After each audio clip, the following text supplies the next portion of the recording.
Hey, everybody. So we are going to start at the top of page 5, but before we get rolling, the thing that I think,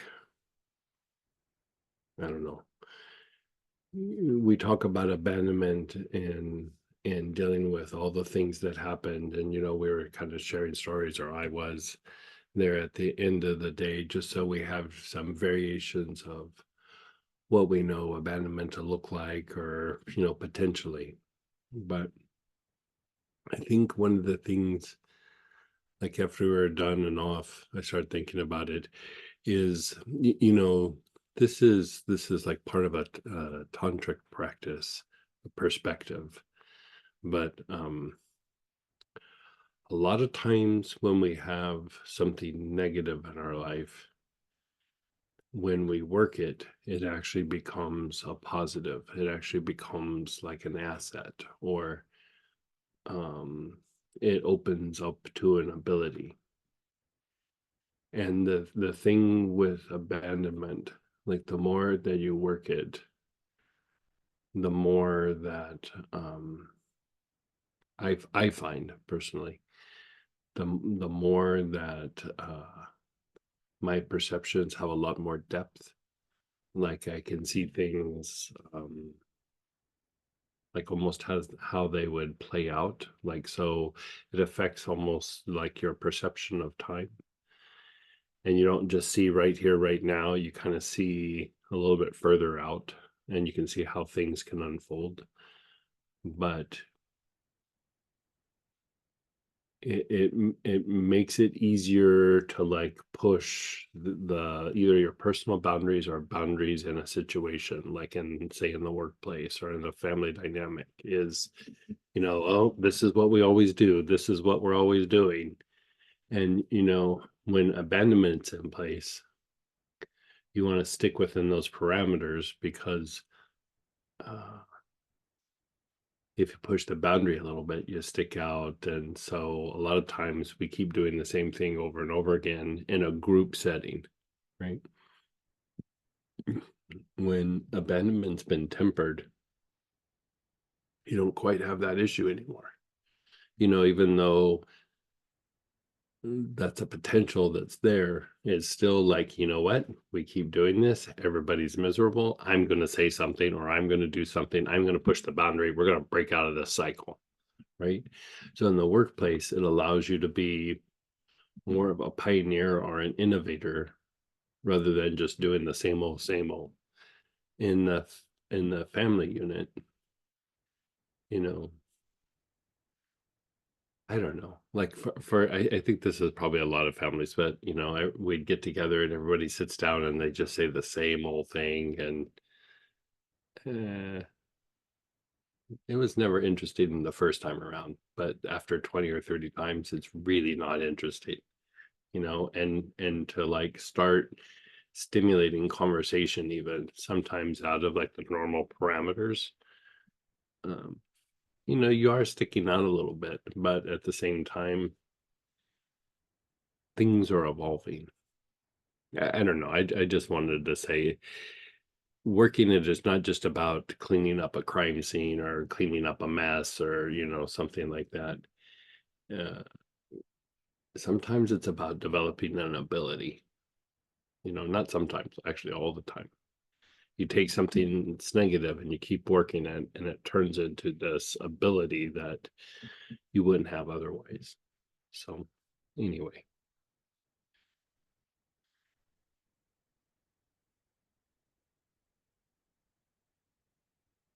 Okay, so we're on segment 5 and we're working with tarragon.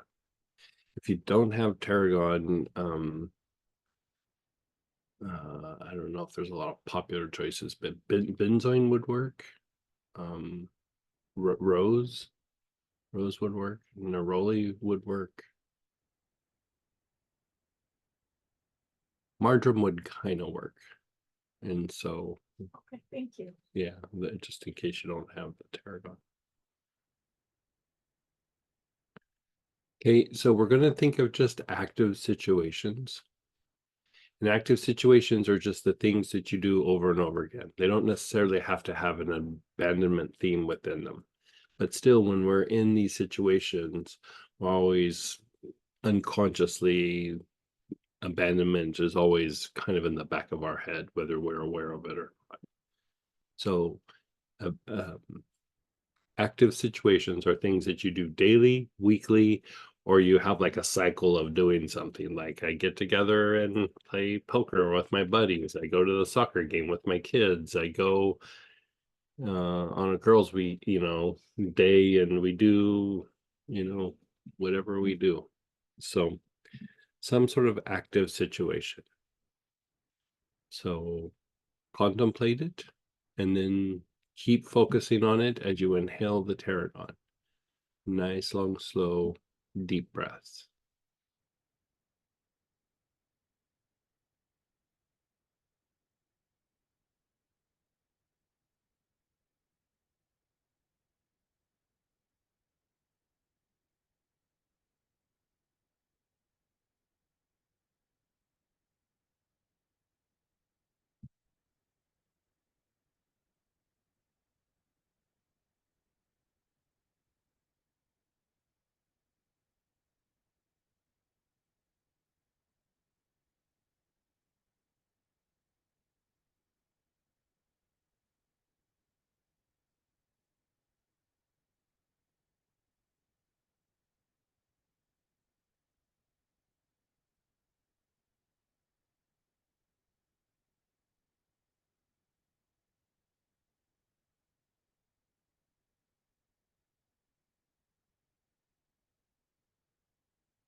And then just pause and be still for a moment.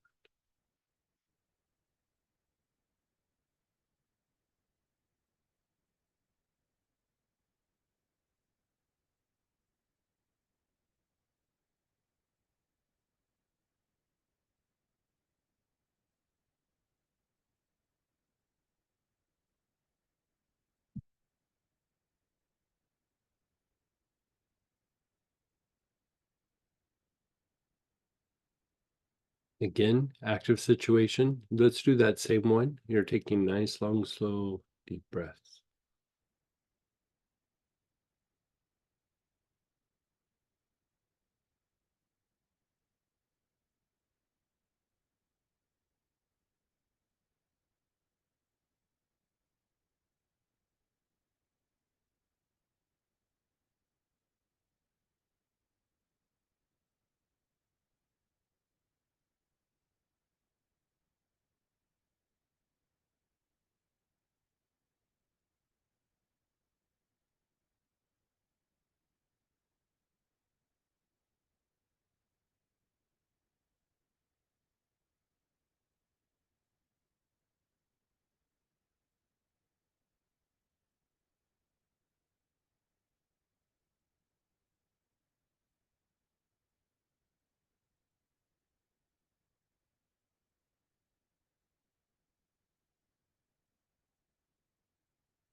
And then pause.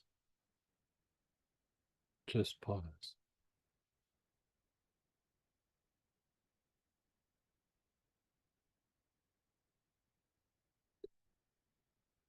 So let's do a different active situation. Or if you don't really can't come up with one, go ahead and do the same one again. Right? So long, slow, deep breaths. You're staying focused on the active situation.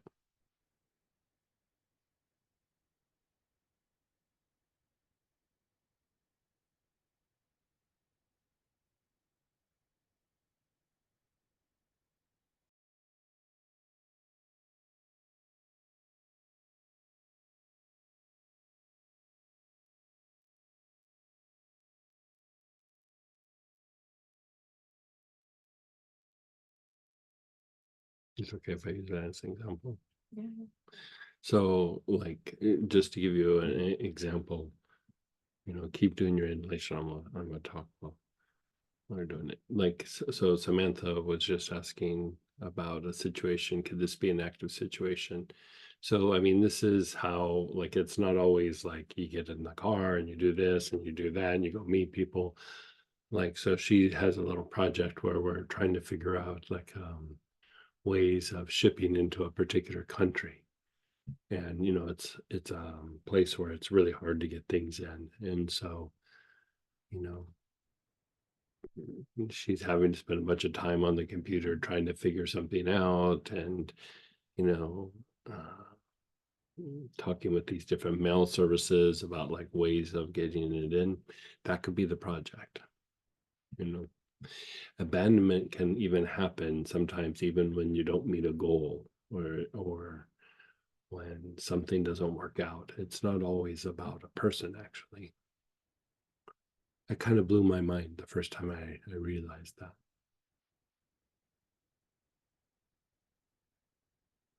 A lot of times, what people call stress, especially in the workplace, is actually more abandonment than stress, or at least the fear of abandonment.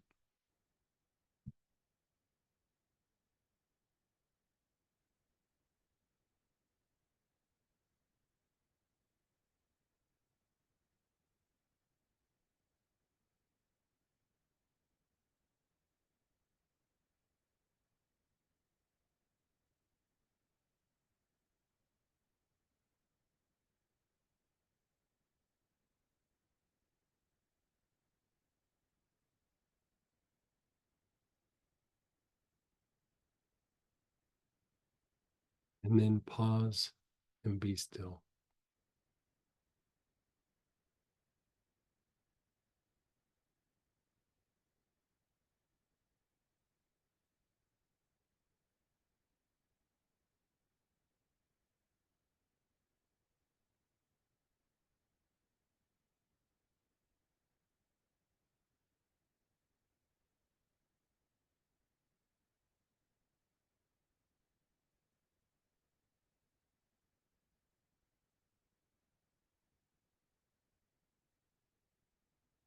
I just thought of like, you know, again, going to examples.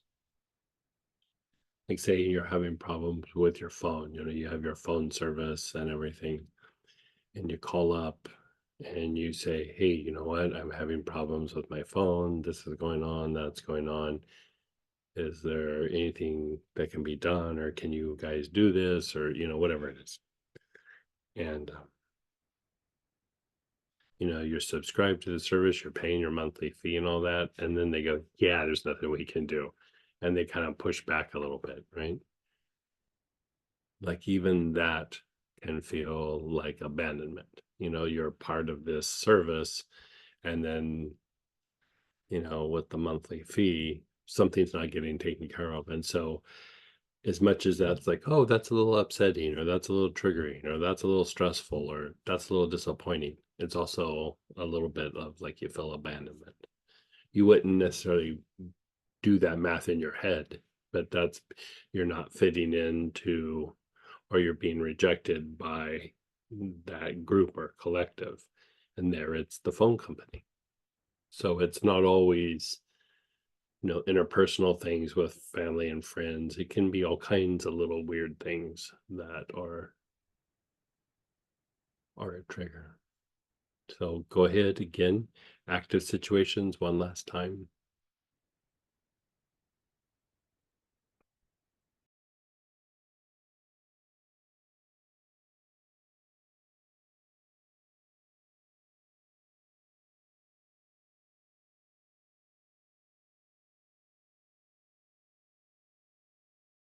Yeah, I guess it could be kind of. I don't know that that would be I mean, it's still going to hit triggers and stuff, so I'd say some form of it. Yeah.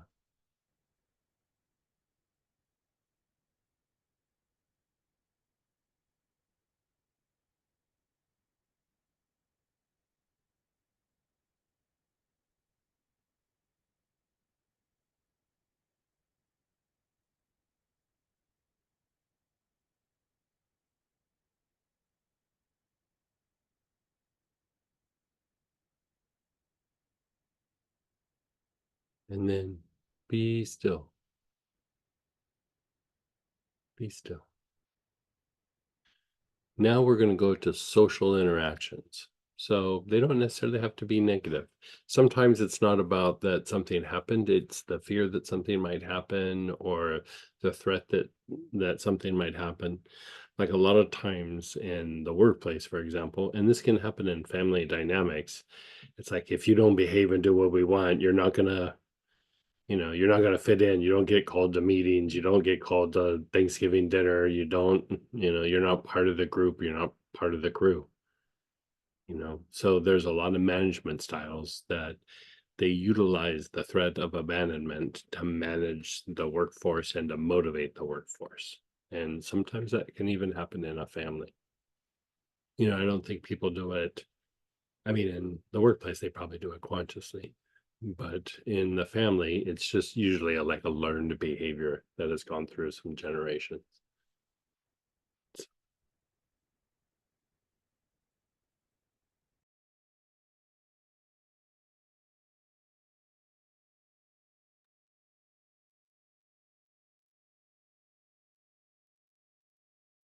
So you're looking at social interactions and you're taking nice, long, slow, deep breaths.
And then pause and be still.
You're just pausing and being still. To keep going a little bit deeper on the abandonment thing, think of some creative project that you did, or like if you think of like a struggling artist or somebody who's doing a creative process, maybe in the workplace or something, they do it, but they hesitate like presenting it and bringing it forth, and in a way you could say, oh, they're self-conscious, or oh, there's this, there's that. But some of that is, they're presenting themselves and there's like the hesitation and the fear of, if it's not accepted, it's like it's a kind of abandonment, like they're avoiding because of they're almost like abandoning before they get abandoned. Like I used to have these artist friends, and they would crank out a bunch of work, but they would always hesitate presenting it to the public. And even if you're over there at their house or something, or their gallery, you go, let me see like the new stuff. And they're like, no, I don't want to show it. Like, there is that anxiety that like not only is it not going to be accepted, but because it's not accepted, it feels to the body like abandonment. And so abandonment can be very, very prolific. Like you can say it produces a lot of different situations to produce that agitation in your body in ways that we don't even realize. We look at it from a like an intellectual point of view of like the idea of it, and this is what it is, but we're constantly having to deal with it. We're constantly having to temper it, you know.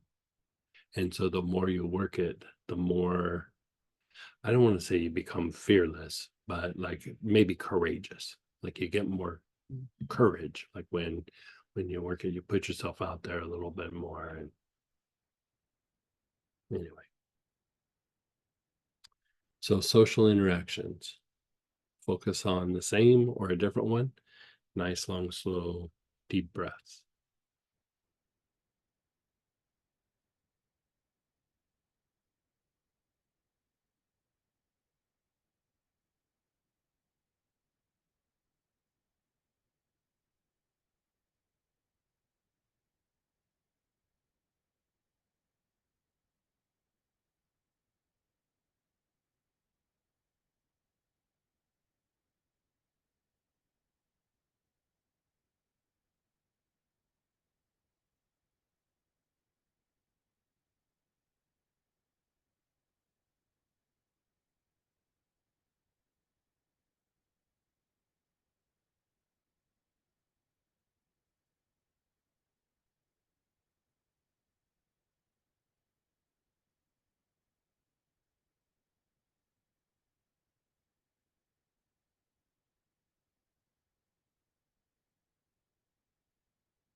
And then pause and be still.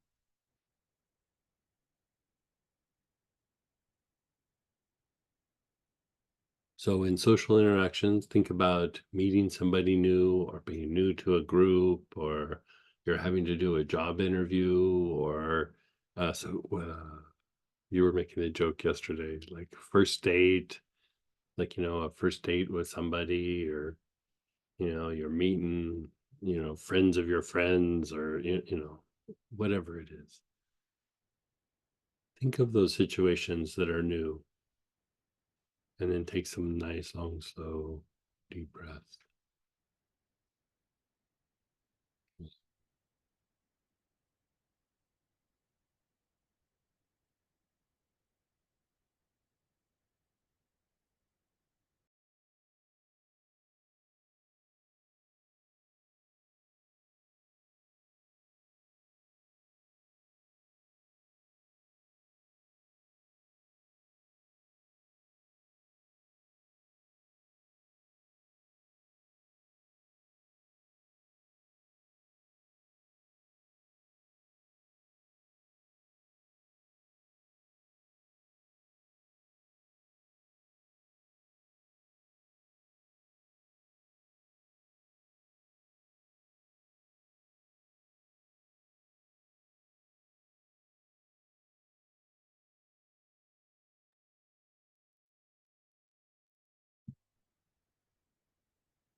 Somebody typed in like jury duty, like being in where you gotta interact with a bunch of new people.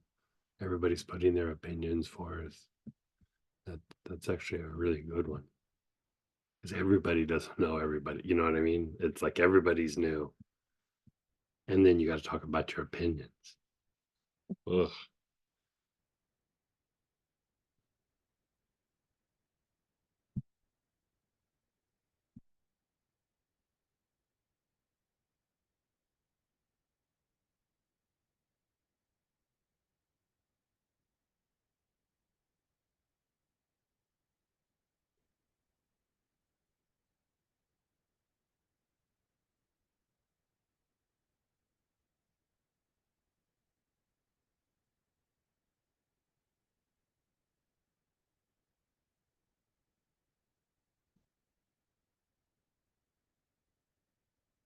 And the more we talk about it, the more I want to do part two. Another level to the abandonment thing.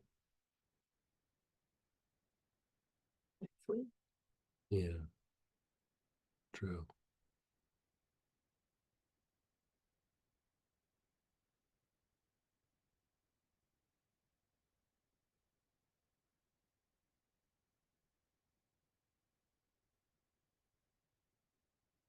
And then just pause.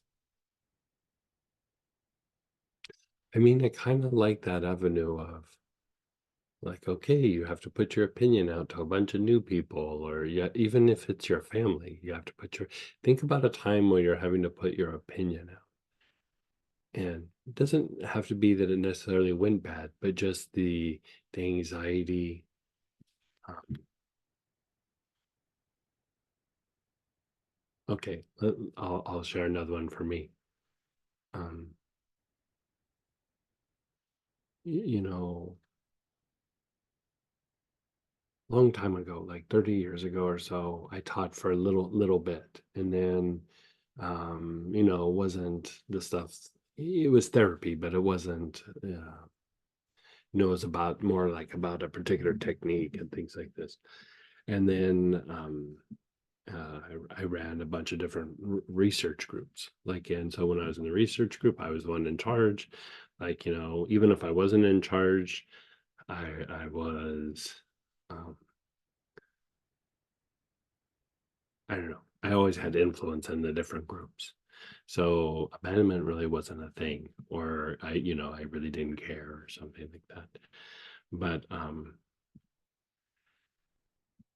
when I first started teaching energy healing way back when, I did not like to get up in front of people and talk.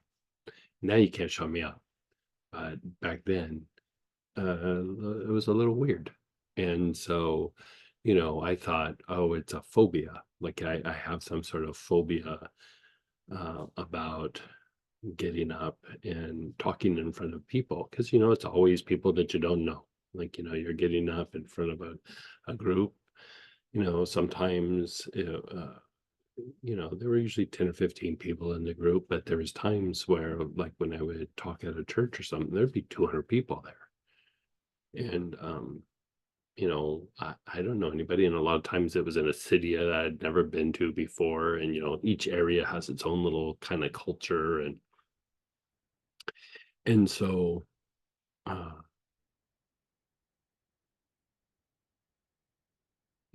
presenting in front of people like that stir that I thought was a phobia at first was just this immense like feeling of like if I don't nail this, I bet that the chance of not being accepted is quite high.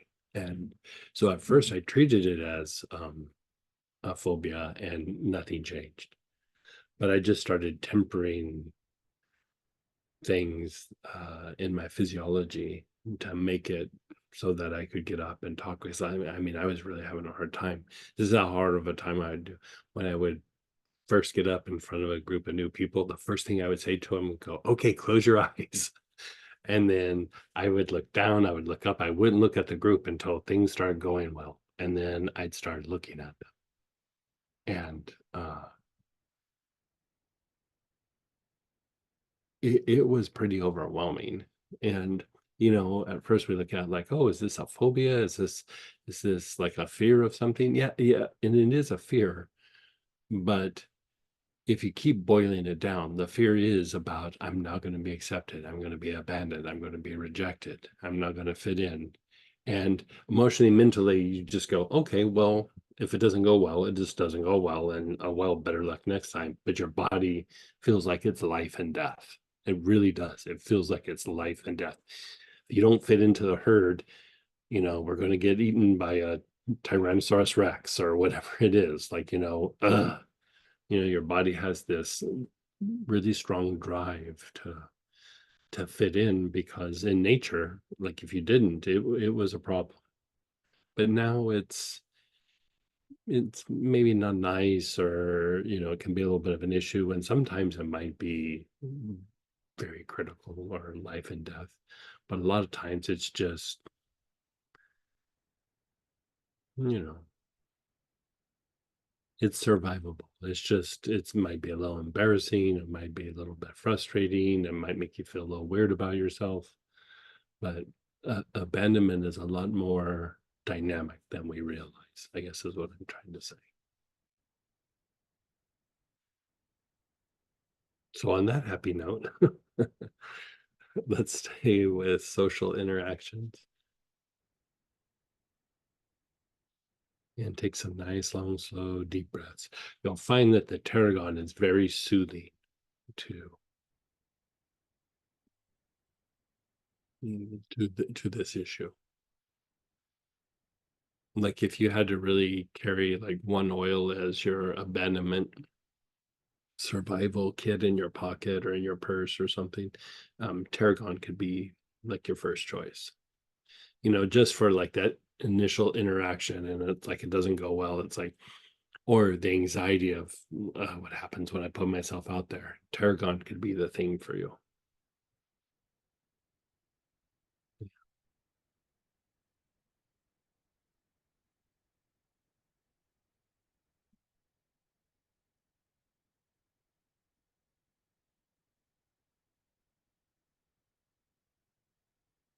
I used to put tarragon on my feet after deep meditation, and it was always very soothing, coming out of something that was incredibly blissful and soothing. But again, how sometimes you do deep meditation or deep healing process, and you start interacting with people and there's just a little weirdness or awkwardness for a little bit.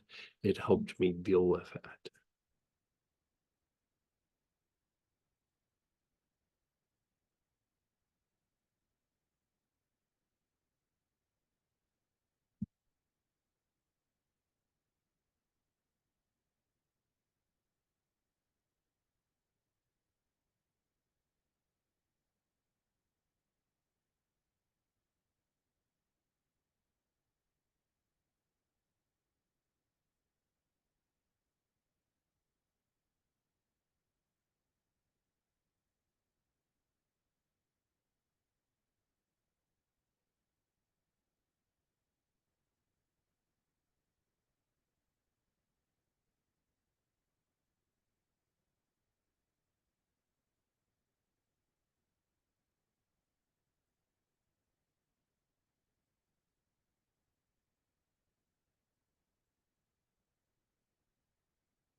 And then just pause.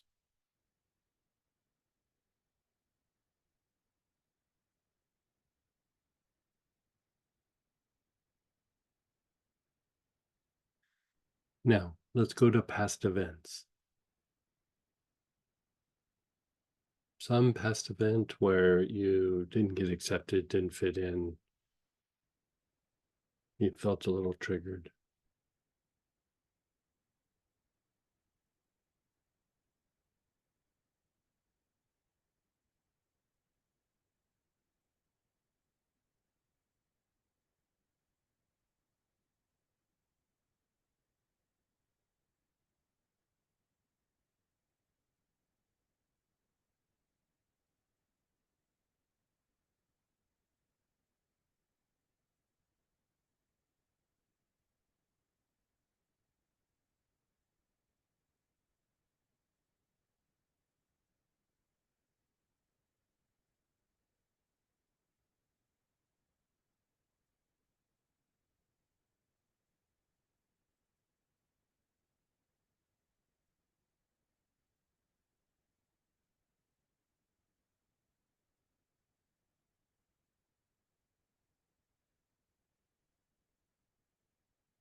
And then just pause. Just pause.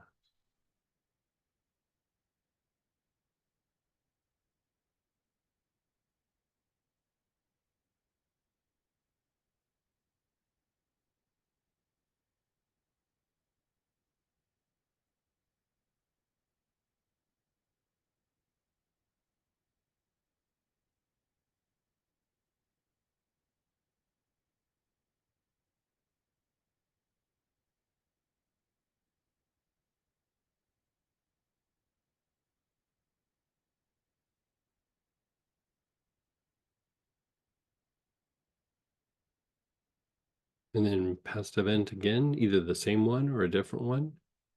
Nice, long, slow, deep breaths.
Hey, be still. Just let go.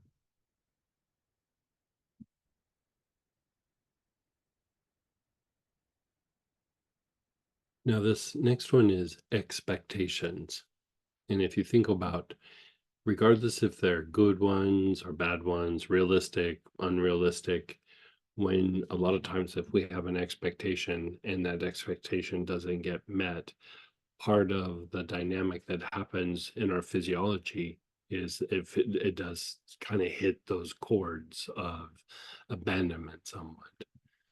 Even if they're very unrealistic, it still strikes something in you. So expectations are a relatively big trigger of abandonment. And so think of areas where you have an expectation of maybe something happening or a way that you get treated or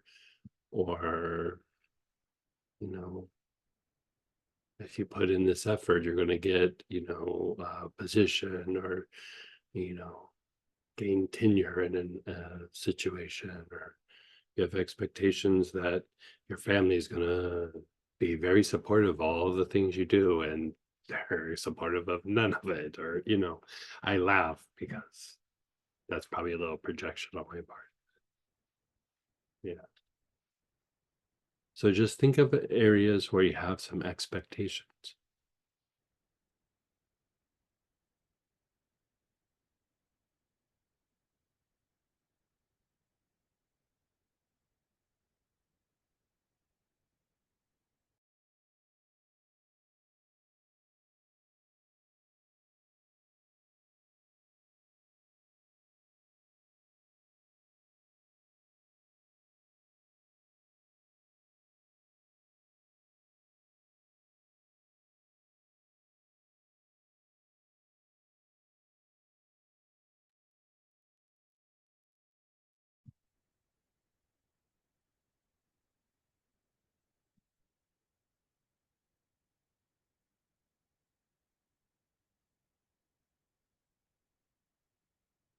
Yeah, expectations is a big one.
And then just pause.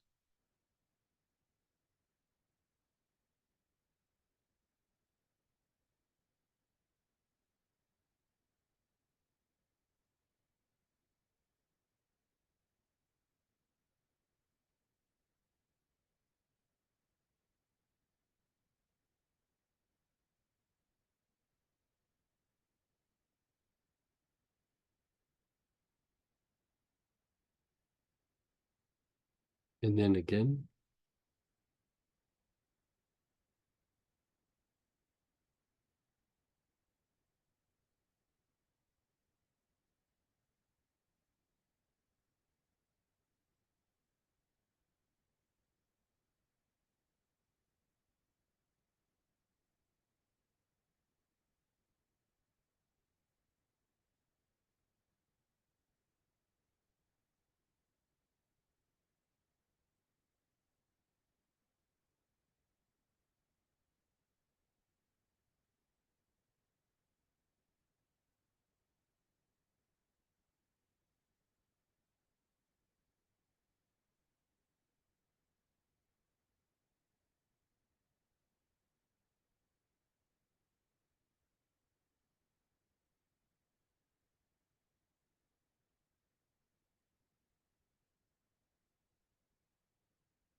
just pause and be still.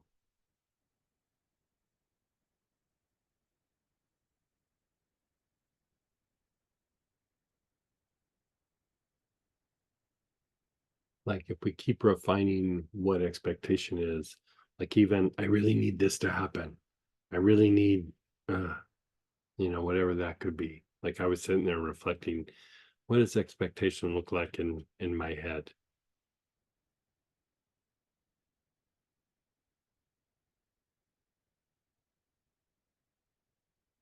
Anyway, expectations again. Nice, long, slow, deep breaths.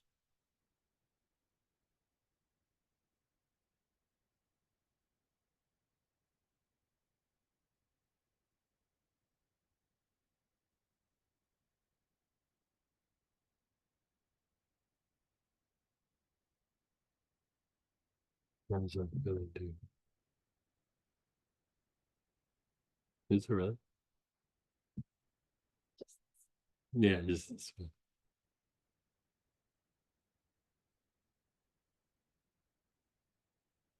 Mm.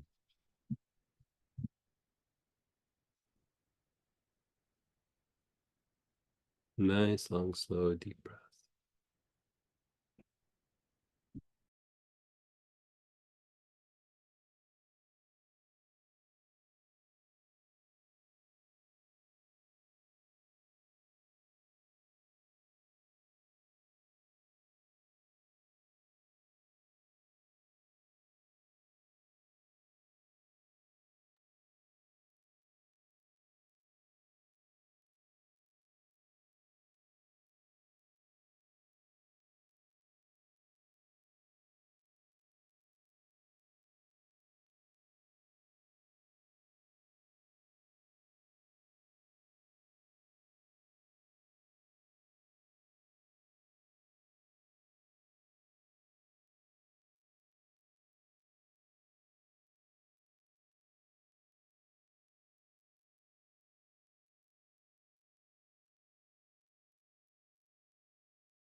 And then pause.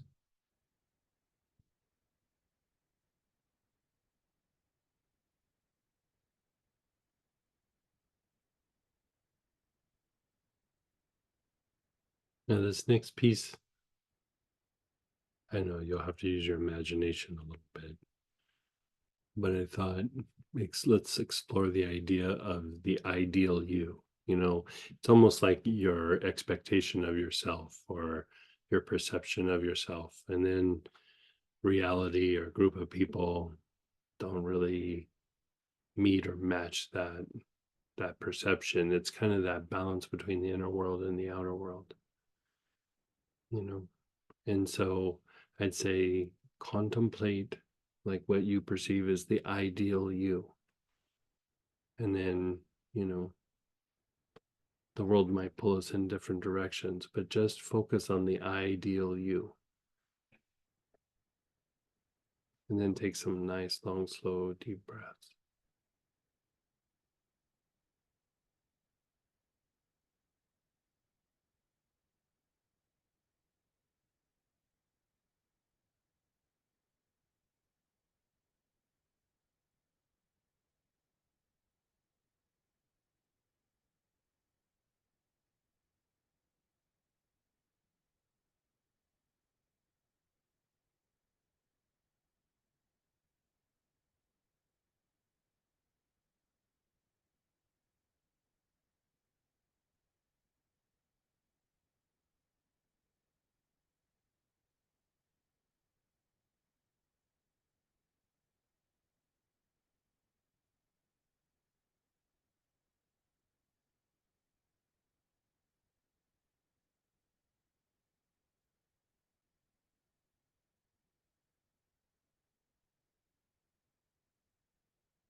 How does this one feel to you?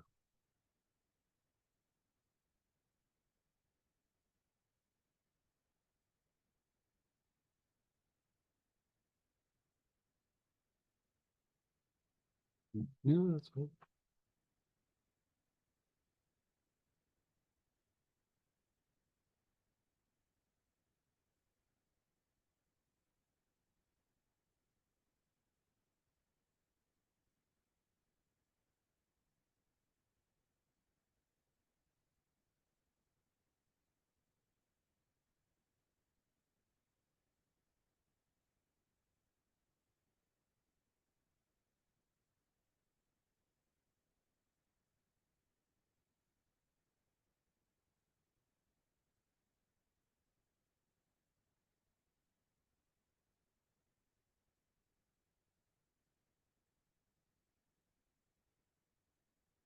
And then pause.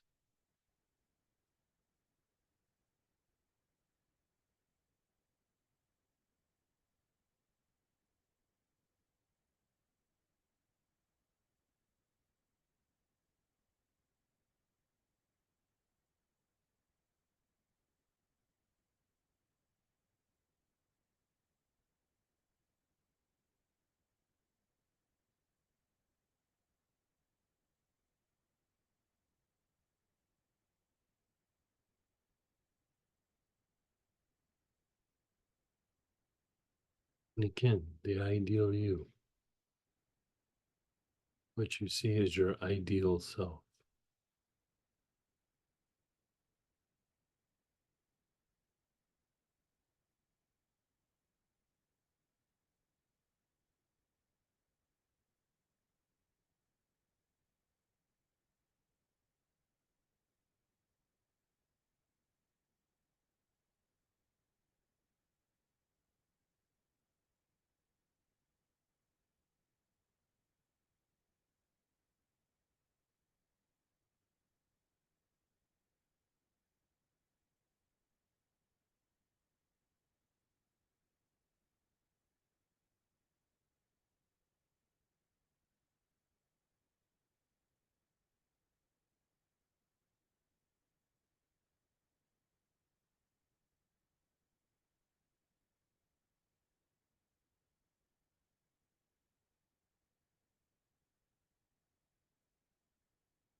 And then just be still. Just be still.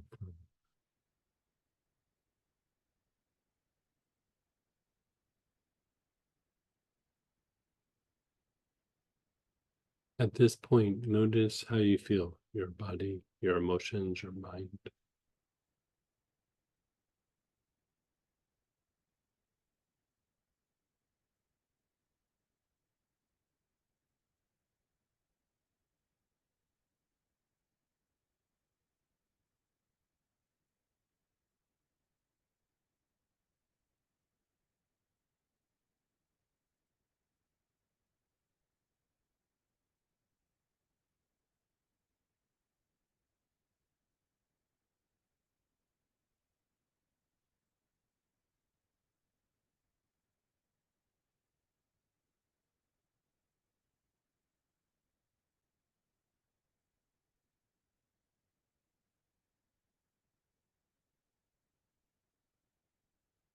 Hey, your back solar plexus.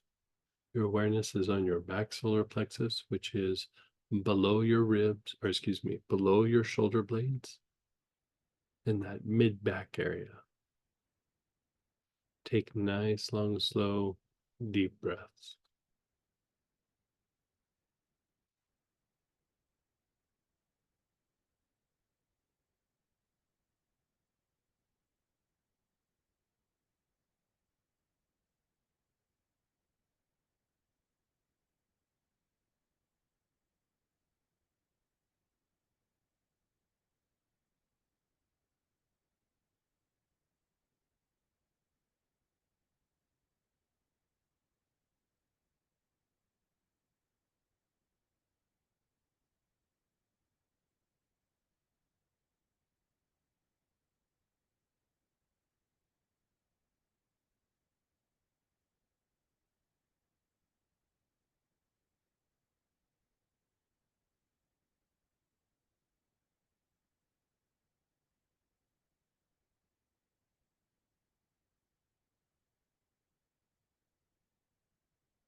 And then just pause and be still.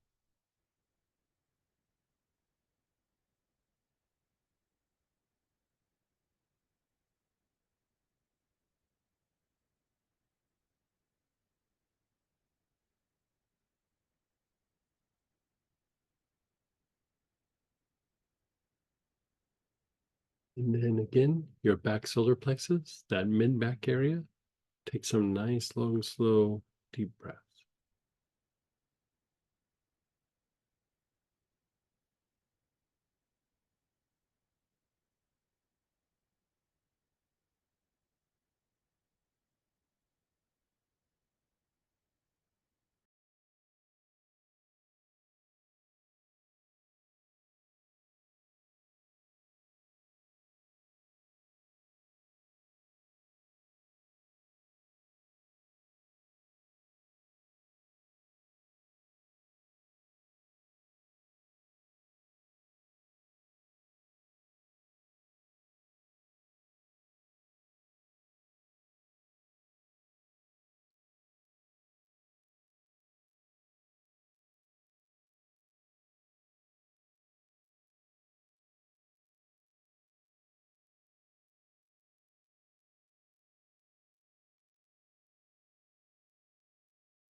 Nice, long, slow, deep breaths.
And then just pause.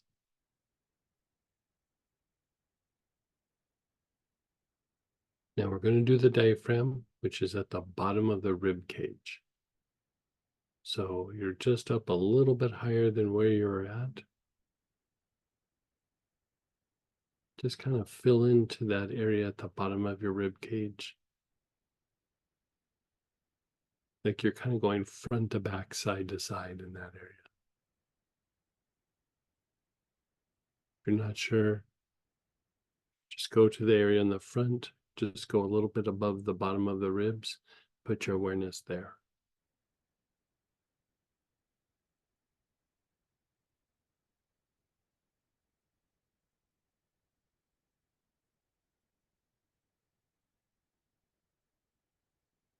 Nice, long, slow, deep breaths.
And then just pause.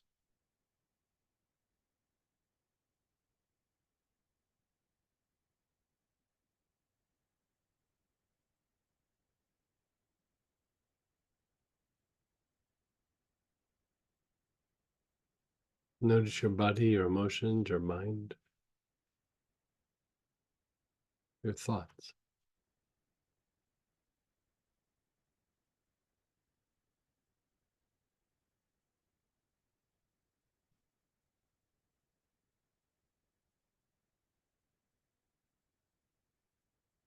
Again, the diaphragm. So that bottom of the rib cage. Nice, long, slow, deep breaths.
You're taking nice, long, slow, deep breaths with your awareness on the diaphragm.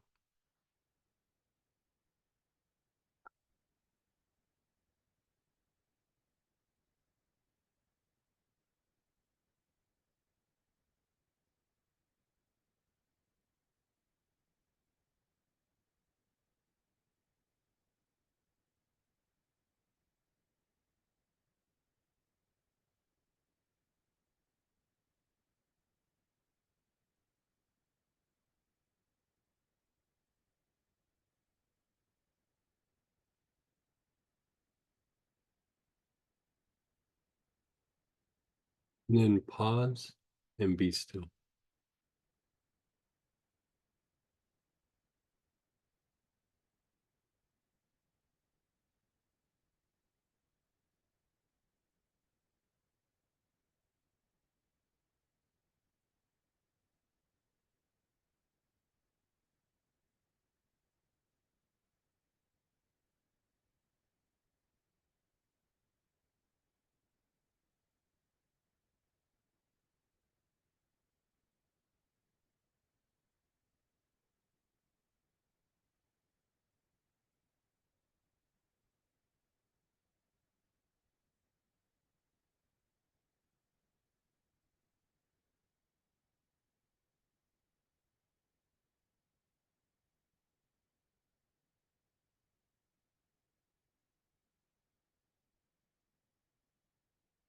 Just pause and be still.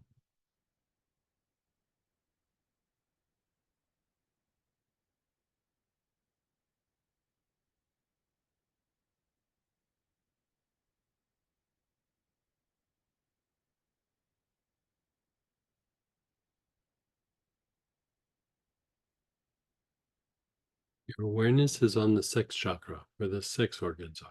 You're taking nice, long, slow, deep breaths.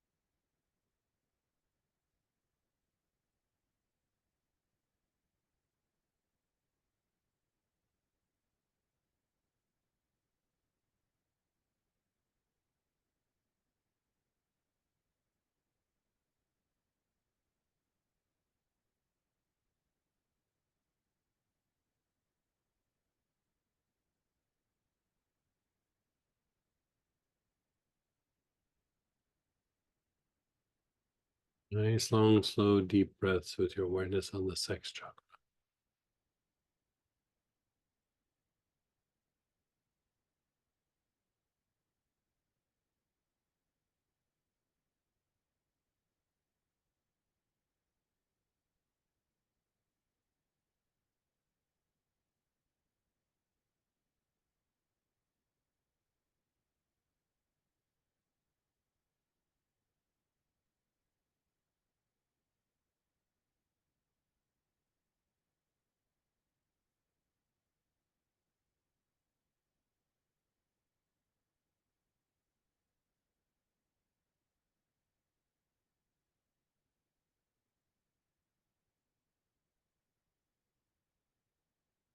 Just pause and be still.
You're just being still.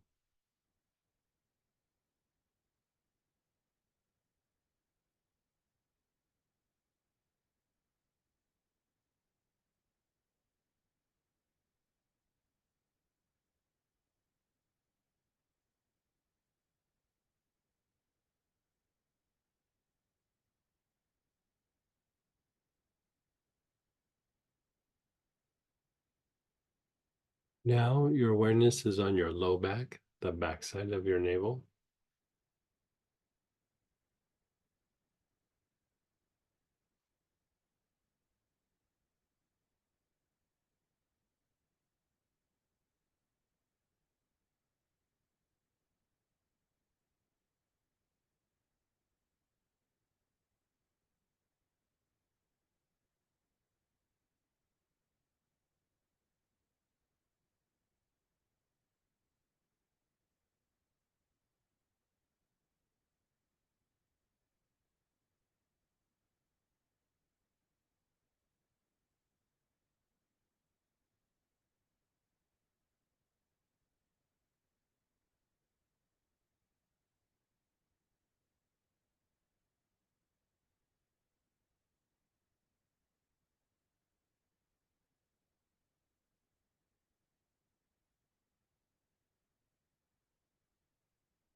And then pause and be still.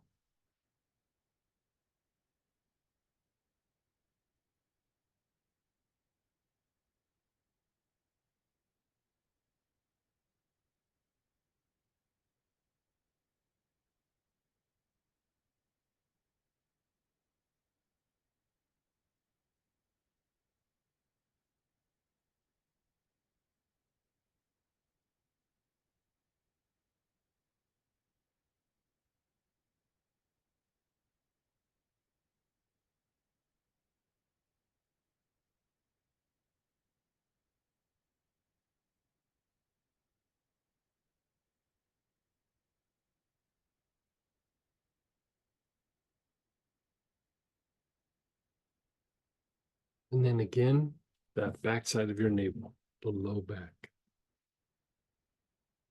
Nice, long, slow, deep breath.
Nice, long, slow, deep breaths.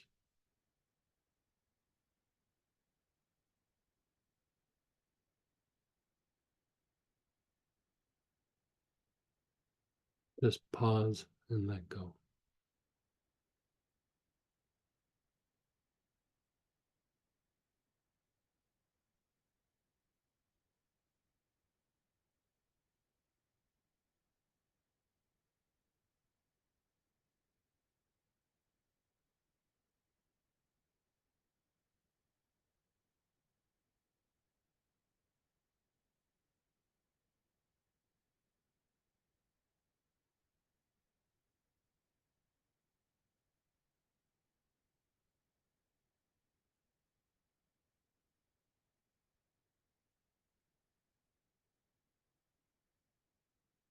Now you're going to pull out your splendor,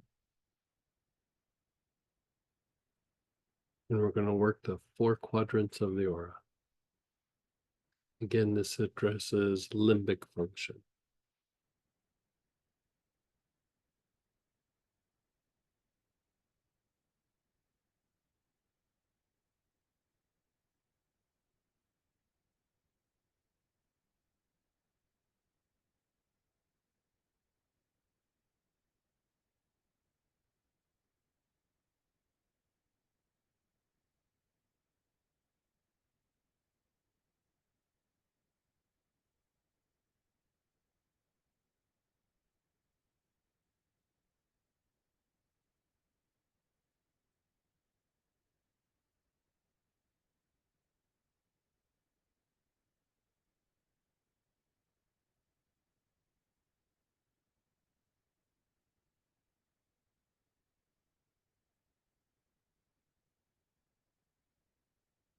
You're on the left side of your body, head to ankle. You're taking nice, long, slow, deep breaths.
Move your awareness to the front side of the body, from the face all the way down to the tops of your feet.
Move your awareness to the right side of your body.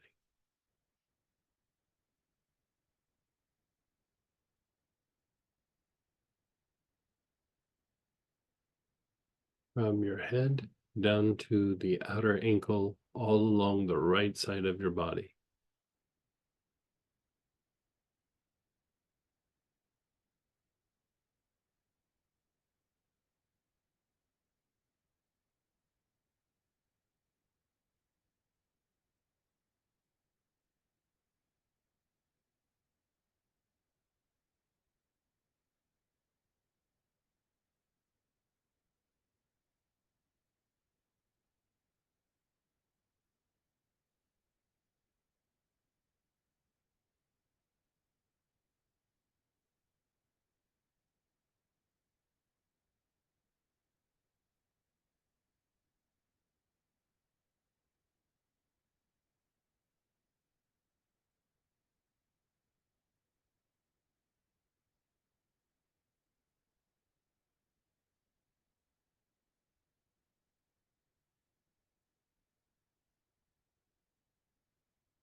And then the backside of your body, down the whole backside, head to heel.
And then just pause and be still. Just pause and let go.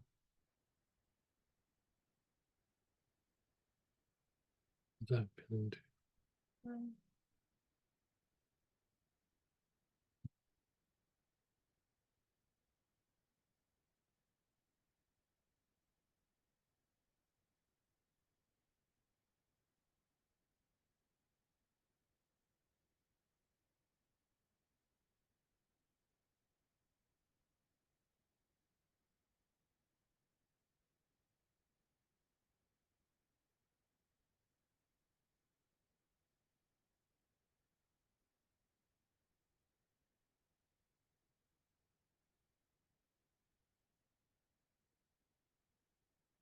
And let's do that one more time. So you're still working with splendor. Left side of your body, head to ankle. Nice, long, slow, deep breaths.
Front side of your body.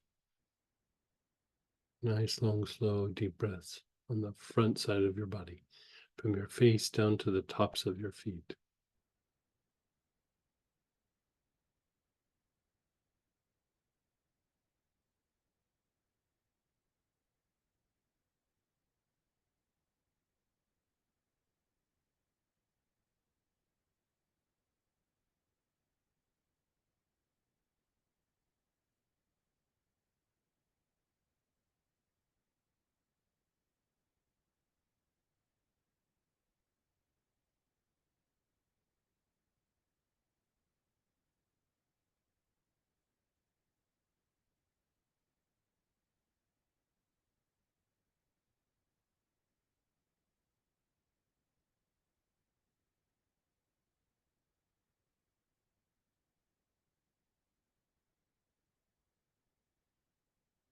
And then the right side of your body, along the whole right side.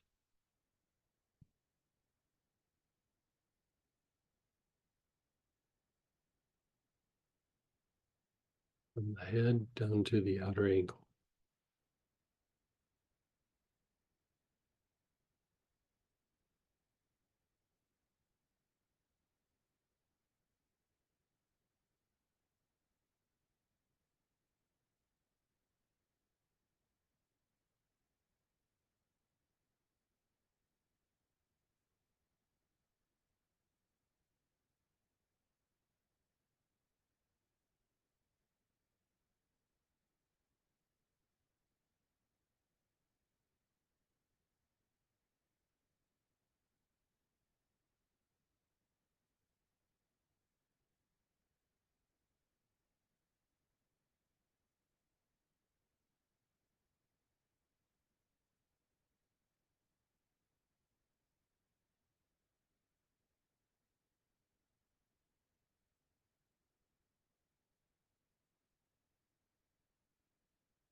The right side of your body, from your head down to your ankle.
And then the back side of your body, back of your head, all the way down to your heels.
On the back side of your body, head to heel.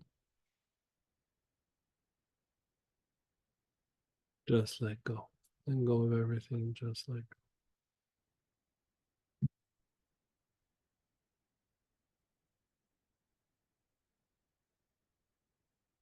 Now, to augment this, you could be taking a little bit of tarragon internally. Like you could take a couple drops, put it in water, and drink it on a daily basis. It's very good for digestion. It's very good for the gut, but it's also good for kind of calming down and soothing this potential kind of agitation that could rise up. And so, if you think about like when we talk about stress, stress is basically displacement. Like you're pushed out of your balance, you're pushed out of your normal things that you're doing, something's changing. And so that aspect of stress, I mean, granted, there's different kinds of stress, but the main kind of stress is usually the stress of displacement. I mean, it's abandonment-ish. You know what I mean? It's in the same vein. You're being pushed out of the normal order of things. And so, you know, it's part of being in the body. It's not that there's something wrong with you or something. We all have that issue. But for some of us, that set of mechanisms is more agitated than others. Like we get triggered or overstimulated much easier than others. And it might only be in a couple of areas, you know, it might not be across the board, but you know, the more that you're trying to be yourself and recognize your nature, the more you're stepping away from the collective. And in doing so, in doing that, you're engaging the abandonment mechanisms. You know, emotionally, mentally, you could be totally there. Like I'm doing this. This is what I'm choosing. But your body is not too happy about it. Like it feels scary, or it feels like really vulnerable. It feels like something bad might happen. You know, I went through this phase when I was in my uh, 20s, where I always felt that something bad was going to happen. And, you know, I kept waiting and waiting and waiting and waiting. And granted, weird things would happen, things that were not pleasant happened, but it just felt like this really bad thing was about to happen. And it never happened. But over a period of time, I looked back, it was when I was breaking out of the normal things that I was doing. I was starting to, you know, embrace, you know, doing these holistic practices. You know, I was breaking out of the mold of what I was based on what other people thought or me fitting in. And in that time, there was always this sense of, you know, and, you know, it was not just family, it was friends. It was also the kind of work that I did before. Like, you know, I was stepping away, kind of in a way, from all of it. And so I was actively pushing that potential of not fitting in. And at the time, I didn't see it that way. But looking back, I think that's what always was that other feeling of something really bad's about to happen. And it just, like, in a way, I didn't feel safe. And so, you know, sometimes we have these feelings that arise that don't make rhyme or reason to what's going on, and we try to figure them out. And sometimes it is just the body feeling the shift, feeling the change, feeling, you know, even if you're innovating something, you're still putting yourself out there. You're kind of vulnerable in a way. And so I don't know. So let's go ahead and unmute, ask questions, share your experiences. You can type in, unmute, however you want to do it. Go ahead, Ralph. Hey, Ralph. Hey, Greg. Well, this certainly rung all the bells. So for those of us who were engineers and paid to be perfect, Right. um, Right. so can I go start with expectations and the ideal you? Oh yeah. And yeah, totally. when I'm feeling my oats, really go into that. Right. Really go into the various all of those evil memories, as I call them right now, Right. that drive me nuts.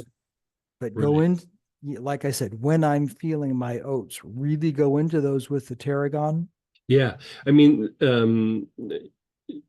I think that's a perfect example of that. Like, and for those of you, like for Ralph, I'm going to just share a little bit of things you were talking about in class. Yeah, go ahead. Is that he was in this industry, and he was doing all the things he was supposed to, and then the industry changed dramatically. And I mean, you could probably say it better than me, but like basically your job kind of wasn't needed anymore, or Right. maybe reduced or whatever it was. And so, I mean, I think that's happening in a lot of areas. Like that happens to a lot of people in different circles. But for him, it was very extreme. And so, there's the damage of everything that you got to kind of mop up and everything, but that's got to be like huge abandonment kind of stirrings in the body for something like that. Your survival. There's that old saying, you take away a man's livelihood, it's similar to death. And so it was a death in a lot of ways. yeah. I went through a very difficult emotional time during that. Right. Because it wasn't like you could just go to a different company. It's like your industry changed, right? I went out to look for a job, and all the companies that had formerly been finding jobs in my industry, all of those job companies had folded up and gone away. Right. Wow. Yeah. Yeah.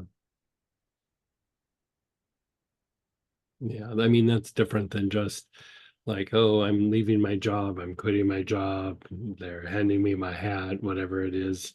Like that's the whole industry changed. Like Yeah. it's like the herd went away. It wasn't like just like the herd's not accepting you. It's like the whole herd is gone.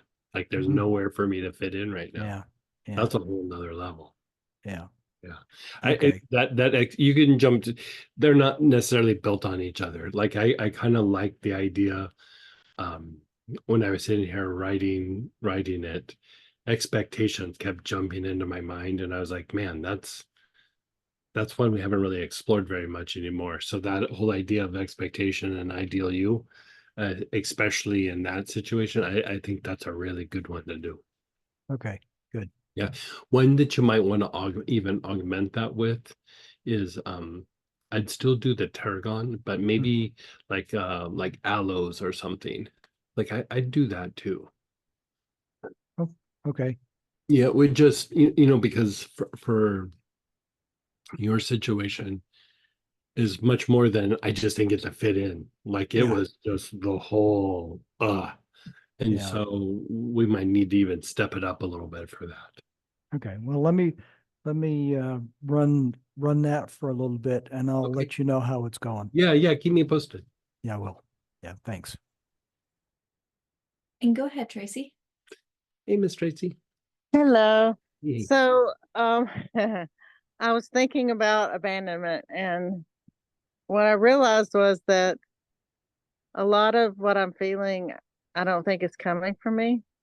That could be. Okay. Yeah, sure. I think my family, I think my family feels like I abandoned them because I didn't fall in line with this is what she's Right. going to do, their expectations.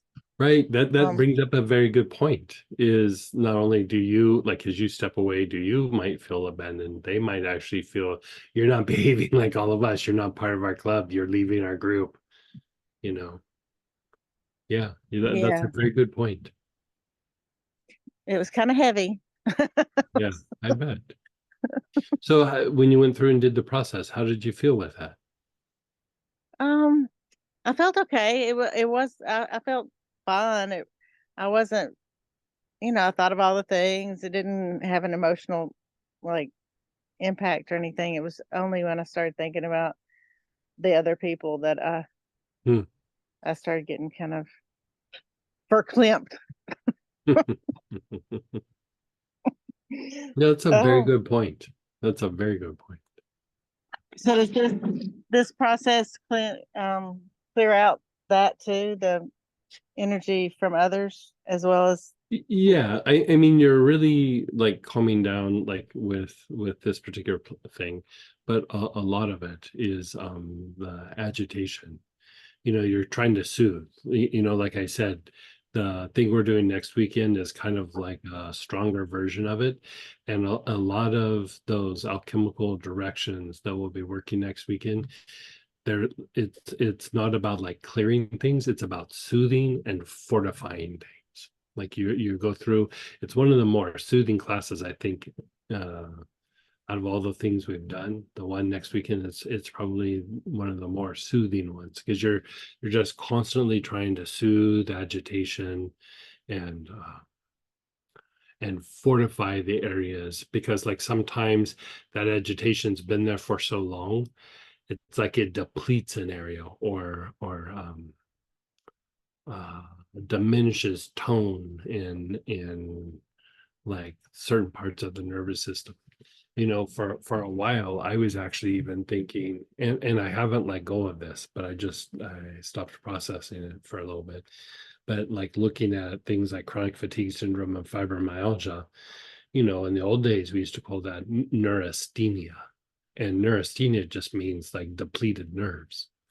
And so there's different ways that the nerves can get depleted, but a lot of times what it is an agitation that's been there for a long period of time.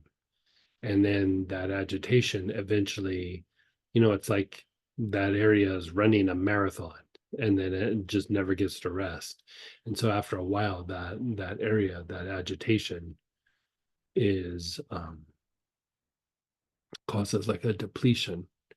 And so that whole idea of the alchemical um, directions is about like soothing and fortifying the different aspects so that you can process, right? Like you get to have more appropriate higher emotions, and you get to have like um, cleaner, like not as repetitive and more cognitive thought processes, because when that agitation's there, it makes the mind, agitated, it makes the mind really really super repetitive. And so, and your mind is constantly trying to put out what it thinks the fires are, and so it tries to do it through a bunch of processes, and the mind just starts going a million miles an hour. And so that idea is, if you calm and quiet these things down, the emotions do what they do. Like, they become higher emotions and activate the heart, and the mind quiets down, and you're able to make like kind of cognitive choices rather than just reactions. And so I think over a period of time, treating different kinds of agitation in the body is probably a deeper way of treating things like chronic fatigue syndrome and fibromyalgia, and conditions that are like that, brain fatigue oriented conditions, even PTSD, like, that would still fall into that realm. And so, you know, when you've had a difficult time, you can find it in the body. You know what I mean? Like when the environment or situations have been difficult, it leaves its mark on your physiology. And so, why not just go back through and calm it all down and fortify it and do a little reboot? so it kind of seems cyclical, like it's Yeah. Oh yeah. It's very like cyclical. Yeah. I don't do something they don't want me to do, or that I do Mhm. something they don't want me to do. They get agitated, I get agitated, and like I can see back even when I was a kid, this, oh, I'm disappointing people, and I never wanted to disappoint. Like my mom had some mental stuff at one point, Mhm. and I just didn't want to upset her, so I would try to be the peacemaker, and I try to be Right. the Right, right. glue because I worried about my security, and it Sure. Yeah, yeah, just yeah. over and over again. No wonder I was a little ball of nerves, you know? Right. Well, if you think about like a lot of times, kids who are a bit empathic, there is it, and it might be real or it might be perceived, but there's a little bit of like what you're talking about. I got to maintain everything, otherwise my herd's going to go away. I'm going to get kicked out, whatever it is. And so sometimes people who are tend to be empathic, that kind of developed a lot of times in childhood, trying to make sure that they fit in, or they were, like you said, the peacemaker or the glue that held everything together, just because they were trying to hold it together for themselves. And so they got very good at picking up people's emotions and reading body language and the tension in the room, and all those kinds of things. And then as you get older, it's just that kind of became a thing. So yeah. Well, we got to move over to the Stara Sunday session, and we'll pick up with a little Q&A after we come back from lunch. So we're going to break from lunch, and if you want, you can join us. We're going to do a little bit of deeper purification on the aura and the energy body, and then we'll be back at 1:30, and we'll do a little more Q&A, and then we'll jump into the next level, the next segment. So we're providing a link for you right now if you want to join us.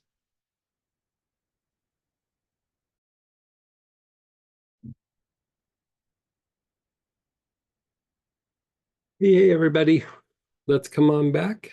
And I think we're in the middle of share and questions. So go ahead and unmute yourself or type in.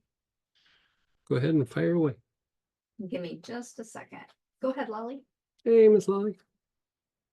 Hey, how are you? Doing good. Ah, okay, so many things. I feel like I'm the poster child for this class. Um, You might be competing with a few others. yeah, I'm getting that feeling. Yeah. So I mean, everything you're saying makes sense. I can relate to everything. When you're saying, think of a situation that for me, it's like it's a given. It's not like I got to a point. I've been dealing with different types of like trauma and feeling like I don't belong. I don't like Mhm. even like Donita was talking yesterday about like move like her family or moving to another place. Right. I have similar, like a person doesn't actually relocate to the other side of the world if they're like, super happy. Right. Right. So I, and years ago I used to feel uncomfortable that I feel like I don't fit in. At Mhm. some point I'm like, whatever, it is what it is. So Right. I'm kind of fine with that. Right. But what happens is that's like, the way I act even in my day to day, or even as far as work, working in the entertainment industry, it's like they want you to feel uncomfortable all the time. Right. It's a management strategy. Like it's a Yeah. very common management strategy. Mm-hmm. Yeah. So Yeah. basically that's my default. So for me, thinking of a situation that I feel like I'm comfortable or that I don't belong or like the new person, I'm like, that's a daily thing. Yeah. The No thing joke. that Yeah. yeah, so then I have like bits and pieces of like, oh, I going someplace or spending time with people that I'm like, it actually feels good, but the default is the other side. I also but also what happens is because there was so much stuff and I had to move past that, even as far as like memories. And that's another thing that you mentioned as well, like think of a happy memory. And I'm like, I don't, because I don't really have the bad memories. I don't really have the good memories. So I don't know. Yeah. Yeah. I completely get that. Like, I think I used to tell this story a while. Yes. My first experience of doing Twin Hearts, they were like, recall a happy time. And I was like thinking and thinking. And I was like, well, Mhm. that was good. But then like the circle of friends all went a different place. And then it was like, recall another happy time. And I started getting a little nervous, like, okay, I'm still working on number one, and the whole meditation went by and I couldn't recall a happy time. And part of it was because, like, even when something good happened, eventually something shifted or changed where, Exactly. I wouldn't say that it was like something like horrible happened, but it was just, it changed. Everybody went away. We stopped hanging out. Like, I moved to another place, whatever it was. It was, it was tied to something that was negative or painful and everything. And I think the more that you do this work, you can kind of go, okay, there were some good things. And then those things that happened that were negative were just like a process. And I don't want to say they become less traumatizing, but you're able to kind of really appreciate it for what it is when it's happening. And when it changes, you're able to detach and let it go. You know what I mean? And Yeah. And I think I'm still in process there. Like I'm not always, the intellectual mind wants to like, no, let's maintain this the best that we can. And as I got older, I'm better at it, but I don't know if it's because I've evolved. I think I just tire quicker. Like, what I fatigue in the mhm. situation. I'm like, ah, let's just let it go. Like, so I think And I mean, I could be wrong, but I think it's a little bit more age than it is evolution for me. You know what I mean? yeah. And so what And happens even like I have something that usually comes up, and this Mhm. something I've been working with for a while, and that's like pure abandonment. Person walks out the door Right, completely, that pure right. abandonment. But and this one I'm able to work with, and I don't get the bite of that or with other stuff. But the way I act, it's because my default based on all the experience that I've had in my life is like, yeah, something good happens, and then something like horrible happens with a job, with relationships, and also like the feeling of like I always have to be like, tiptoeing around things. Like I can't, like if I say the wrong thing, it's like everything blows up. Right. Or waiting for, so for me it's like trying to understand how to clean that part up so I don't Well, act like, it's more about calming down the agitation because the agitation turns into the behavior. I think I see where you're going with this. okay. And so the more that the agitation calms down, the more that you are able to have the behavior that will adjust, because behavior is more conditioned and more like instinctive than it is like this, because you think about like, okay, I'm going into this new situation and I'm going to do this and this. And then you go in and you behave a kind of a weird way. Like you're like, God, what was I doing? What was I thinking? That's the point. You weren't thinking, it was automatic behavior. So another way of saying automatic behavior is uh like instinctual responses or just, how you react in a situation. And a lot of our behaviors are conditioned over a period of time, be it that it's from our family or from our old experiences and things like this, and they all kind of add up and kind of formulate this way of behaving in situations. But the more that you calm down that agitation, it does calm down those instinctive responses and allows you to almost like cognitively choose how to behave rather than just reactionary behavior, if that Mm-hmm. makes sense. Yeah. And so Yeah. it's and not and I, about releasing the yeah. story, it's more about just how much can I calm the agitation down so that I can choose how I behave. Okay, makes sense. And yeah, and I've been doing, I mean, it's a huge difference right now than what it used to be, but there's Right. still something there. And I It's see still that there. if, Yeah. yeah, I hear you. even something as simple like you can't feel too comfortable in situations because that's gonna backfire. That's a big one based on a Right. lot of things. Right. but that, and also it's interesting how you mentioned like the phone company, and I never really like, calling my cell phone or dealing with the building management. I never connected that with Mhm. the abandonment. For me, it's like Sure. people not doing their job. Right. But so, and it's also, these days it's like you send a message, you send a text, you wait Right. 3 days. So it's okay. Now, so as far as the because so when we're talking now about Tarragon, that taking that internally and help. So what I'm wondering about is, which I just took, which it feels great. What I'm wondering about, how does that go with Melissa? Because they do different They're different. Like things.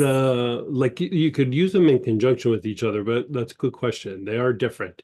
So the thing with the tarragon is that it tones.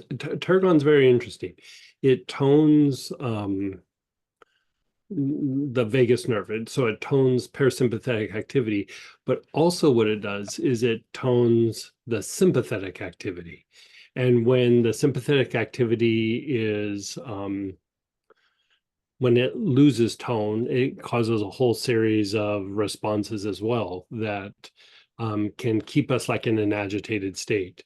And so if you, a lot of times, if you think about like when something happens and you're a little bit shocked by something like that just kind of blows you away, like something really stressful happens or something really pushes you out of balance, or even an injury. You're walking down the road and you twist your ankle really bad and you're kind of sitting on your butt on the sidewalk and you're like, ow, that really hurts.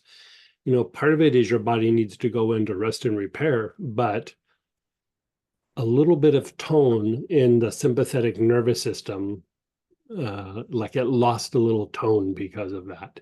And so that's why you go into shock, is your nervous system isn't quite there. And so tarragon tones both sides.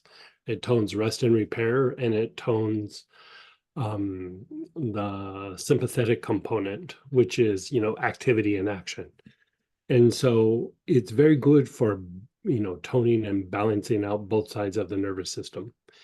Melissa, it's a nervine. It's very, very soothing to the nerves. It's soothing to agitation in the nerves.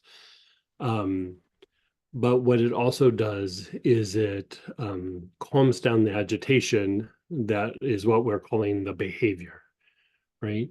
And so it doesn't generate, it calms down or slows down the generation of things like anger and fear and things of this nature. It basically calms down the generation of lower emotions. And so they're in the same arena, but they're doing some slightly different things. And so the Melissa allows you to really deeply like adjust behavior because the emotions aren't being always stimulated, right? The tarragon kind of goes after like a root cause and is calming and soothing to the emotions, but it doesn't prevent the generation of emotions the way Melissa does. Like it soothes it, but it doesn't, tarragon almost does it like after the fact. It's like, oh, I got really upset. Melissa will calm you down, but tarragon will calm you down more. But if you use Melissa, you probably wouldn't get to the place where you're that upset, if that makes sense. Yeah, so I do use Melissa daily, but still, I mean, and the things that come up, they just come up. Would be nice that they're not there. So I Sure. guess No, of course. using them. So basically, you would use Melissa still daily, and then kind of add the tarragon as well on a daily basis, Right. or like you would do both. Exactly what you said. I use Melissa daily, and then the tarragon when there needs to be spot treatments, like a little, Okay. like it needs a little more of a tune up in this area. Like, like I'm doing good, but I had a little bit of a rough afternoon or something. That's when you would do it. Yeah. Okay, so not necessarily on a daily basis, but more of like good to have around when something comes No, up. not unless you were dealing with digestive issues. You could use it on a daily basis. I mean, tarragon is something you could use daily, but Yeah, I tend to use it like in any sort of displacement. yeah, So like the okay. stress of displacement. Anytime Mhm. you're having a little bit of a rough day or rough time, or Yeah, if it's anger, I would still use Melissa. But if it's just like, oh God, just I'm having one of those days, or mm-hmm. some got me a little triggered or something, you know, Okay. they do overlap, but I find Mm-hmm. tarragon works a little bit better, Okay, so it's When good to have, when we were yeah. doing the protocols for PTSD, like this is a long, long time ago. We had those four oils, the Mm-hmm. tarragon, the rue, the hyssop, and splendor. Mm-hmm. And with tarragon, I went back and forth. I was like, do we use tarragon or do we use benzoin? Melissa was on the list. Like I was like, do we use Melissa? Another one that was on the list is rose and neroli, because they all kind of treat shock. But I found that tarragon, because it's toning to both sides of the nervous system, I found that tarragon had a little bit more consistent results. Where the other ones, they would still work, but there's times where tarragon would just be a little bit better at it. And so at some point I was just like, yeah, let's just do tarragon and like call that good. But you could still interchange some of those in that area a little bit. The other factor is also, the thing with Melissa, it works really well, but it's also expensive. And so, the Spadric tincture makes it Which I did, extremely more affordable, right? but I And still have it to still has alternate them. what's that? I still have to alternate them because the Melissa, the essential oil still Yeah, it's a little works. stronger. Yeah, yeah. It works a little bit different for me. Yeah, So I have sure. to, yeah. Yeah. Yeah. And the tincture has essential oil in it, but Right.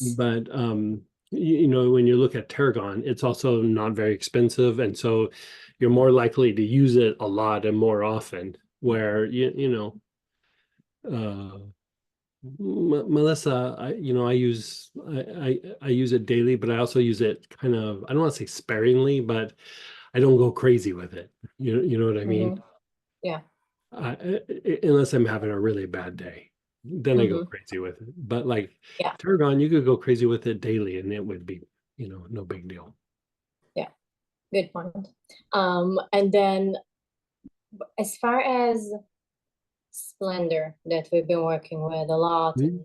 and so is that something that's also good to do like on a daily Yeah, basis, Splendor like is super good inhaling for you. or Yeah, we used to use it all the time in a lot of different stuff, and then we I don't know, we just kind of processed our way and started doing some other things. But my one in the early days, the two really big bread and butter like blends were chocolate root cleanser and mm-hmm. Splendor.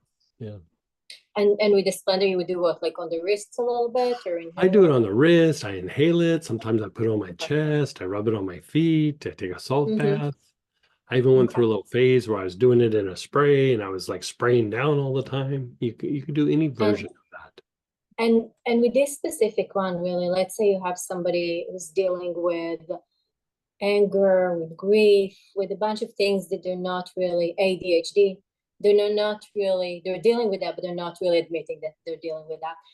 Would diffusing it be helpful?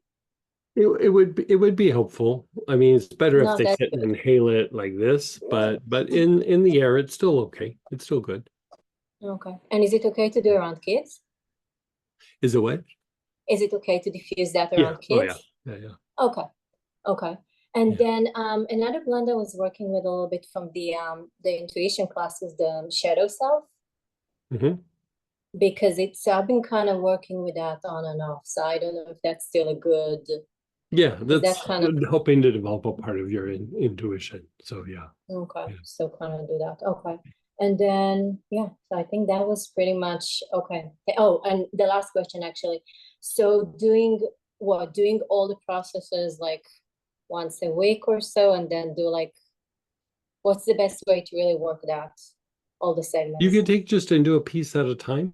Like you know, you could just say, I'm going to do one of these segments a day, or you could sit down and do it all at once. You might have a segment that you just really is your jam, and so you could just work, you know, one or two of the segments. And so kind of, you know, I'm trying to make this broad enough to where we cover a lot of ground, and it doesn't have to be where you follow the whole thing. But they still build on one another, right? So the order They is do augment each other. Yeah. okay. Yeah. Okay. And then so maintenance would be just doing Splendor, the advanced. I mean, that's kind of my cheat with it is like if I don't have time to do a whole bunch of it. I mean, I do basil all the time as well, but Yeah. I'll just go jump in a Splendor bath, to be honest with you. Okay. Like And then I can just inhale like, the other ones. yeah. Oh, okay. Yeah. Okay, perfect. Thank you so much. I was doing a phase where I don't even think I was doing all of them. I think I was doing hyssop and helichrysum. I would jump in a Splendor bath and then just in the bath and go, it's good. You know, lazy man's version of this class. Hey, it works. And so, yeah. you know, hey, whatever works for you. Okay, thank you. And then next week, basically, it's releasing some more of the trauma. Yeah, it's a deeper level of soothing and calming the agitation down, and to the point where it's really starting to bring your mind back to who you are rather than the conditioned responses. Okay, good. Looking forward to that. Yeah. Thank you. And it deals with, you know, the karmic imagery. Like Yes. it helps you process and release, like, you know, negative karma and karmic imagery. So, which is an added, like another level of what we're doing here. Yeah. Yeah. So. Okay, cool. Thank you.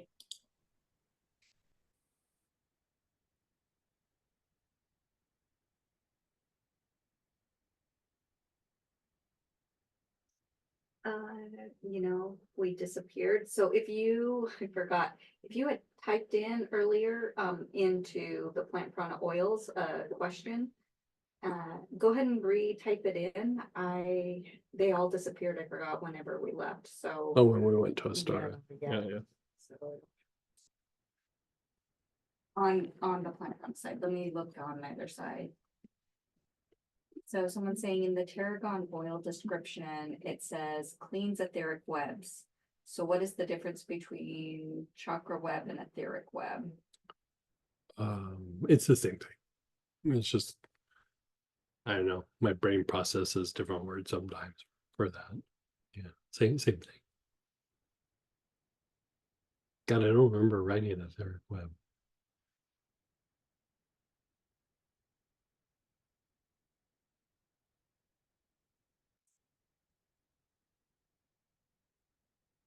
Can Greg explain a little bit more about how karmic image disappears in the upcoming class?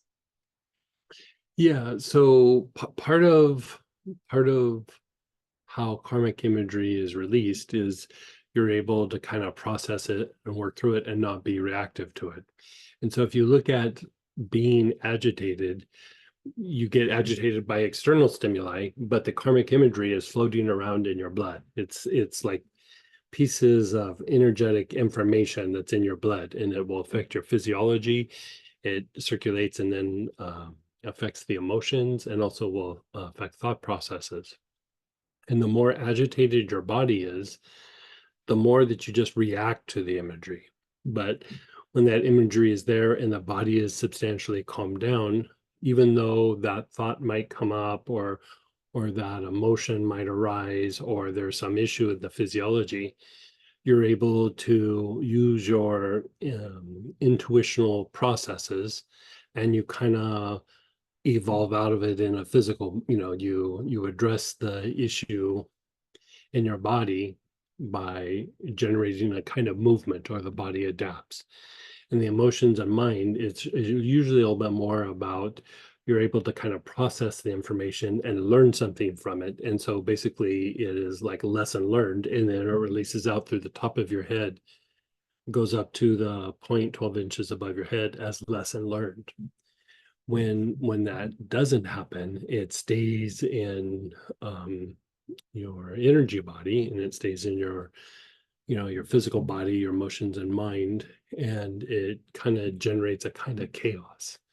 And so it is actually one of the contributing factors into the auric program.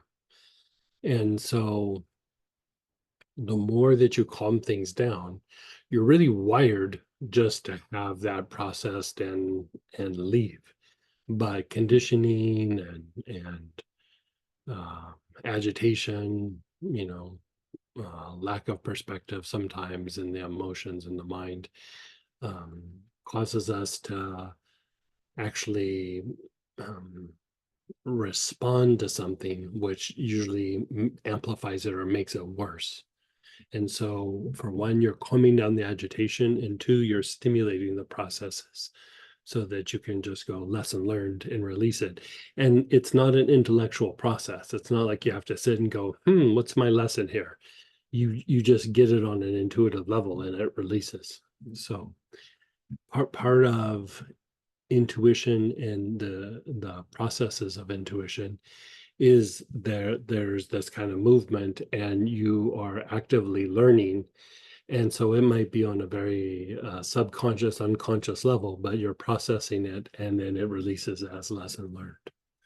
So yeah, takes less effort to do it from the intuitional point of view. Like you could say in a way that doing it, working through your karma with intuition burns a lot less calories than doing it through intellect. Because intellect takes a long time to process what it is. It takes a long time to adjust, takes a long time to adapt. And a lot of times we have some strategy that we put in place and we just maintain the strategy, even if it's not working for us.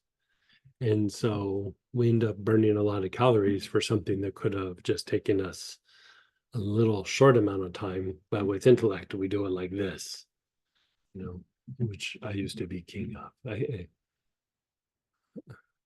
think I still might be honorary royalty in that area, but but I don't know. And then shares, yesterday evening, I had 3 to 4 drops of tarragon with water internally and had very good sleep and woke up fresh and relaxed, calm. Thank you. Yeah, it can be something. Tarragon can be something that you use to actually fall asleep. Like it's that good for the nervous system. Yeah. Someone was like, when you were talking earlier, yeah, another part 2 would be good. Yeah. I think that might happen. I mean, I know next weekend is kind of like this class on steroids, but there's still like further things that could be addressed.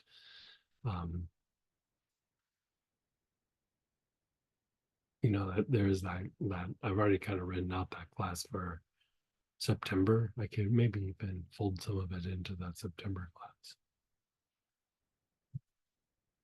Awesome. Sorry. Can we diffuse tarragon? Oh yeah. Yeah.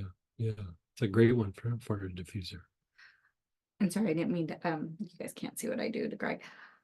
Some people aren't seeing the upcoming classes. So when you mentioned it, I'm gonna put a link in the chat in case for some reason, like the upcoming classes aren't showing up on your screen.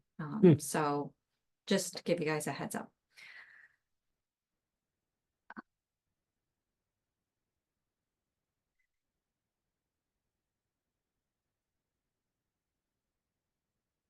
I don't know if this is quite with right now. Maybe it'll be more of an end of the day question, but Okay. I'm gonna can you please share 4 or 5 oils we must carry for different areas of our life, like tarragon for emotional?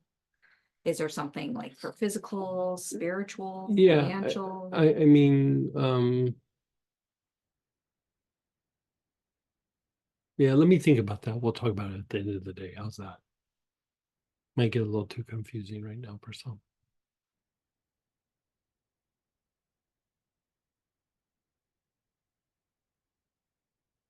And thank you for the explanation. Yeah.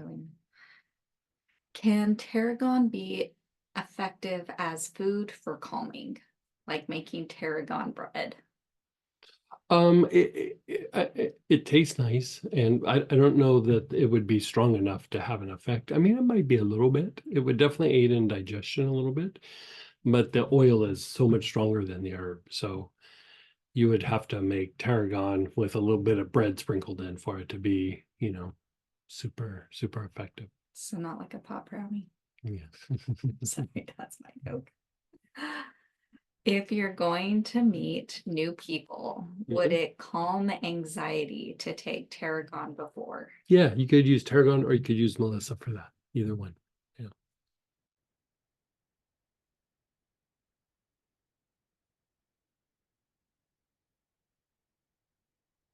I don't know what you were just saying, Greg. Well, sorry to say that, but they said, great idea I got this morning. I love Ling Ling body tonic, and can Greg make a patchouli incense and body tonic, please? Sure. And Ling Ling incense. I think it was just string of thought for them. Okay. Yeah, I can do that. Email us, guys, for remind me. things. Yeah, Yeah. yeah. Kind of surprised I don't already have a patchouli incense. Yeah, Mm. that'd make a good Yeah, incense. It's good. Really lean into our hippie ways. Right. That's an old school incense. It's patchouli. All right. Let's keep rolling. I think that looks like all the questions I could find up to now. And cheers. Okay, so here we're going to work with rue. And rue, we know rue for cutting and releasing cords, but even deeper, part of why it works so well is, for one, it also stimulates parasympathetic activity, which is rest and repair. It's helpful for that, but it's also purifying to negativity that's been projected at us in the body. But also, one of the areas that rue is really good for is addressing conflict, like helping us resolve conflict. And so here, it's just for times where we might not be an argument, but there's like, if I make a decision that it's good for one side, it's not good for the other. If I make a decision that somebody doesn't like, I might not be in this group anymore. There's just all kinds of little weird conflicts that can happen, right? So it's helping to resolve conflict, right? So pull out your rue.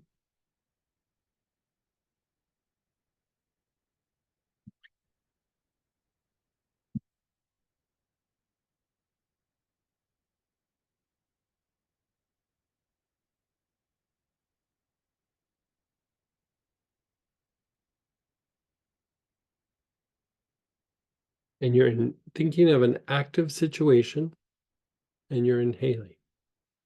So think of something you do daily, weekly, some project that you're working on.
You're thinking of active situations. You're taking nice, long, slow, deep breaths.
And then pause and let go.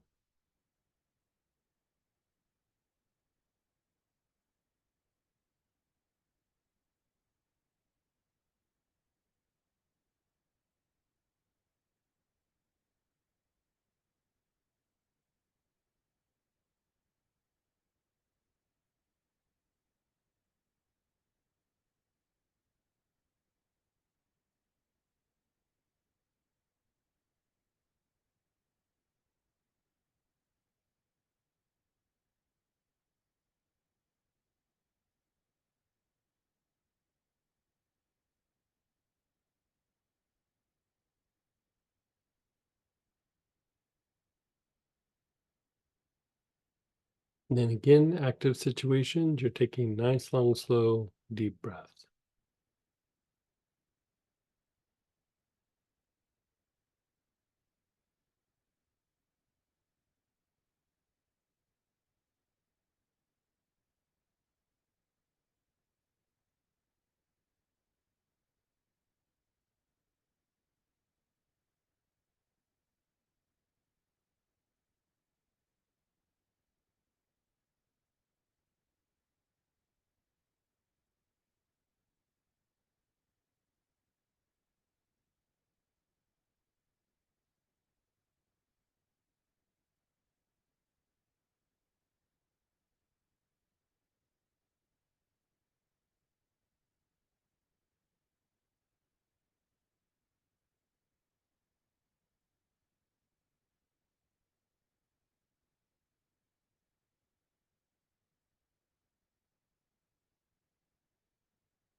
And then pause and be still.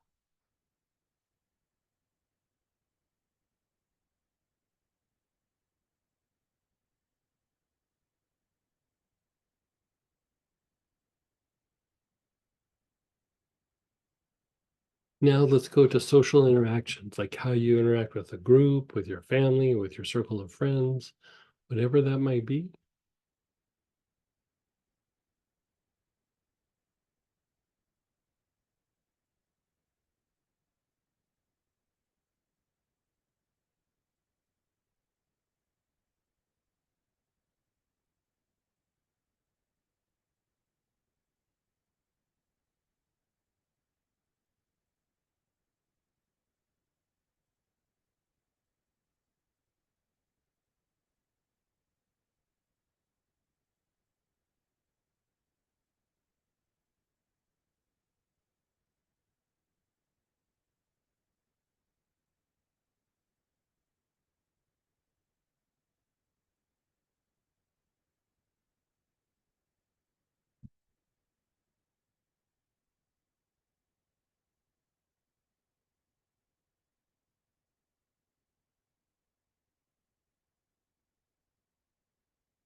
And then just pause.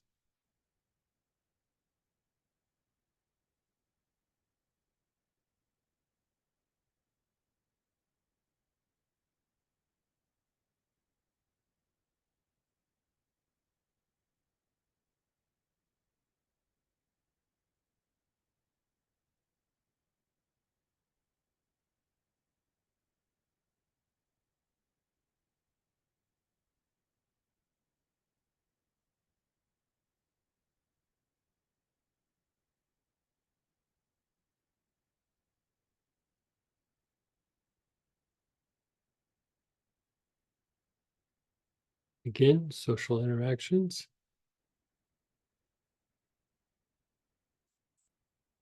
Hmm. When do you notice? You said different, but hmm, hmm, yeah, interesting. Huh?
And then just pause and let go.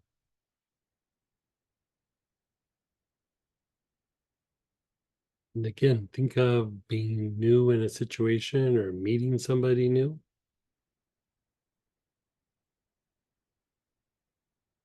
And take some nice, long, slow, deep breaths.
Just let go.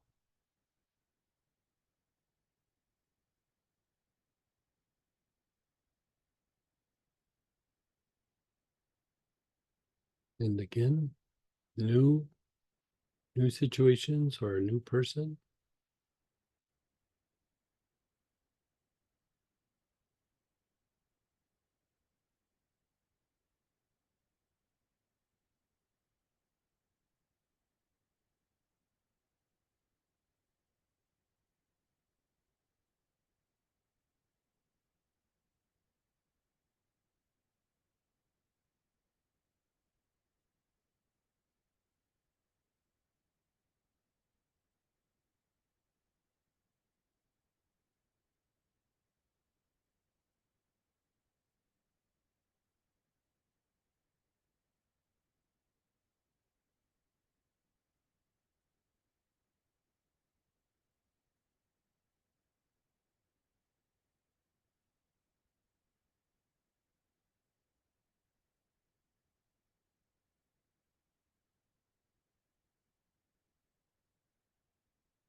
And then just pause and let go.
And then you're just pausing.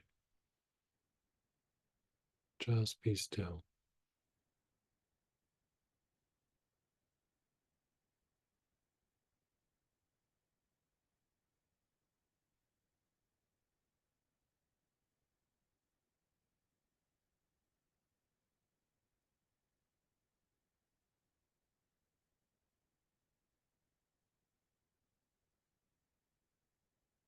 And then past events. Pick up past event, focus on it, and take nice, long, slow, deep breaths.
And then pause and be still.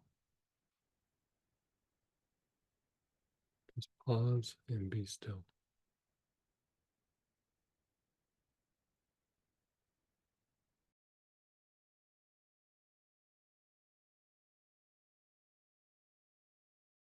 Somebody's asking any past event or event where we didn't feel or we felt like we didn't feel it fit in.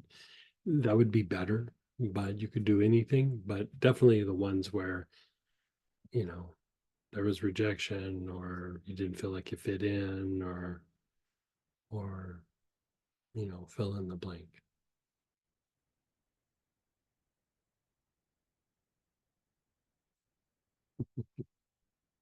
So again, past event, nice, long, slow, deep breaths.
And then pause.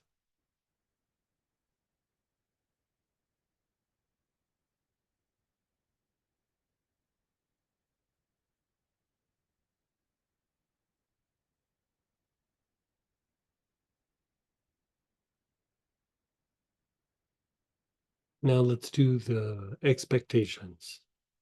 So expectations in a particular situation, focus on that, and then take some nice, long, slow, deep breaths.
Nice, long, slow, deep breaths.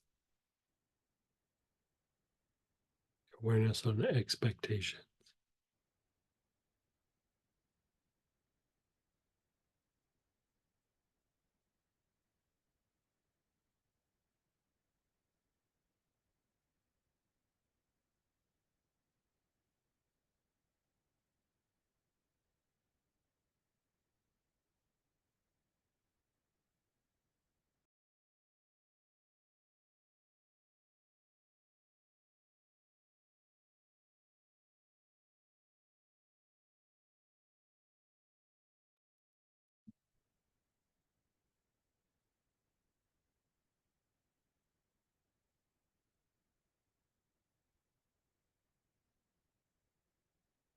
And then pause and let go.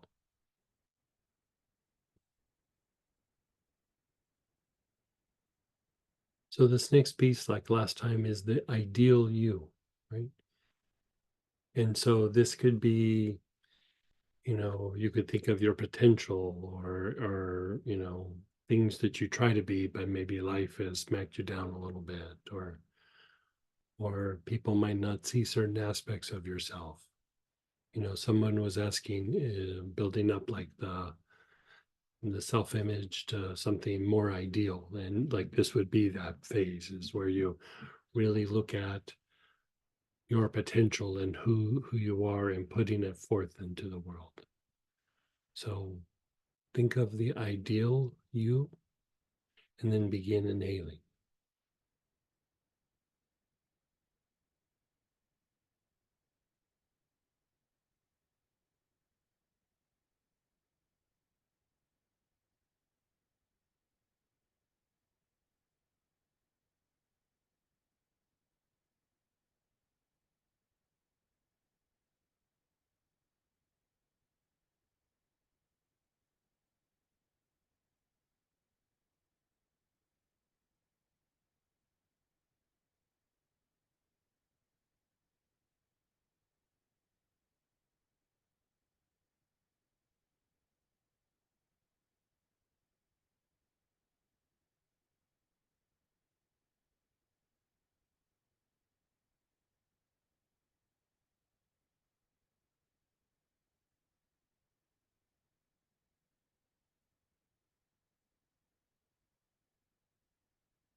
Then pause and be still.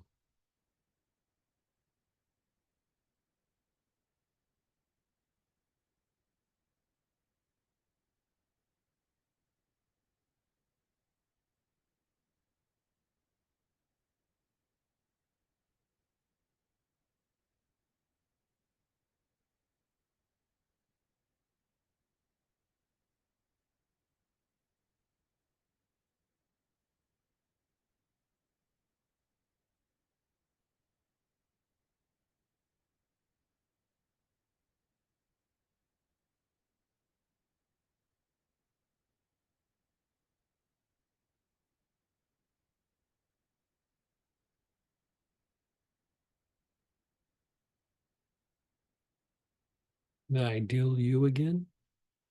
You're focused on the ideal you. You're taking nice, long, slow, deep breaths.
And then pause.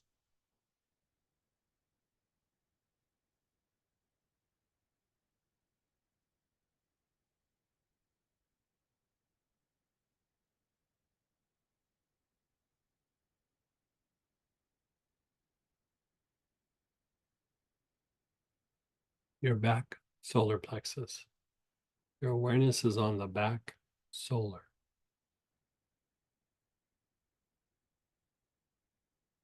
The mid back area below the shoulder blades.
Then just pause and be still.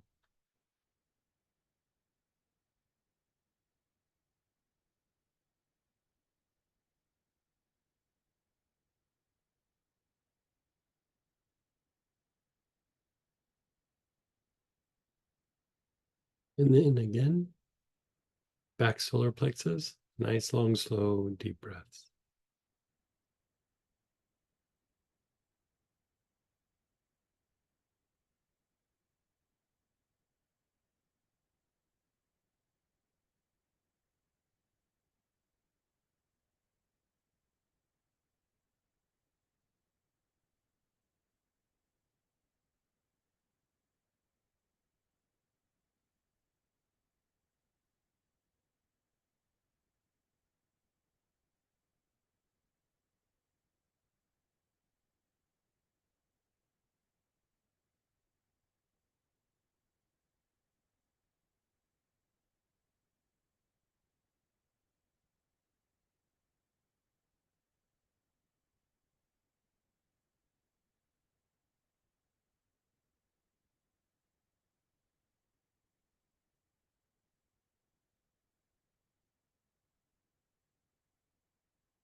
And then pause.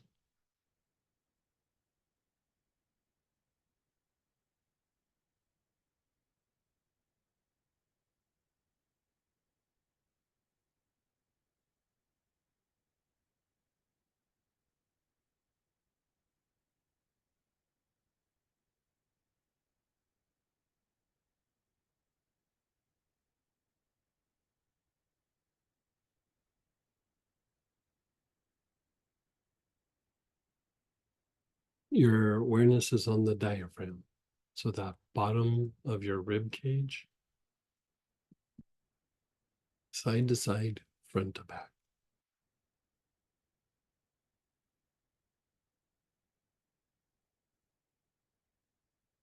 Nice, long, slow, deep breaths.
And then pause.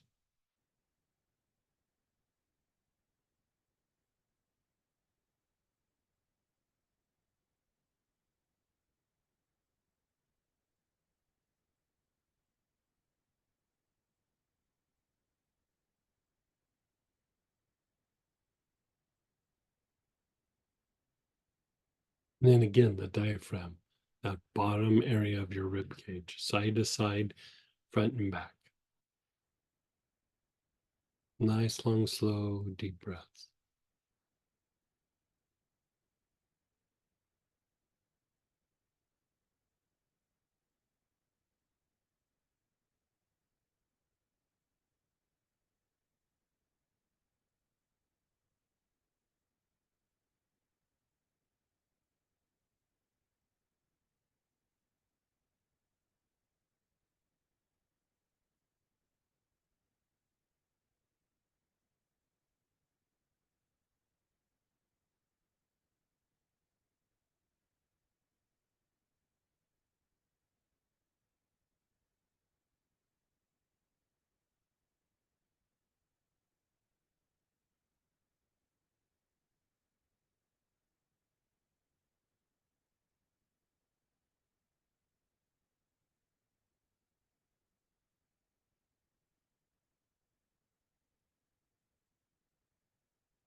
And then just let go, just be still.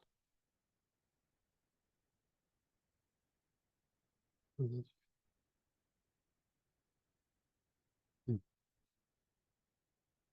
Your awareness is on your sixth chakra, where the sex organs are.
And then just pause.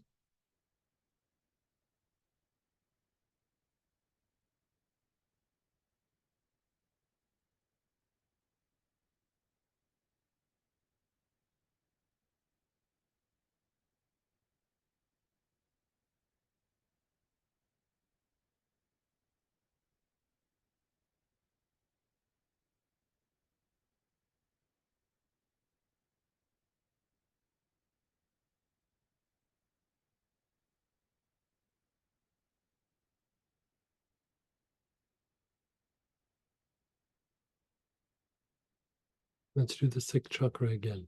Nice, long, slow, deep breaths.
And then just let it go.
Your awareness is on your low back, the back side of your navel.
And just pause.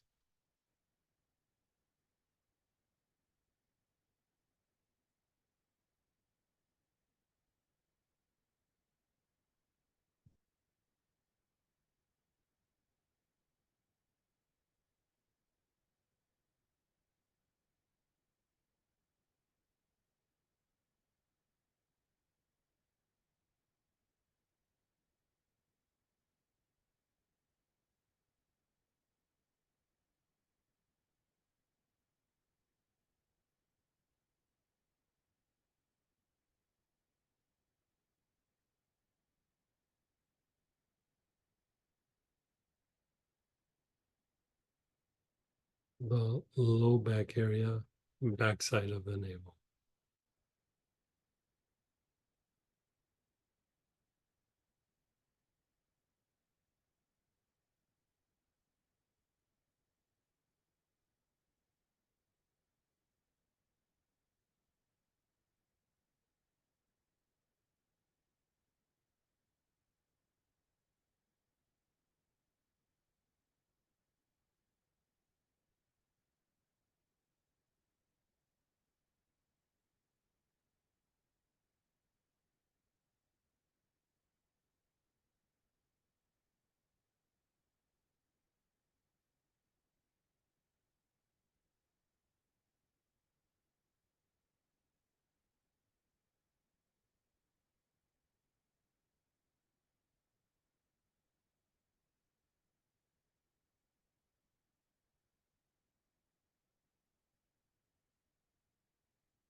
And then pause and be still.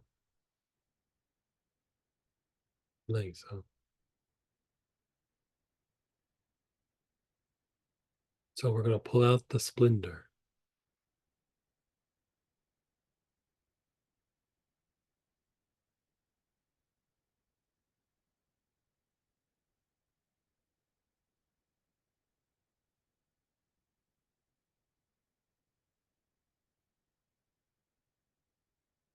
You're inhaling on the left side of your body, the whole left side.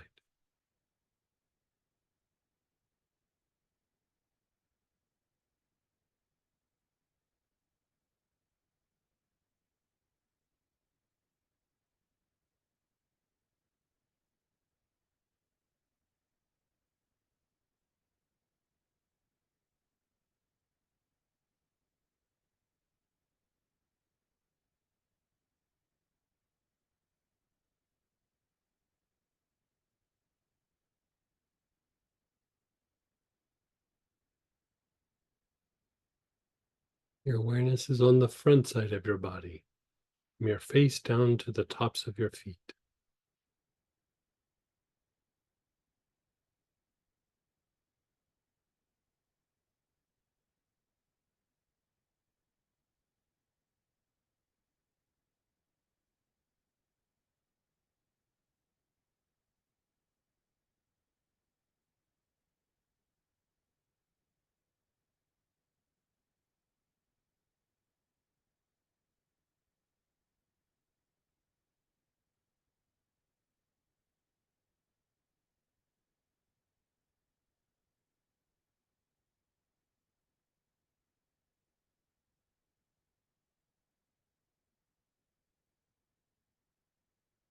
The right side of your body, from the right side of your face all the way down to your ankle, the whole right side.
And then the backside of your body, the whole backside.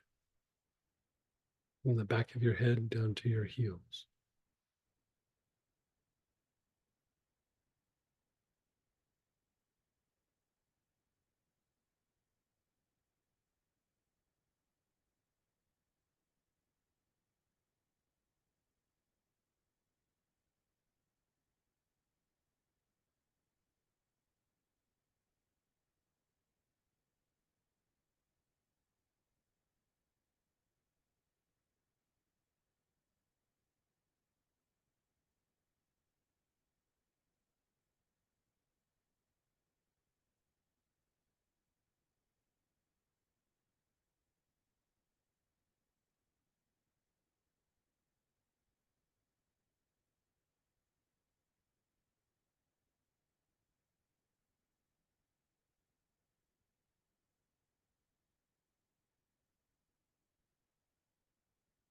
Then just let go. Just let go. Just be still.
Okay. Anybody want to share experiences or ask questions? You can unmute yourself or type in. How was that for you?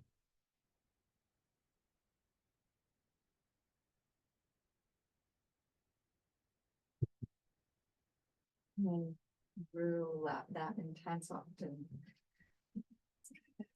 But I don't feel as clear as I was with the other ones. When we finished with the Mhm. slender, I was like, oh, good, shook it off. I'm like, I think I need to go through again. Mm.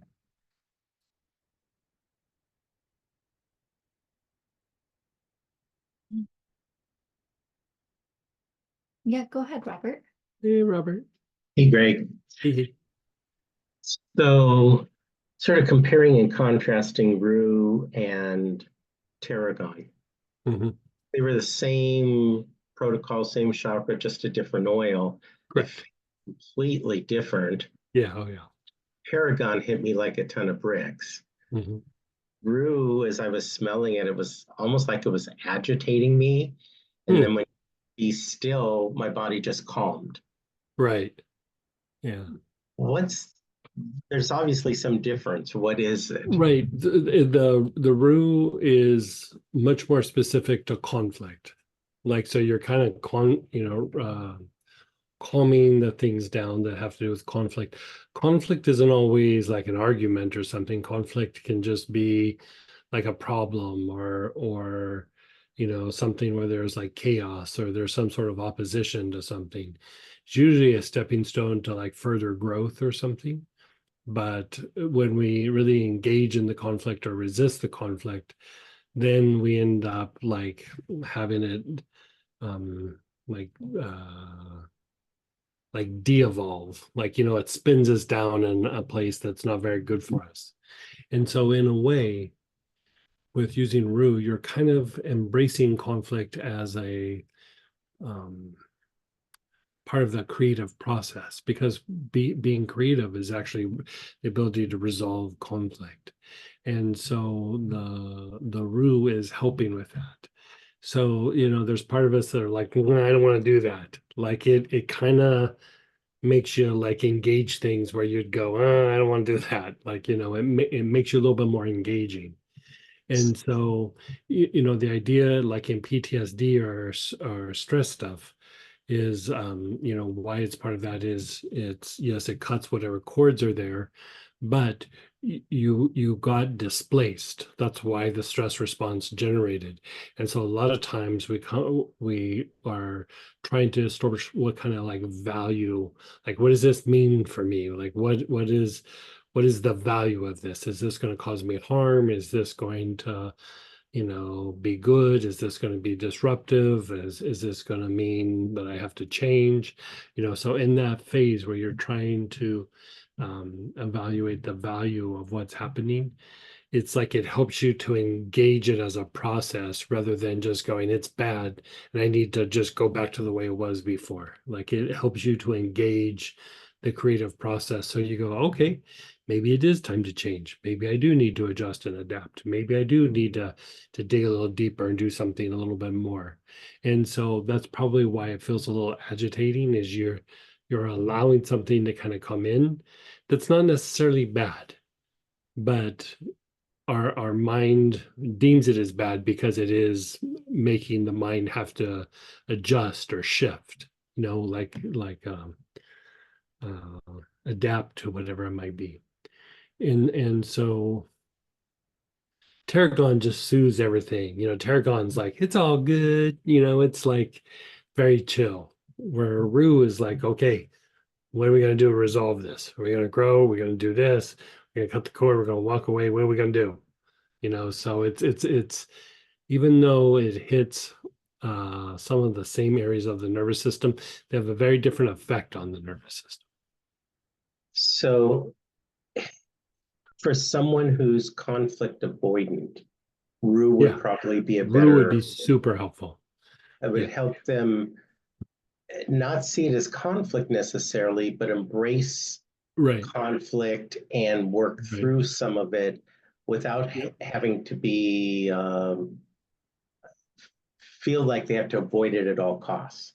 Right. And, you know, because a lot of times when we feel that we have to avoid it at all costs, the other extreme is it's a fight. Like, you know what I mean? Right, Where, right. like, you know, somebody can come up and go, you know what, this isn't going to work. And you go, well, normally I would avoid or normally I would fight, but they do have a point. You know what I mean? And it's like, maybe we have to address this little issue. And then you start going through and addressing it. But your first response is either, or like, what do you mean by that? You know what I mean? It moves you past that reaction. So it can still allow them to avoid conflict if they choose, but Yes. they're more in touch with their intuition as to whether they should choose to or not. Right. It instead of avoiding the situation because it's a reaction, you avoid the situation because you chose to, and it is the best thing to do. You know, because there are some conflicts where you just go, yeah, I'm not going to respond to that email, or I'm not going to engage this fight. But it's not because I'm avoiding conflict at all costs. You know, it's like if I need to have a discussion with this person, I will, but I don't see that it's going to improve anything or it's going to escalate something, so I'm going to walk away. You know, you're getting to like cognitively choose it versus just reacting to it. Right. Yeah. Right. Okay. That Yeah. makes sense. Thank you. So a lot of times when people have issues with conflict, you know, because people's perception of conflict is sometimes more the issue than the conflict itself. I usually will have them do Rue, but with the materialization breath. And that just helps them get to a place to where conflict becomes more of a creative process, you know, because you know, sometimes like when I would be consulting for different companies, the companies that really would adjust and adapt really were usually more successful big picture. And so what would happen is like, you know, say there was an issue with a group of employees or an employee or something, you know, instead of getting all worked up about it, they'd go, okay, this brings up an issue. What are we going to do about this issue? How do we resolve it? You know, how do we keep it from happening again? And what do we learn from this? where the employee or the group of employees were acting out. You know what I mean? It's for whatever reason, they were being naughty.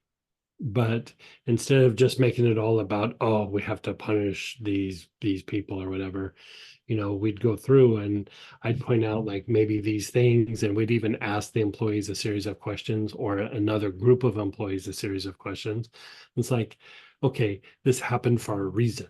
So let's figure out what's going on so that we resolve it, and that not only does it not happen again, but we grow and we're stronger because it happened. And that's like utilizing or harnessing conflict for growth, where when we just are resisting it or trying to get our way, what happens is we usually like I don't know a better word to say, but like de-evolve. Like you start sliding like down the rabbit hole, and yeah, hard to pull out of that gravity sometimes. Okay. Okay, thank you. Yeah. The other thing that's interesting too, like going back to what Robert's asking, is I can't remember if it's the Catholic Church or maybe Presbyterian. I think it's the Catholic Church. On one of the feast days, they don't call it roux, they call it by the other name, and I'd have to look it up what it is. It's like something of mother or something. But they basically mix they like soak the roux in the water for a little bit. And so they make like this like kind of roux, like holy water.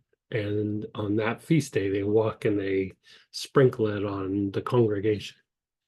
And it's considered like a kind of purification. But on one level, it's cutting cords and cutting conflict like that, but it's also reducing the conflict in that person. It's being amplified with the holy water, but yeah. Go ahead, Lolly. Hey, Lily. Okay. So that was actually relaxing. So what I'm wondering about is, you mentioned before that like when you work in like an office setting, big company, you diffused hyssop before, because again, it kind of. So what I'm wondering about is, would you ever do roux Oh yeah. instead? Like In the why would corporate you setting, why would you choose one? Yeah. one's more of conflict, and one is just like if there's a lot of negativity in the environment, I'd use hyssop. Not necessarily conflict, but like everybody's stressed out or everybody's grouchy or whatever. There's nothing really to resolve. Just stay away from Bob today. He's having a bad day. It's stuff like that. Um, the thing with hyssop is that it reduces the bounce back and forth between people. And so it's another way of keeping things from escalating. But in the corporate setting, the two oils that I sold almost exclusively, roux and hyssop.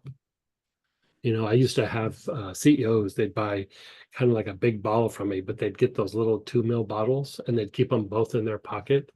And when they pulled it out, they could hide it, so they could be in a meeting and then I would tell them, like, if somebody asks, what are you doing? You just go, oh, it's for my sinuses, it helps prevent colds and flus, whatever, and because it was back in the day when essential oils were, people knew about them, but they weren't like as accepted as they are now. It was back quite a few years ago. And so, they would just fill their bottle up all the time. But those two were like, Okay. kind of the bread and butter in that circle. Okay. And I mean, and also these are the two of the ones that you have in the PTSD kit as well. Sure. Yeah. If you know. Yeah. Okay. Yeah. Yeah. Okay. Thank you. You're so welcome. I found roux pretty soothing, and it left me feeling a bit out there. Yeah. I think it was like, who was it? It was one of our friends that was from Brazil. Is that where she was from? Brazil? And they would mix acacia and roux for their meditation. Like, they weren't using essential oils, but they would use the herbs of rue and acacia, and then they would burn it as like an incense. And that's what they would use to do very deep meditation. And again, like I kind of get it. Like, mm, Tarragon was nice and relaxing, yet it didn't knock me out at all. I was very alert and awake. It got a bit emotional towards the end of Tarragon. Rue knocked me out, brought me deeper stillness and depth. Yeah. I love Rue. yeah. Yeah. It's nice. So, okay. So we are going to take a break. We'll come back at 25 after, so in 15 minutes, and we'll do bay laurel. So pull out your bay laurel if you have it, and we'll go from there.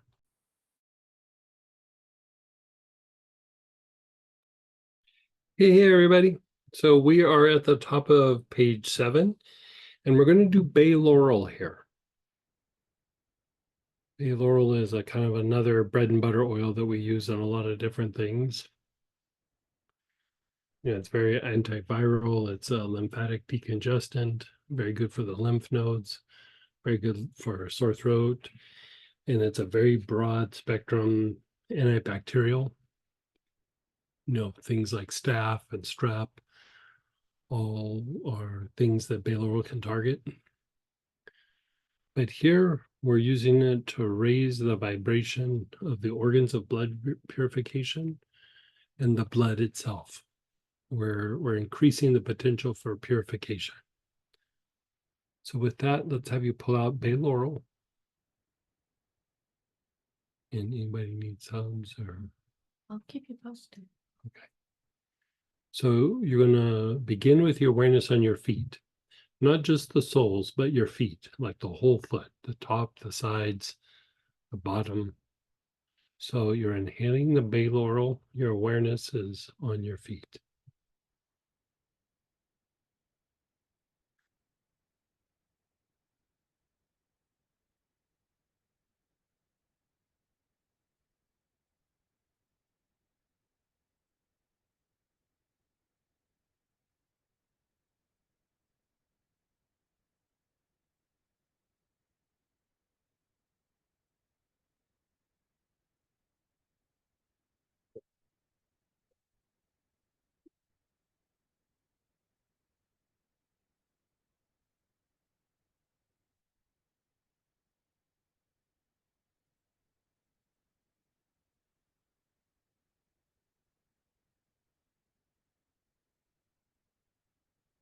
Okay, and then just pause and let go.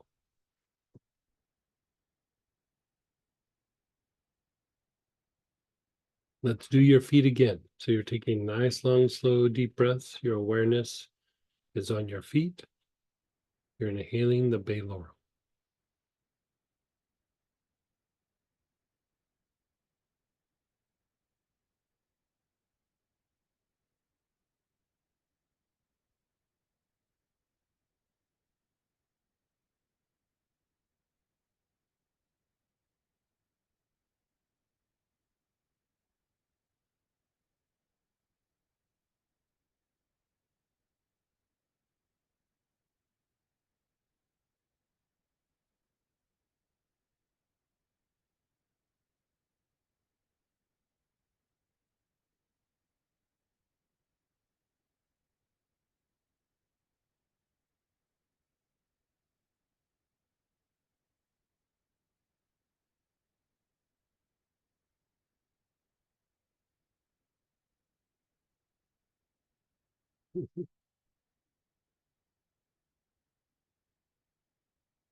And then pause and let it go.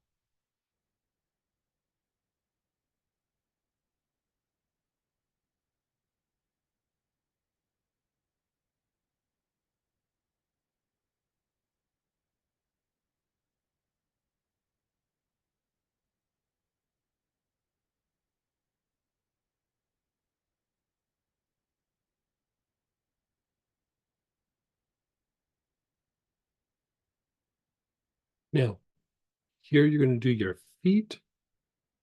You're going to keep your awareness on your feet and the lungs at the same time. Awareness is on your feet and lungs, both at the same time. Start taking nice, long, slow, deep breaths.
And then pause and be still. Just pause and be still.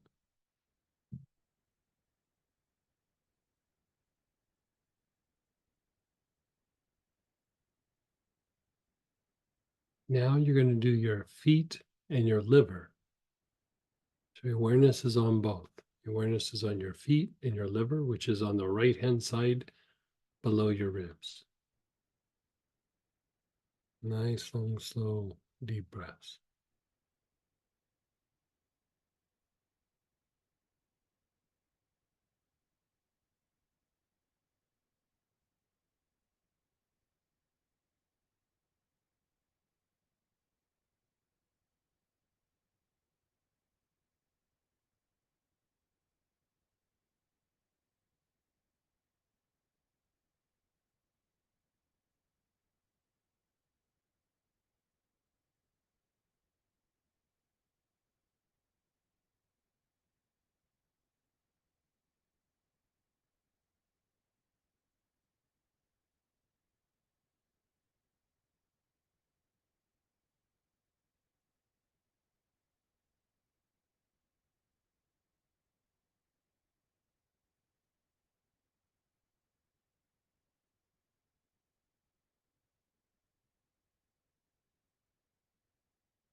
And then just be still.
You're gonna do your area that's, if you go to the midline and then 2 inches to the right below your ribs,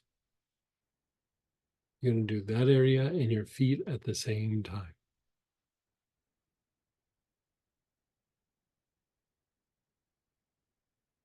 Now gallbladder area and your feet both at the same time.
Pause and let go.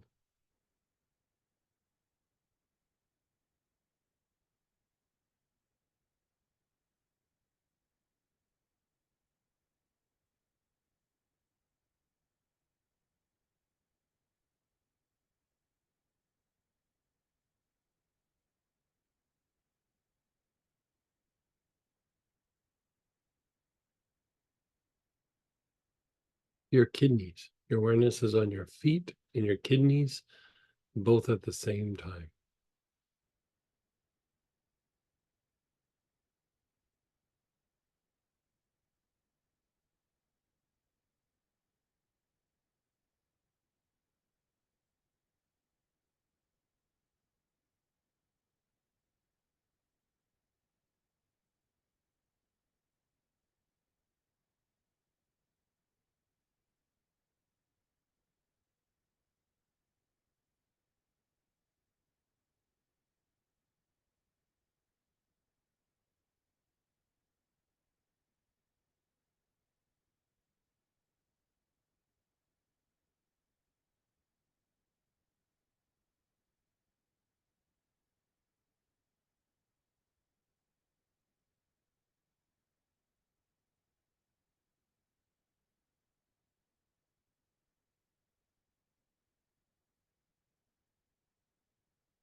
And be still.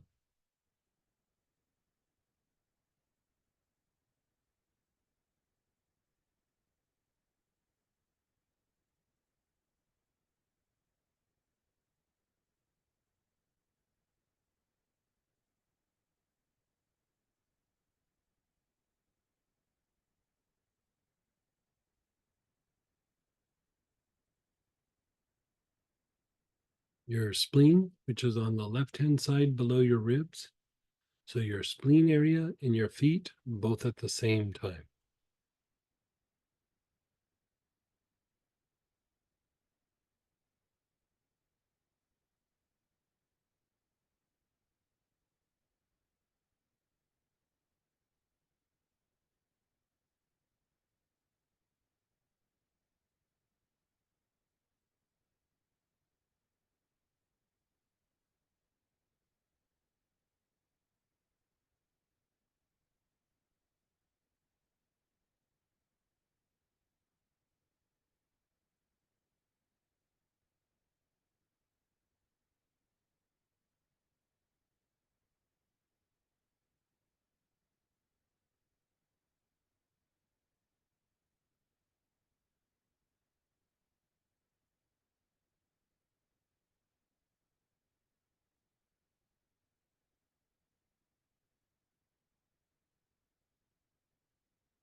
And then just let that go.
Your awareness is on the back heart. Nice, long, slow, deep breaths.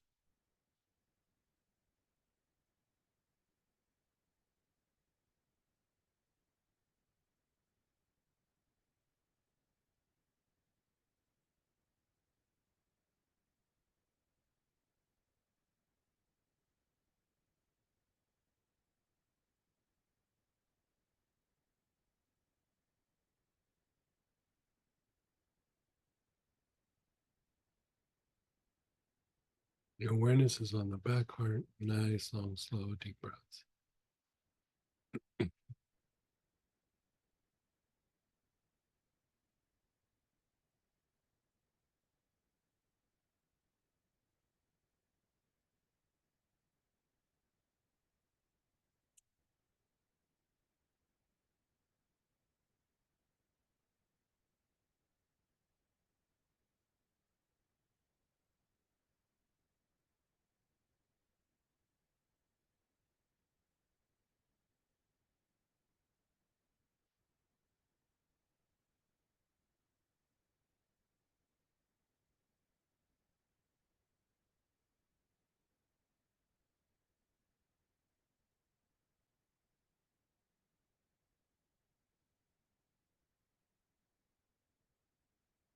And then just be still.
Again, your awareness is on your feet, just your feet. Nice, long, slow, deep breaths.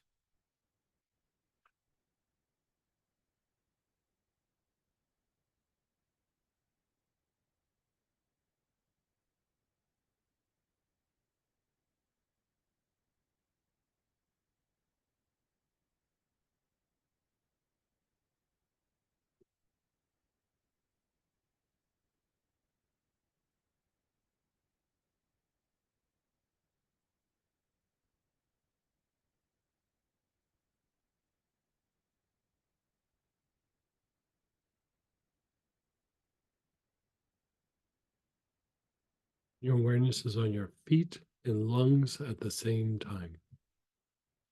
Nice, long, slow, deep breaths.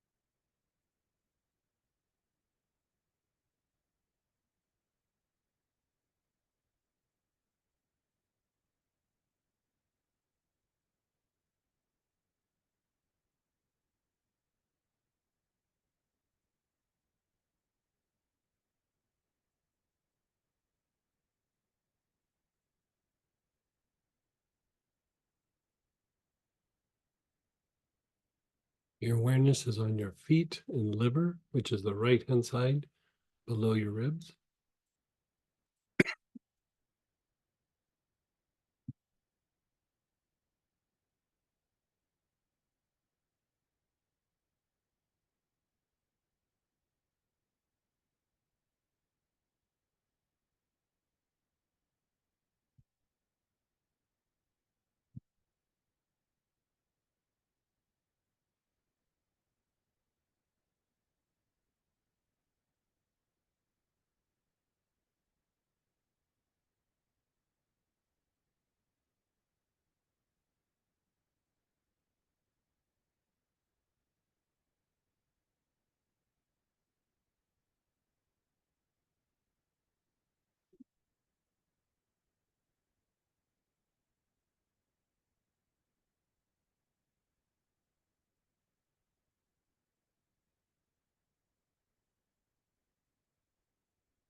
Go to your midline, 2 inches off to the right, below the ribs, that area, and your feet.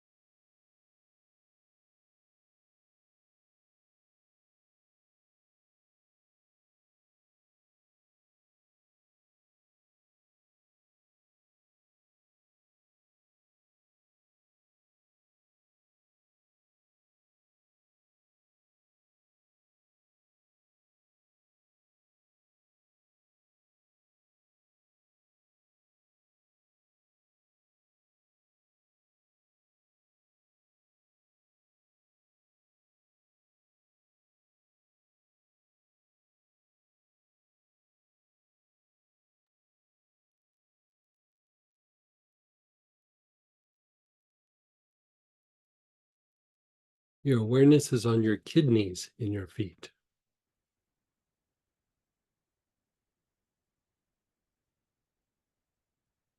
Your awareness is on your kidneys in your feet.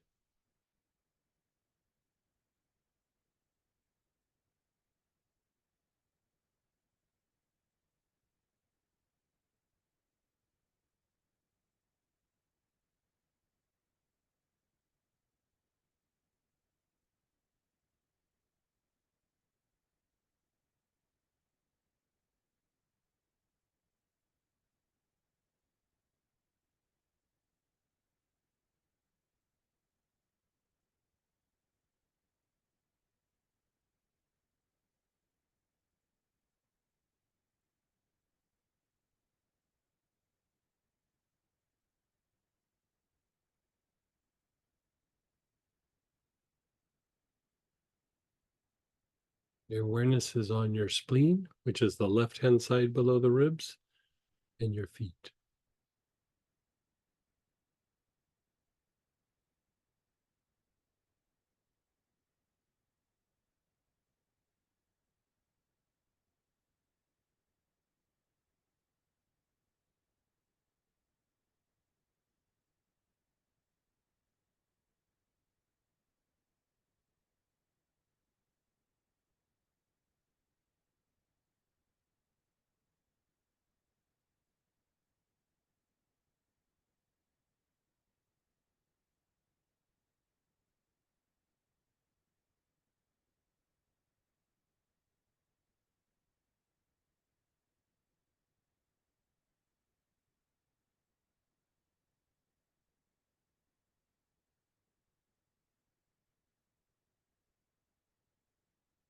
And then move your awareness to the back heart.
And then just pause and be still.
You have your splendor. You're inhaling your splendor. Your awareness is on the left side of your body. The whole left side. From your head down to your ankle.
Then the front side of the body, from your face down to the tops of your feet.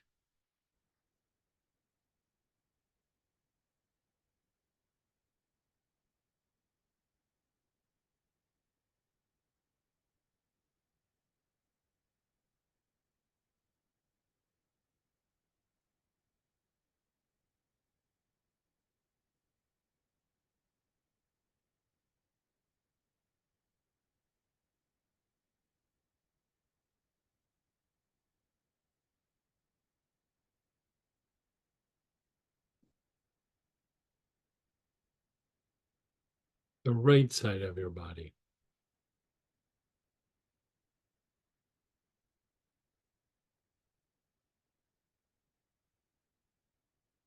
Right side of your face, all the way down your body to your ankle.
And then the back side of your body.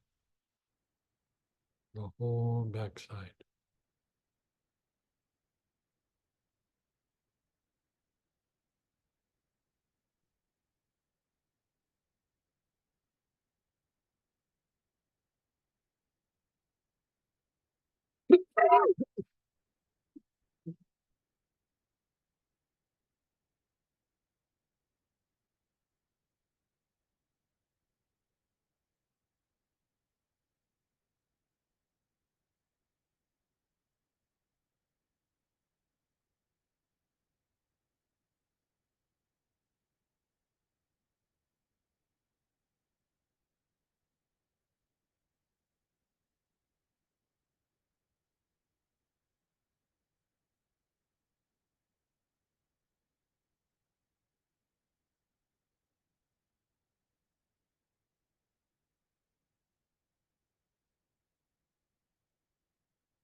Just be still. Just let go.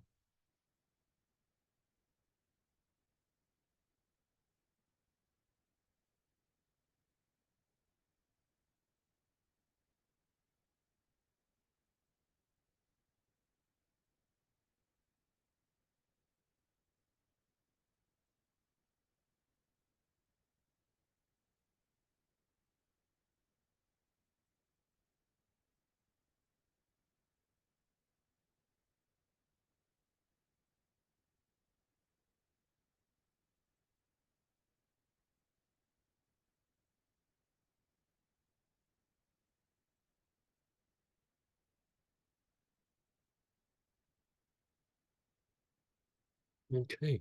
Do you want to share or ask questions? You can unmute yourself or type it. We'll do that before we take a break.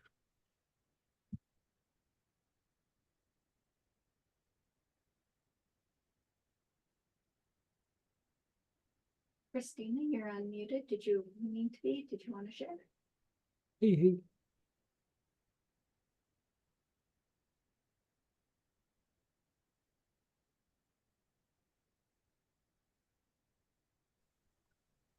Hey, Greg, it's Ralph. Hey, Ralph.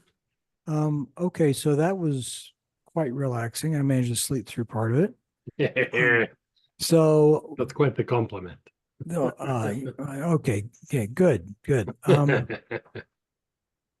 So I would assume that the splendor is about relaxing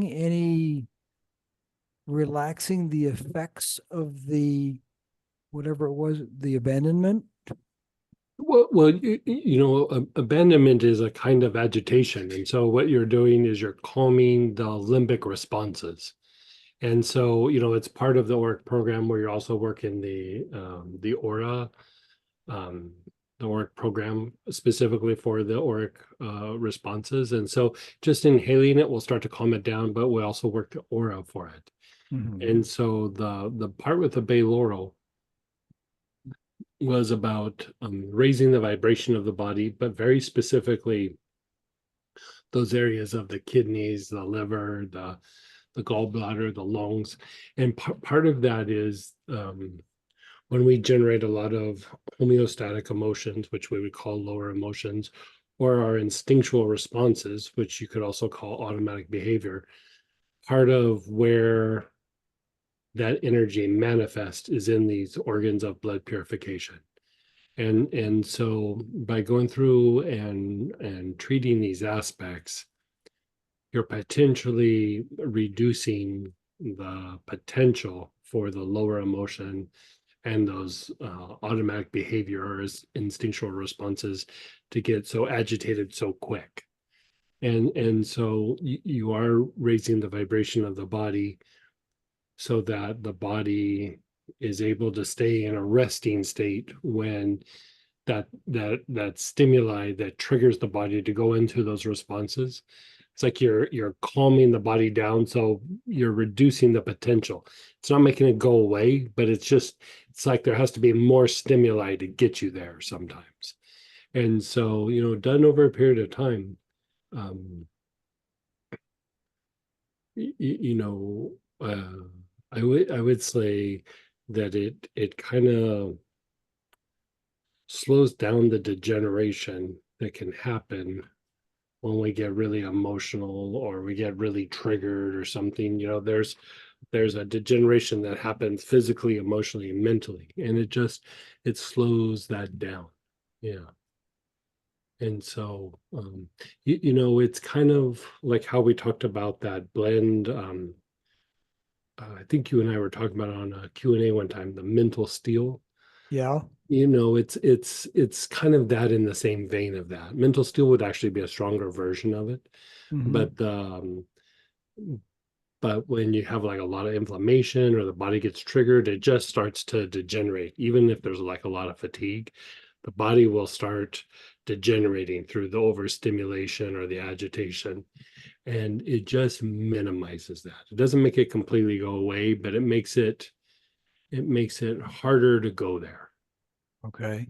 Yeah. So this is like we use the word fortifying. So Yeah, this is like it's very fortified. fortifying that Like, those lower emotions so yeah, that they're more like operating in their positive light as opposed to degenerating into right, their negative light. right.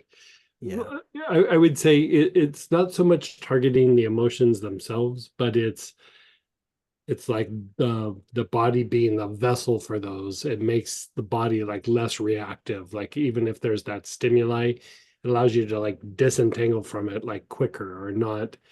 Because a lot of times if you look at stress, there's the stress from right now, but there's usually bucket loads from the past. Yeah. And so a lot of times when when you're under a lot of stress, yes, you're feeling the now stress, but you're probably feeling even more the old stress. And it's mixed. And so this is trying to make it more about right now and not all the bucket loads from the past of lower emotions or agitation. And so it's like you said, it's fortifying to the body, fortifying to the emotions, the mind, the whole bit. Okay, good. Excellent. Thanks. Yeah. And go ahead, Lolly. Hey, Hey, so yeah, that was nice. Thank you. So my question is, again, regarding the organs of blood purification, because I mean, we worked with that yesterday as well when we did the helichrysum at the beginning, but here you're working it for a different purpose, right? same idea, like earlier, I think we did it with helichrysum, if I remember Yeah. right. Mm-hmm. The helichrysum is like cleaning up the emotions. Like the bay laurel is making it harder for you to be reactive to those like acting on those emotions. Because it's like sometimes if you go, this is and then you go down and you go to crazyville, right? And then there's times where you go, well, when I think about it, I kind of see why they're saying that. Like, you know what I mean? Like you can Mhm. pull out of it, but your first response is like, I can't believe it. They said this, they said that. It's the difference between Crazyville and going, yeah, I kind of heard what you meant by that. Where the helichrysum is just cleaning that stuff out. This is like making things less reactive. Okay. And then using the feet on the protocol, because I mean we've done the organs of blood purification with different oils and different things, but you're adding the feet for this one. Like, what's the reasoning behind that? Part of what gets how you get stimulated to the external stimuli is the energy actually comes in through the feet. I mean, it comes in other areas too, but so it's a way to kind of stay grounded and less reactive. And it kind of opens up the channel to release things. Like part of how you release some of the negative emotions is if it hasn't gotten to the brain where it starts to become psychosomatic or somaticizing, let's say it's in your emotional body, if you can discharge that into the earth, then the earth just transmutes it. Like you don't have to hold on to it. So if you open up that pathway, even if it's emotions from somebody else, it allows you a way to like discharge it so that you're not having to carry that backpack around of that agitation or lower emotion. Okay, makes sense. Yeah. Thank Yeah. you. I think you pretty much just answered this question then. It was just, what were we addressing in the bay laurel section? Yeah, I think that's it. Yeah. My stomach got upset when the focus was on the liver and the gallbladder. And I didn't find a roux substitute. I don't find a roux substitute. I don't know, maybe it didn't. Yeah, we were doing bay laurel here. I don't know if you were talking about the last segment or yeah.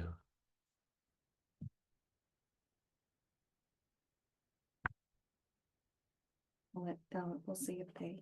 Okay.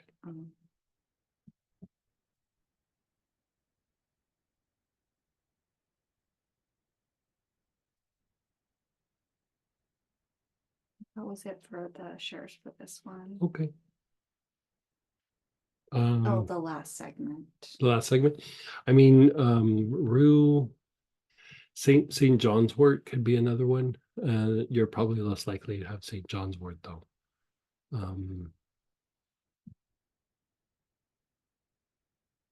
I mean, aloes maybe. Yeah. Yeah. So, okay, so we're going to take a break. We'll come back on the half hour, so in 15 minutes, and we'll do the last segment.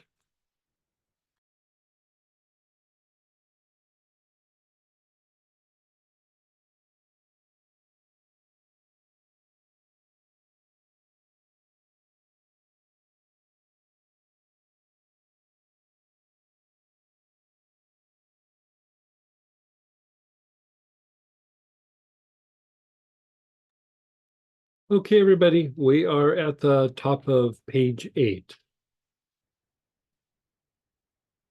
So we're working with Splendor. We've been working with Splendor all along, but here we're just doing Splendor by itself. We're working the ORIC program, and then we're going down and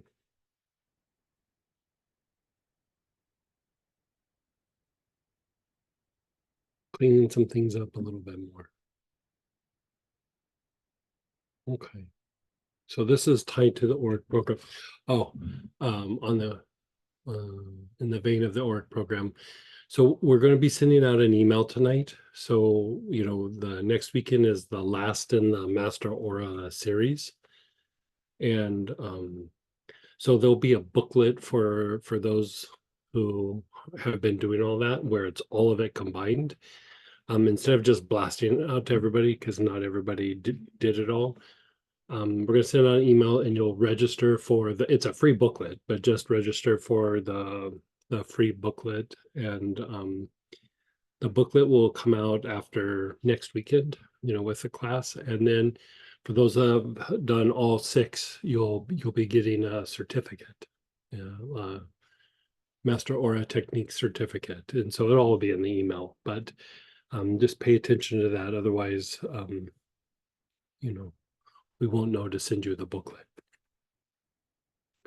So with that, you're going to pull out your Splendor.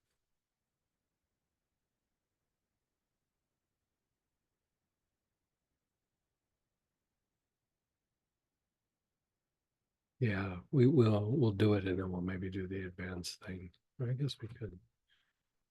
We'll do it here, and then we'll add it after.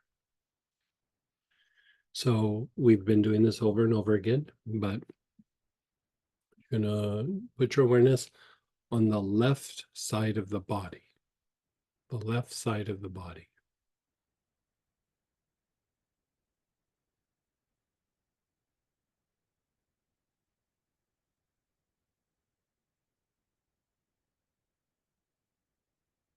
From head to ankle.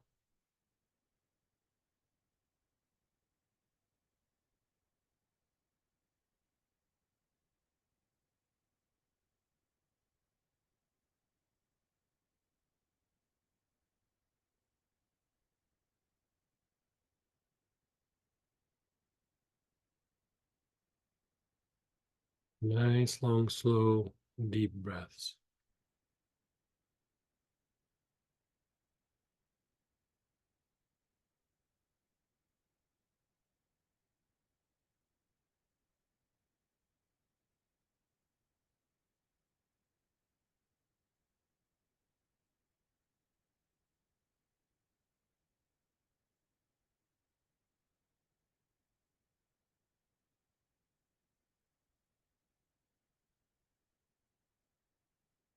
Now you're doing the front side of the body, the face all the way down to the tops of your feet.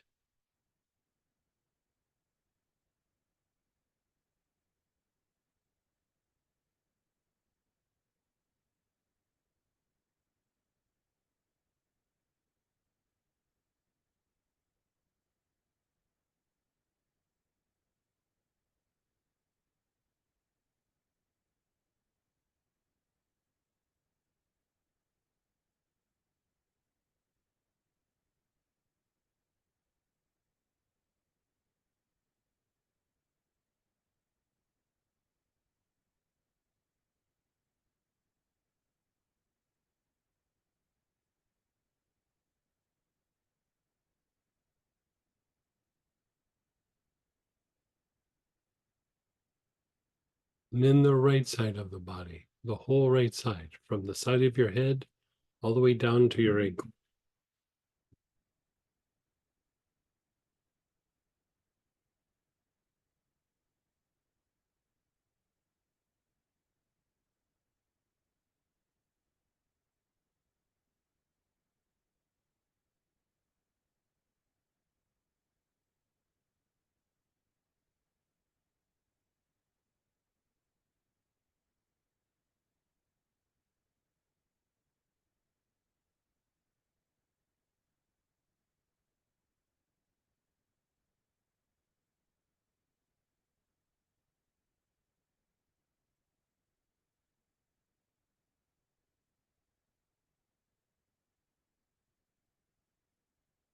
And then the back side of the body, the whole back side.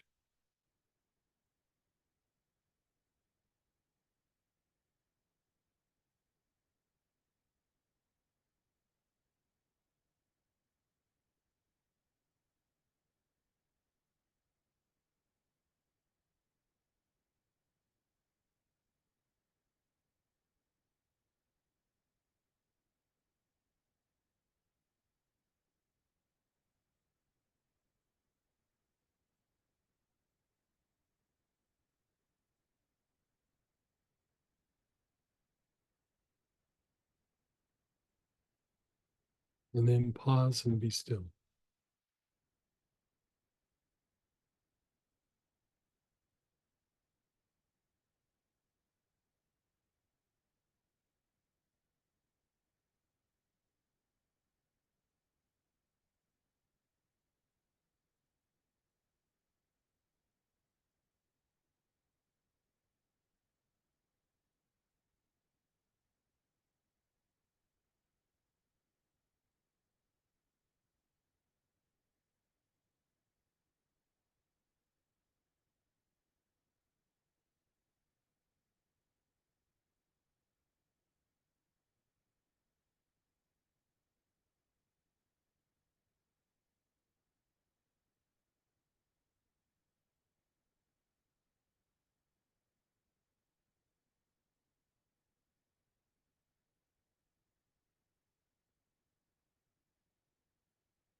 Just let go. You're letting go of everything. Just let go.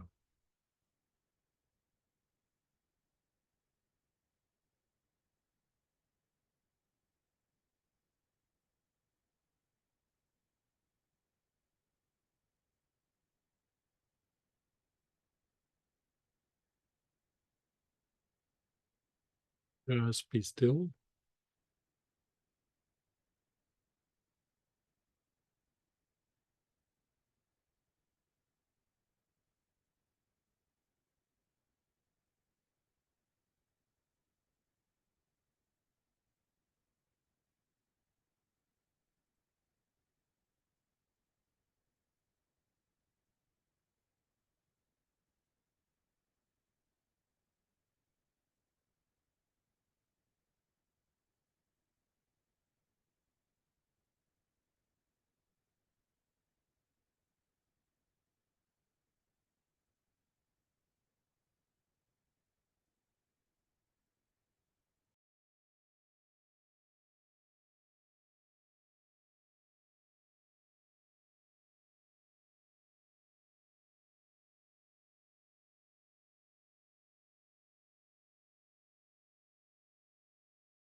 Let's do that again. Your awareness is on the left side of your body.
Your awareness is on the front side of your body, the face down to the tops of your feet.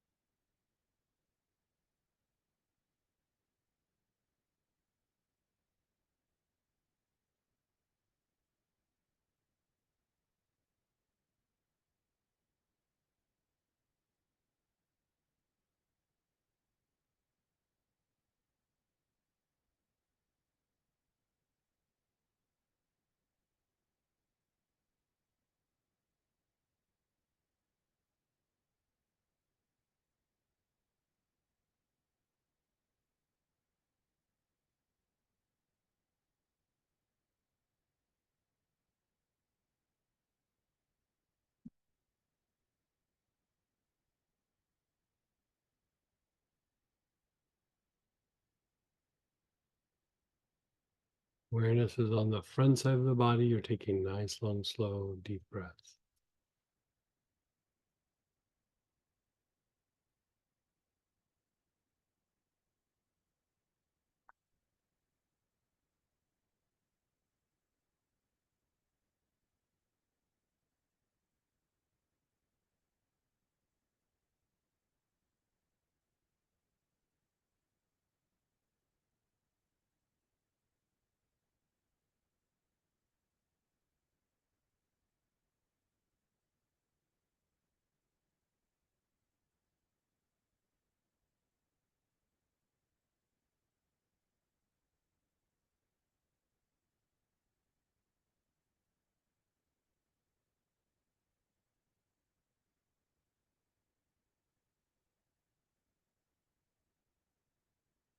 Your awareness is on the right side of your body, head to ankle.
Your awareness is on the back side of the body.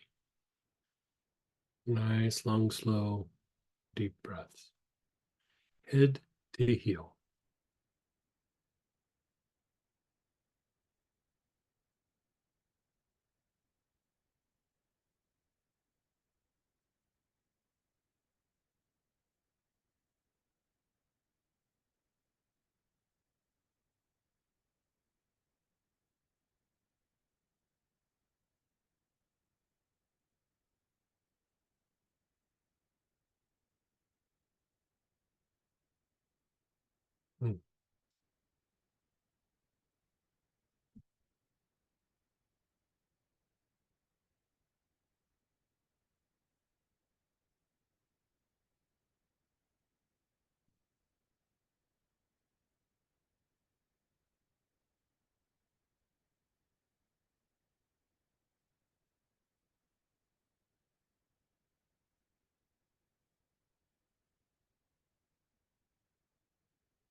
And then just pause and be still.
Just letting go.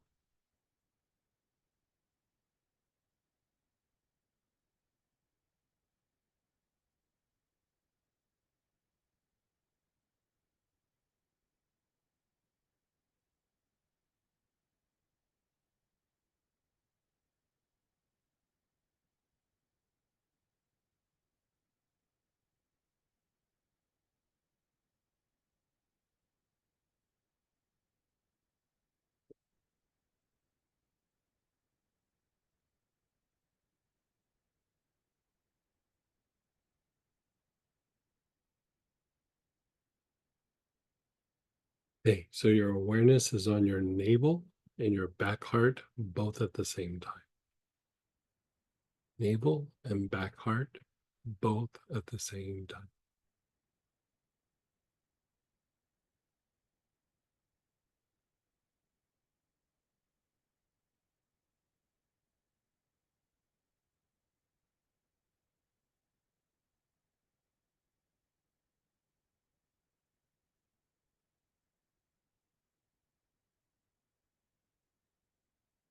Nice, long, slow, deep breaths.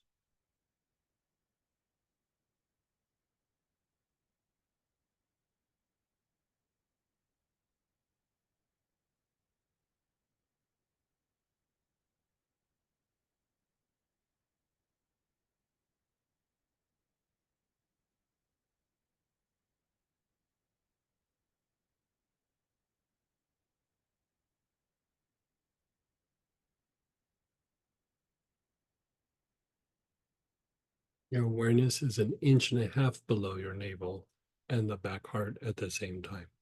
The back heart's between your shoulder blades. The navel minor is 1.5 inches below your navel.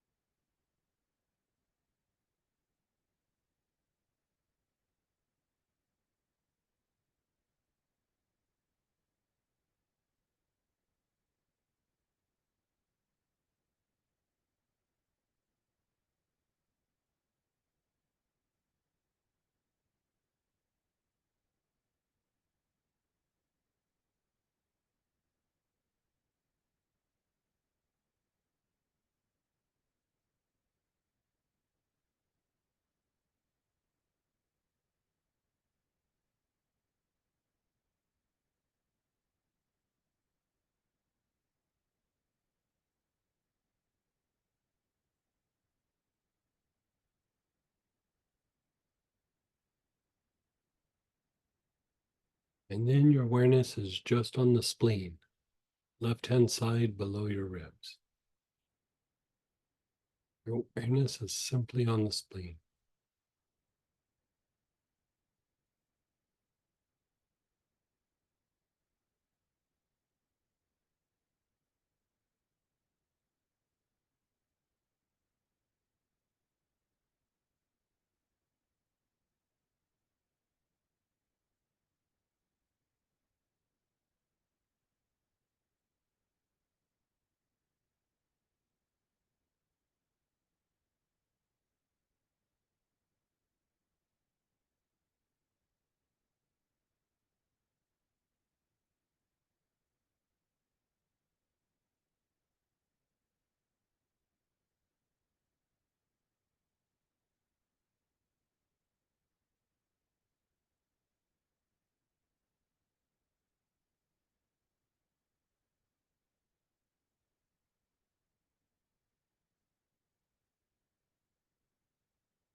Your awareness is on the low back, the opposite the navel, the backside of the navel, known as the Ming Men.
Your awareness is on the sex chakra, where the sex organs are.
Your awareness is on the basic chakra, the bottom of the tailbone.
Then your awareness is on the back heart, the area between the shoulder blades.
And then just pause and be still.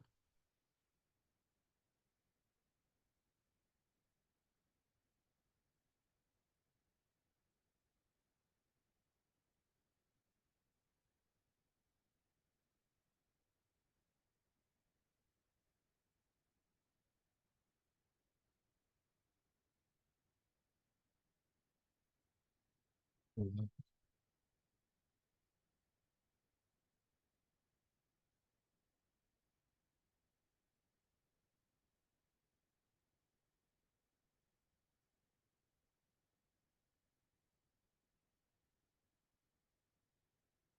Just be still.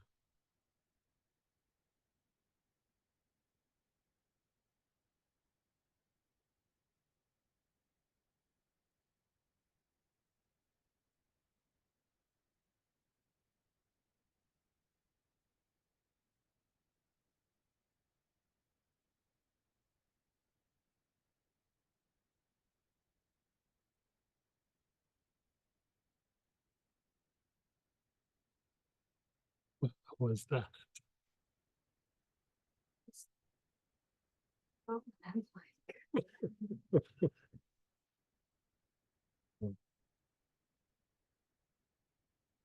So we're going to do that one more time, but you know, I bring up the Master Aura series, and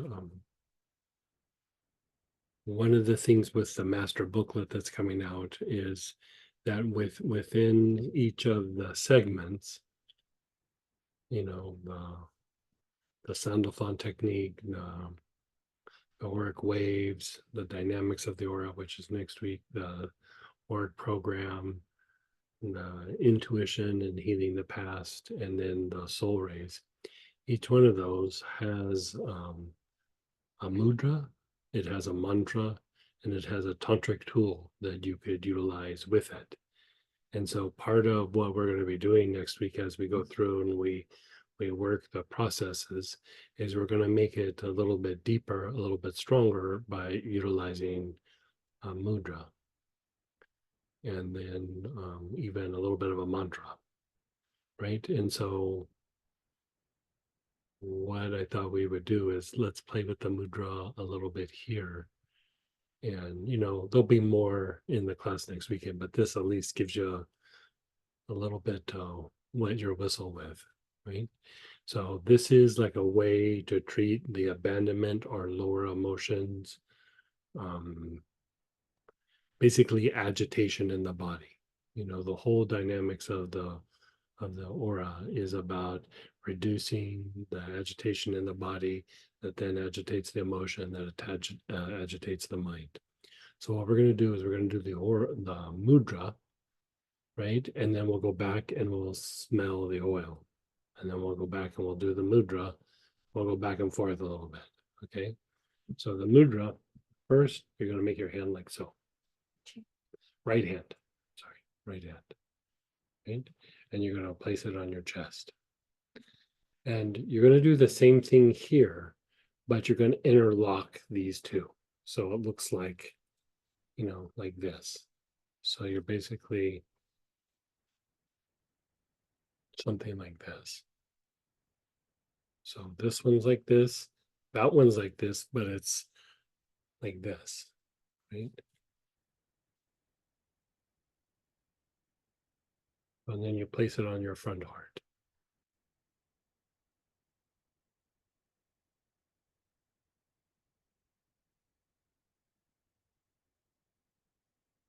Does our Zangapa statue do this as well? The little Zangapa. What's that? Oh, gotcha. Okay, so you're holding it like this.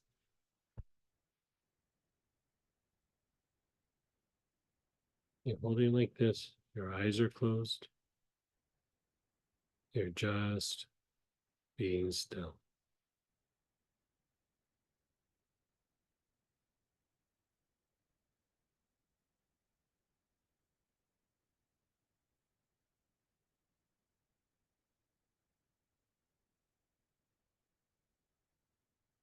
Hmm.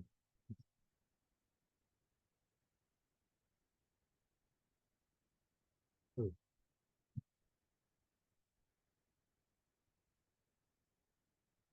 Yeah, let me see it first. Yeah.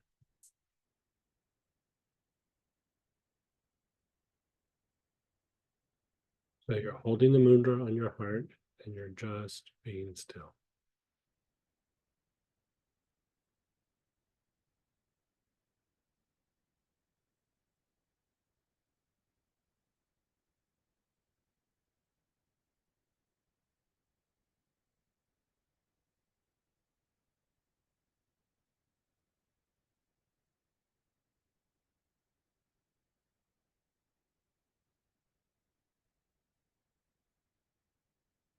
Keep the mudra where it's at. Just be still. I'm going to chant as we're doing this.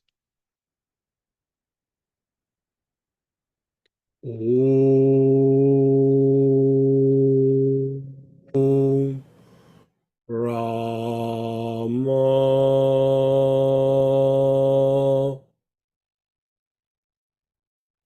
Om.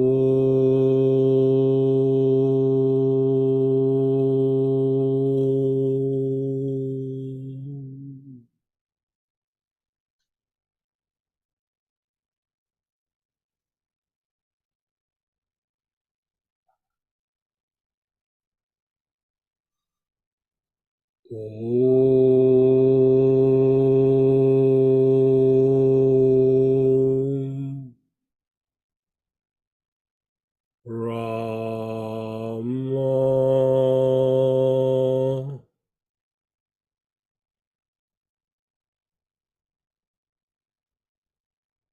Om.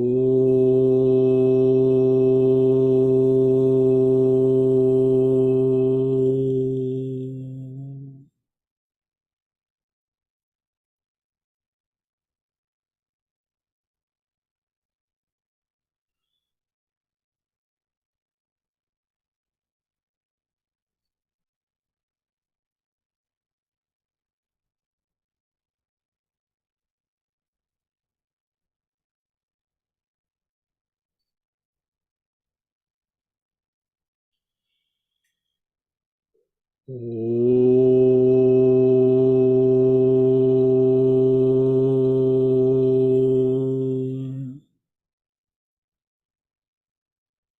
Rama.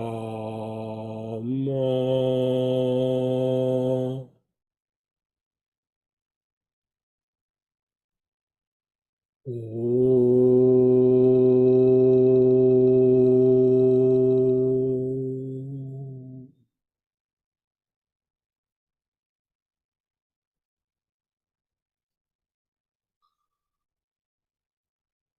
Just be still. Every exhalation, try to relax your body. Relax your legs, your back, your jaws.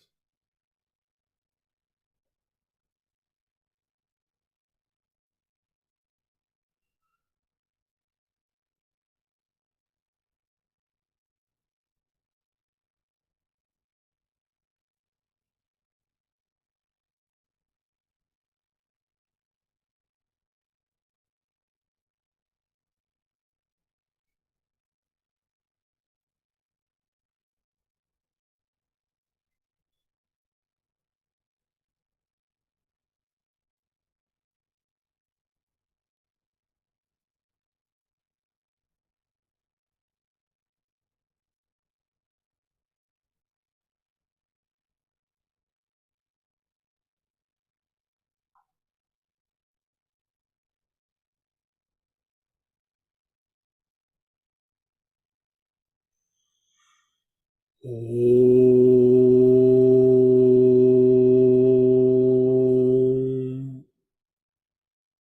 Rama.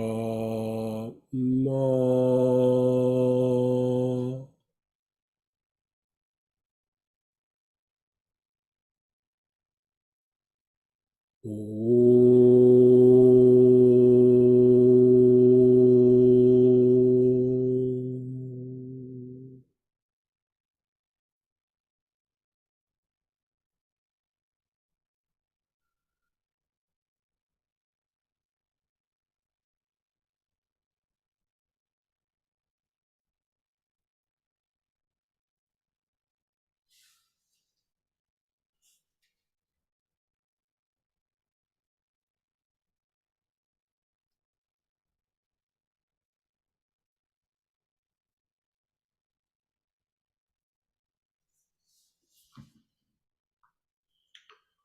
Okay, let the mudra go and pick up your bottle of splendor again. Begin inhaling with your navel and back heart at the same time. Your awareness is on your navel and back heart at the same time.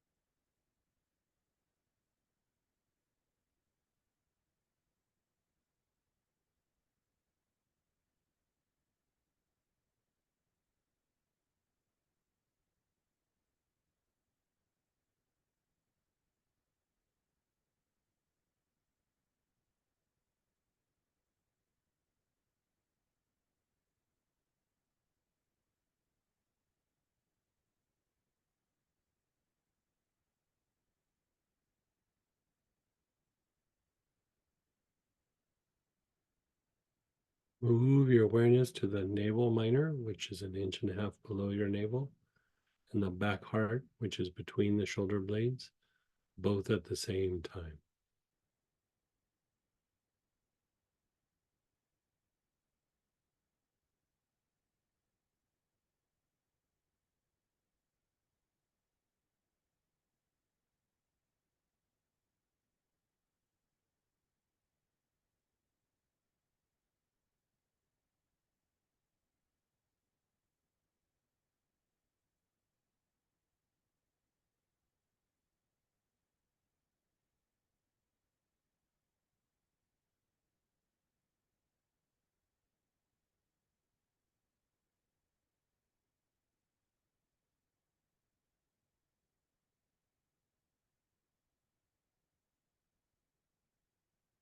Your awareness is on the spleen, left hand side below your ribs.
Awareness is on the low back, the backside of the navel.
The sex chakra, where the sex organs are.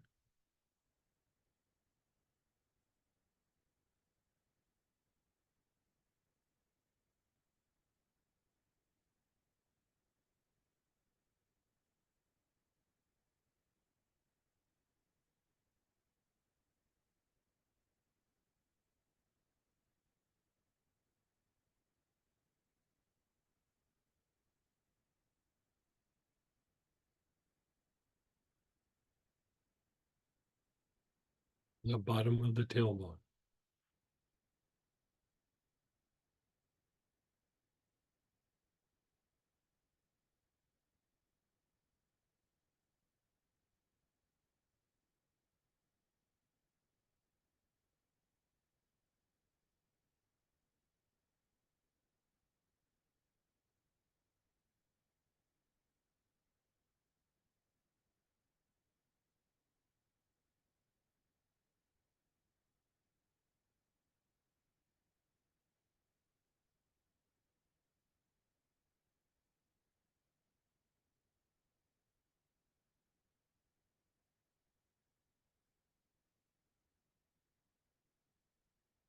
Your awareness is on the bottom of the tailbone.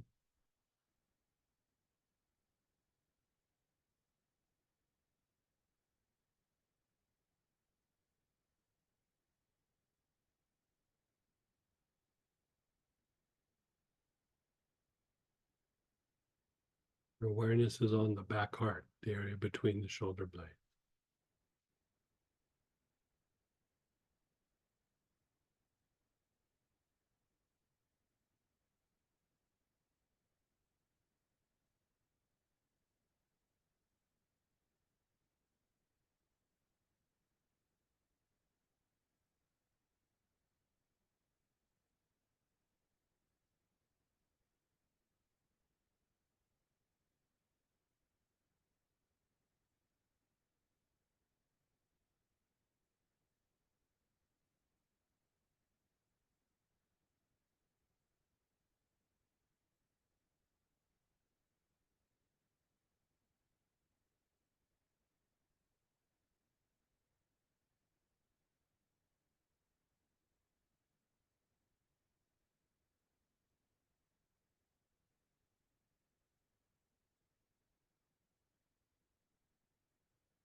Just be still, let go. Just let go for a moment. As you let go, hand back up in the mudra. This one, doing the same. They're intertwined. As you let go, just be still. Your eyes are closed.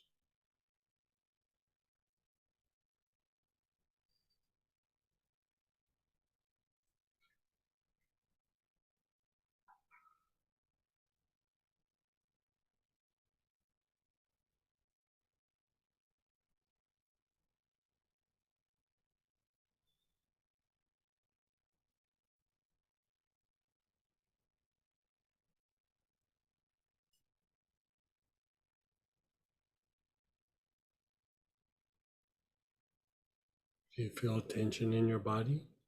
Every exhalation, let that area relax.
And why don't you pick the Splendor up and just inhale it for a little bit? Just take some nice, long, slow, deep breaths.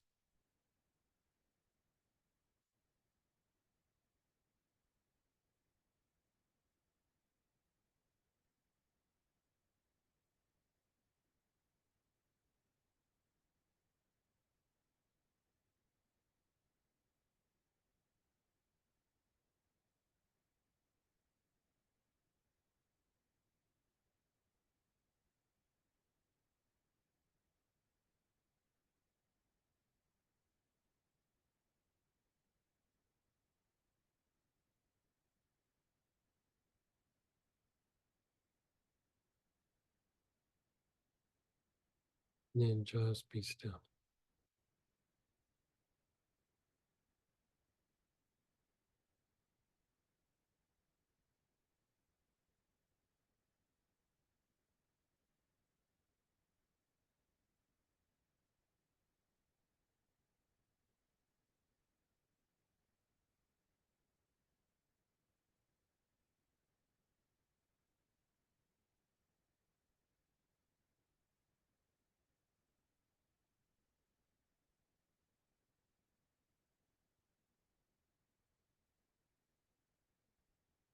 Keep in mind the effect's much stronger with the alchemical directions, but still you can feel something's happening.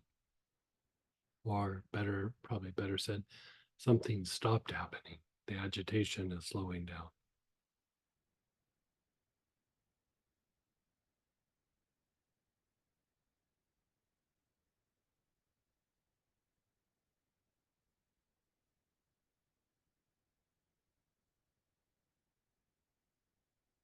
So in the booklet, we'll talk about mantras, mudras, tool like the tantric tool that you can use, even a stone, spedric tinctures, like everything will just kind of be laid out for you.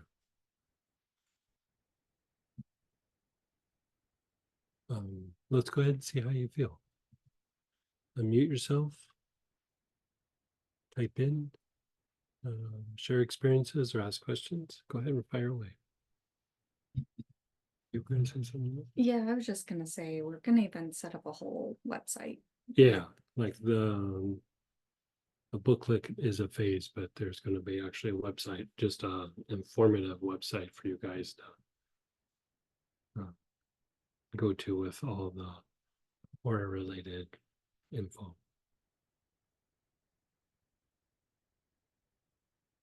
But that one won't be up quite as quick. No, I'm still writing material for that. Yeah. And I have somebody doing some research on just the aura from different traditions and things, and we'll present it all at once. But anyway.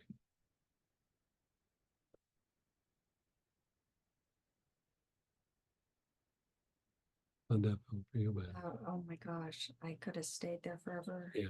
And I mean, I'm already so excited about next week with the alchemical ones, but Right. like you said, just even with that Yeah, splendor just with the splendor. and that mudra, Yeah. oh my gosh, that was special. Yeah.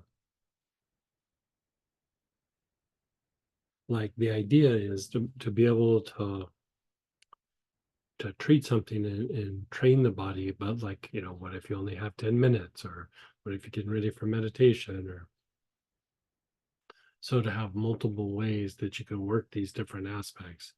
Yes, we can work them with oils, but we can also do maintenance and do other things and just have them overlap and all be a piece of a practice. And so drawing on different things from different traditions, you know, we had to kind of present the whole or a series for it to make sense. But, you know, it took a little while, but it's all coming together. And so, you know, next week you'll start to get an even bigger taste of what's going on. And then, you know, the booklet will go a little bit deeper, and then eventually the website will even go deeper. So, It's exciting. mhm. Go ahead, Trace. Hey, Hi, so that the first with the Splendor knocked me out. yeah. Missed the mudra, came back. The That mudra is this. I was like, oh man. But I got it the second time. Thank you. Okay, I'm gonna try that one too. good. I'm gonna use that one with Brian. Yeah, I think that's a Little Rascals thing, isn't it? Like, I think so. Yeah. Thank you. yeah. How do you feel? Um, well, after the tarragon, you know, that one just kind of kicked me. I mean, Yeah. and the body didn't feel good for a while. But I think the nap helped. I feel better now. Yeah. Yeah. That one, Sometimes don't you know this happens to me sometimes, like you know, your body's running on like a little adrenaline or something, and then you just kind of calm down, and then you're like, ugh, I don't feel good. I need to lay down. Like sometimes it's just like 15 or 20 minutes. I can lay down, like really crash out, and then get up and, you know, do the little power nap, and then I feel so much better afterwards.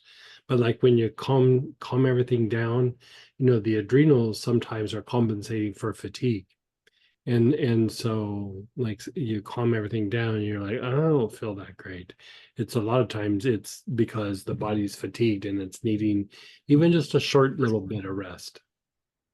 Yeah. I definitely think that was the case. So yesterday the helichrysum was just so powerful and lovely, and then today the tarragon was like, oh, you had fun yesterday. Let's slap you around with this one. Obviously, I need to do the tarragon a few more times. Thank you. That was a great Beautiful. class. Good.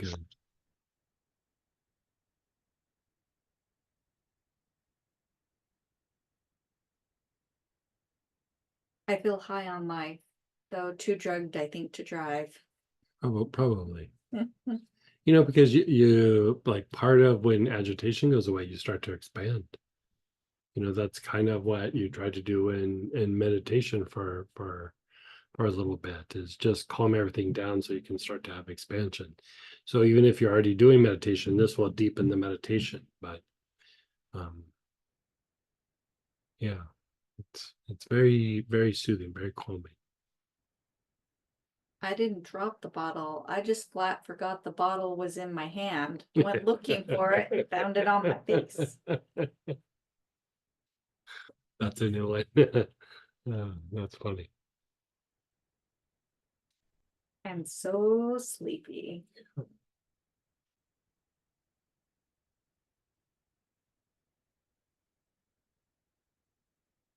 All right, I'm gonna try to go from the start. We're all really spacey, I think. Splendor smells amazing. It's even more potent when I shove it up the bottle up my nostril.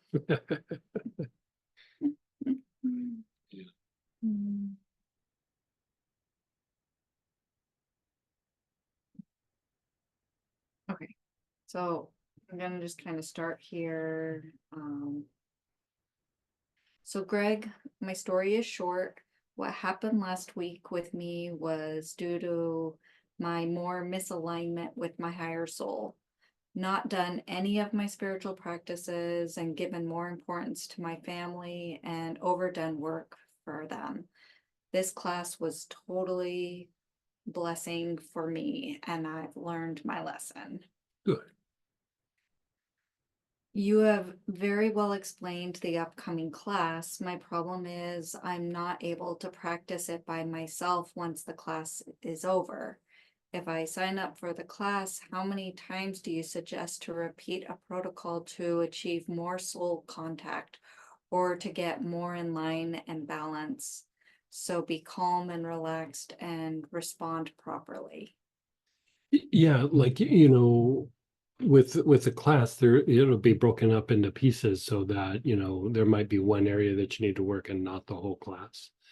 And then like all the other parts of the aura series, there's the 1 through 49, where like if you go like, okay, I have some respiratory issues, where do I go? I have issues with my nervous system, where do I go? Like, you'll have all of that as well.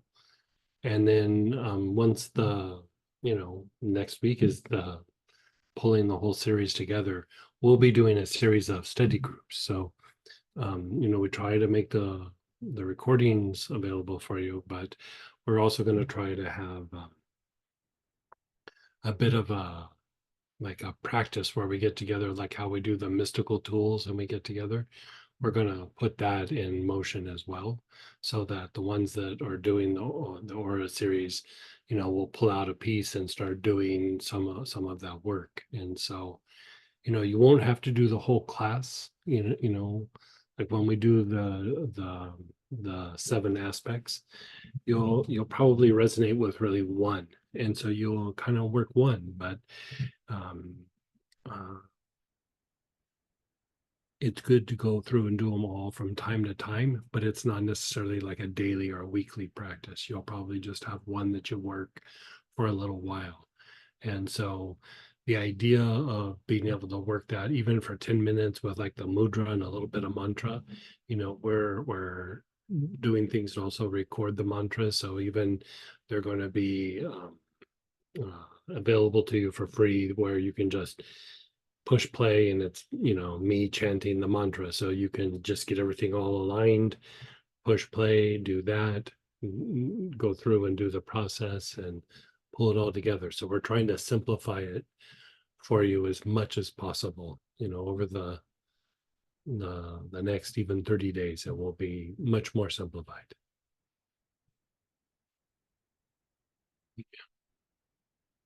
A lot of energy moving. Yeah. Yeah.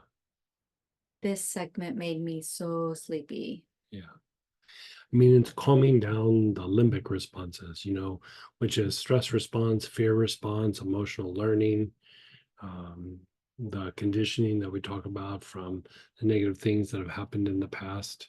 You're doing a lot to calm those aspects down.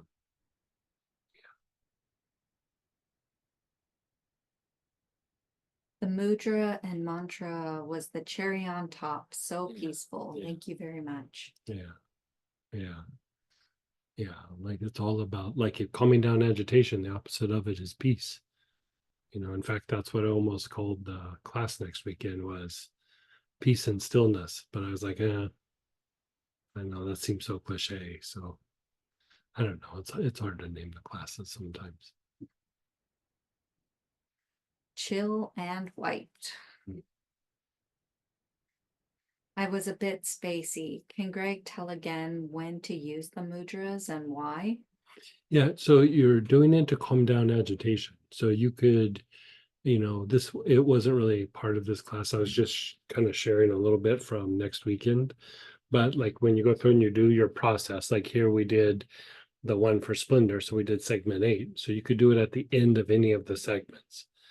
So the purpose is to deepen what's happening with the oils. The oils are getting something moving, but sometimes you get something moving and then you start going, oh, I should check my phone. Oh, I should do this. I should do that. The mind will start bouncing around. So like doing the mudra like this, it allows what's happening with the oil to go much deeper.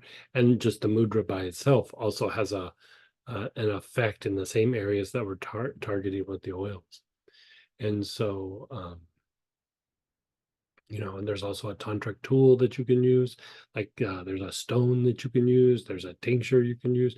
Like, so all of it is to try to achieve as much as you can in a short amount of time, or you might not have time to sit down and do treatment, but you'll be able to sit down and work maybe some different aspects, or hold a stone or wear a stone, something of that nature. And so again, trying to produce the result for the aura in as many different ways as possible. So the idea of the mudra is to calm down the agitation, but in a way, calming down the agitation, we'll be talking about this more next week. Calming down the agitation calms the emotions, helps to regulate the emotions, calms the mind, decreases repetitive thinking, improves the thought processes, but it also helps you to dissipate karma and karmic imagery. Makes you less reactive. So you're able to have the intuitive mind learn the lesson, so you don't have to keep getting hit over the head with that karmic 2x4 over and over again. I don't know about you, but my head's sore. I'm ready for all that stuff to stop. Do we need to keep tools or crystals ready or No. wear any? No. We'll talk you all through it. Someone saying having the aura 1 through 6 available would be actually helpful to have them written out that way. Yeah, that's exactly what it is. Yeah. Yeah. For the first time, my head has hurt the last few days after the eye stack, and today the eye itself has occasionally shape ache. I'm not sure what shape ache is.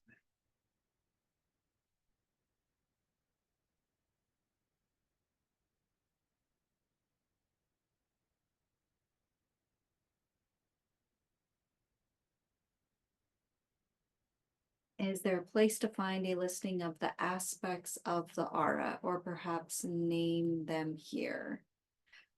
Like the dynamics, is that what they're? So I think the different classes, so it'll come out in an email tonight, Yeah. but I'll also name it right now. So the first part is the Sandalphon technique. The second part is the auric waves. The third part is next weekend, which is the dynamics of the aura, which has to do with more of the emotional and mental component, like agitation in the body, the emotions, the mind. Then number 4 is auric programming. And number 5 is development of intuition, which is called intuition in healing the past. And then the 6th component is bringing in the unique qualities of the soul, your unique qualities of the soul. And that is, what is it? The 7 Divine protection. divine protection and the 7 soul rays. Yeah. And so all of them have a 1 through 49 recipe book that we use as like part of the auric program. And so the booklet that will come out, that's the master booklet, will have all of it together. So you can just look up number 1 and it tells you all the techniques from the different aspects of the aura. And you can just look at it there and do a piece of it or the whole thing. And the techniques will be written out for you as well. So you can just use it as like a recipe book, cookbook.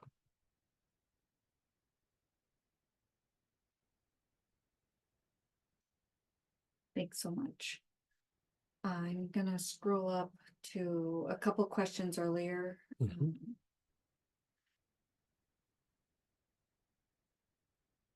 So this was during the root process. Mhm. Does Greg have any recommendations for soothing my sinuses and jaw? Also soothing COVID. I've been doing the oils and I think the roux brought out some irritation. They've had pressure in the sinuses and forehead and jaw and just taking like Mucinex and Advil and stuff. That's it. Yeah, I mean, things to dry up the mucus and things, you can use rosemary verbena. Rosemary verbena will be good for calming and soothing the body as you're going through that, and will diminish the production of mucus. Anula is very good for diminishing the mucus. Terebinth is another one that's good for drying things up. But you can also use like any of the spruces and like firs, spruces, um, just to kind of open up the head and calm and soothe the body. But to open up the sinuses, even the hyssop and the basil that you have in this class, inhaling that could be very helpful or that bay laurel would be a good antiviral that you can use. But I find with COVID that, as you're going through it, I find that taking things that are also a bit anti-inflammatory is actually incredibly helpful, even with sinuses and things like that. So, frankincense, turmeric, I like to do black seed myself. The black seed oil, German chamomile, yarrow, dark blue tansy, I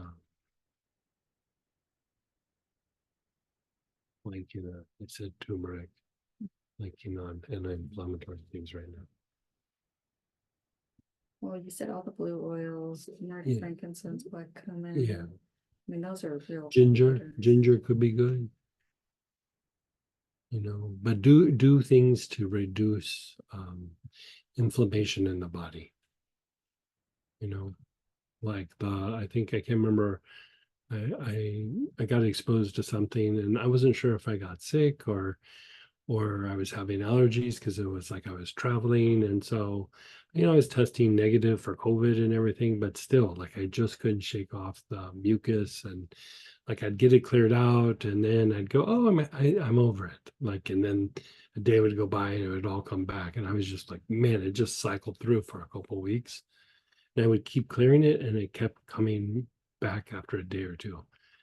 I did some anti-inflammatory work and stopped and never came back.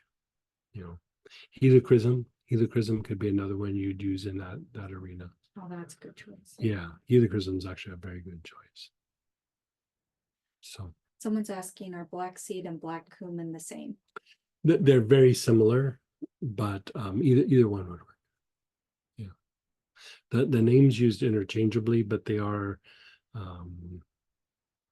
different plant, but they're very, very, very, very similar. It's kind of like valerian and spikenard. Even chemically, when you look at them, they're very similar, although they're different plants. They're almost identical. Yeah. And go ahead, Teresa. Hey, Miss Teresa. Hey, Greg. So for all of your recommendations, they're all fine to take internally, right? Is it what we were just talking about? Mm-hmm. Yes. Don't take hyssop internal. Okay. But like the frankincense, the ginger, the anti-inflammatory ones, black seed, turmeric, all of those are fine internal. Okay. Yeah. Like bay laurel, all the blue ones, Mhm. helichrysum. Okay, great. Mm-hmm. Yeah, Thank you. don't take hyssop internal, and I can't remember what else I said. Some of like the hyssop, the stuff for the mucus, it's probably, except for the rosemary verbena, most of it would be better inhaled. Okay. But rosemary verbena, I inhale it and I take 2 or 3 drops internally, especially for sinus mucus. Okay. It's a little bit better for that. It's fortifying to some of the nerves that kind of contribute to that, and so it can be helpful. It's not super quick, like it takes like a day or two of really working it, but still, when you're sick, usually you don't respond super quickly. But I will say, using the anti-inflammatories, I responded much quicker that way, much quicker. All right. Super. Thank you very much. Yeah, you're so welcome. Bummer you're sick though. Yeah. Yes, it is. Hopefully I'll be fine by next weekend. Yeah, good. So, that person who had asked a little bit earlier about like the oil for like physical, emotional, spiritual, like one oil to clean things up. I'm trying to find the exact question. You were like, oh, I have to think about it. They're just asking, had you? Okay, yeah, let's, so I'd say a handful of oils. Helichrysum is very good. For one, it's good for, trauma, and even if you get a cut or a bruise or a little bit of an injury, very good to put on there, boom, just right off the bat.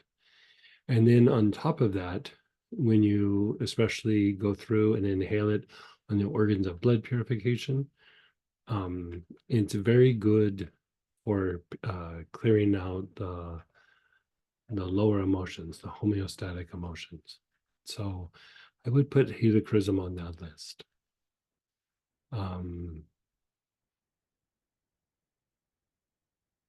can tell you the ones that I would choose. I don't know if it fits in the things that you're looking for, but we'll throw it out there and then you can ask questions.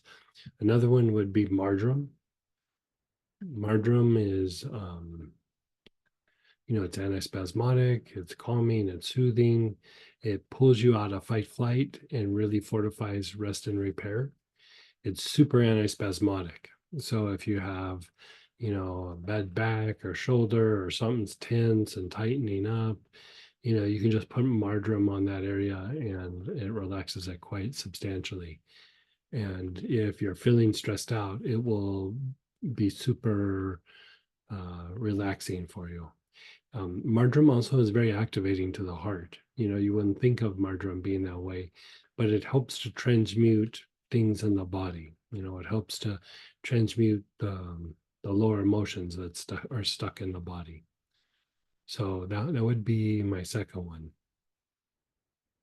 The third one, again, I'm not sure if this is where you're going with it, but I'll just tell you like the little things that are in my little kit. But I was just looking at it because we just got back from Chicago, and I also usually carry Pain Soothe. I usually do either Pain Soothe or Nerve Help. And just because they're good, they're soothing, they're relaxing, and aches, pains, injuries, whatever it might be, it's a good thing to put on those areas and have it resolved. And sometimes, even if the body's not in pain, like at night when I'm getting ready to go to bed, I'll rub it on my feet just to take some of the tension out of my feet, which helps me to relax the body and I'm able to fall asleep. So that's always a good one. Another one would be hyssop. Like hyssop is, again, good for deepening the breath. It's good for, mucus. It's good for colds and flus. But also it is very purifying to the body. And it diminishes the tendency to absorb negativity either from a person or an environment. So you could use it as a cleanser. You could use it to minimize those things when you're in situations like that. Let's see. Hard to walk away from bay laurel. Bay laurel, again, antibacterial on a lot of levels. Also very strong antiviral and good for the respiratory tract. And also has protective qualities to it where, again, if you're in situations where there's negativity or just contamination from being in public or bay laurel can be quite helpful, good for sore throats. It's good for so many things. And let's see. I just want to kind of let you know, one of the things they put was like emotional, mental, physical, and spiritual and financial areas. Okay. I want to say also, like this one's a bit expensive, but you can get it in a tincture, but like the Melissa, the tincture is substantially less. But very strong nervine. It's very fortifying to the heart center, the chakra.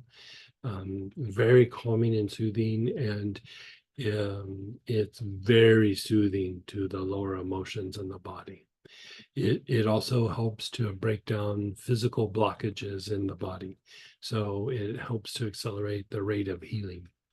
And so, it's a little bit pricey for the 5 ml, but you can get a smaller bottle, or you can also just use the tincture. For spiritual, spiritual, you could go a lot of different ways. You could go the route of aloes, or you could go the route of something like tuberose, or even ginger lily, lotus, something of that nature. Usually, like when I'm traveling for stuff like that, I keep like a little tiny bit of tuberose, a little tiny bit of aloes, and poplar. I keep a little bit of poplar. And the reason, like for the poplar, is like basil. Poplar is very good for the behaviors, like the instinctive responses. I usually have a big thing of basil though. Like I throw down basil quite often. It's just good for so many things. It's good for stress. It's good for the effects of stress. It's a mental stimulant. It helps you with your cognitive function. It's antispasmodic. Like if I'm traveling, it's the first thing you would use for food poisoning. There's just so many things you could use that for. But I usually have a little tiny bottle of poplar as well. But if you just had to choose one, I would probably go tuberose, just because it's very soothing. Like aloes is soothing, but it's very quieting to the mind. But there's something about like the tuberose is soothing, but it makes you kind of happy. Like, you know what I mean? Like, I don't know. Feels like there's still some goodness in the world, even when you feel like you're in a dark place or something. Prosperity wise, there's choices there. So you could go a couple different routes. You could use the prosperity blend. One that's kind of a little bit of a sleeper in that area that I don't talk about it like that is the blend for Avalokiteshvara. That's the one that I usually travel with. But you could also just use the Siberian fir premium, like or a fancy cedar, like the cedar trio, or the Taiwanese or Japanese, even the Himalayan cedar, any of those. All of those would be good for prosperity. There's one oil that by itself has a bit of prosperity to it, or it helps stimulate the centers for prosperity, and it's neroli. But again, it's a little bit pricey. And so, yeah, I think that kind of covers it. Yeah. And go ahead, Sonia. Hey, Sonia. Yeah, um, is there oil specifically for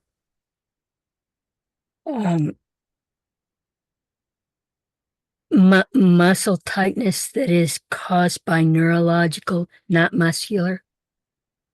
Caused by nerves. Let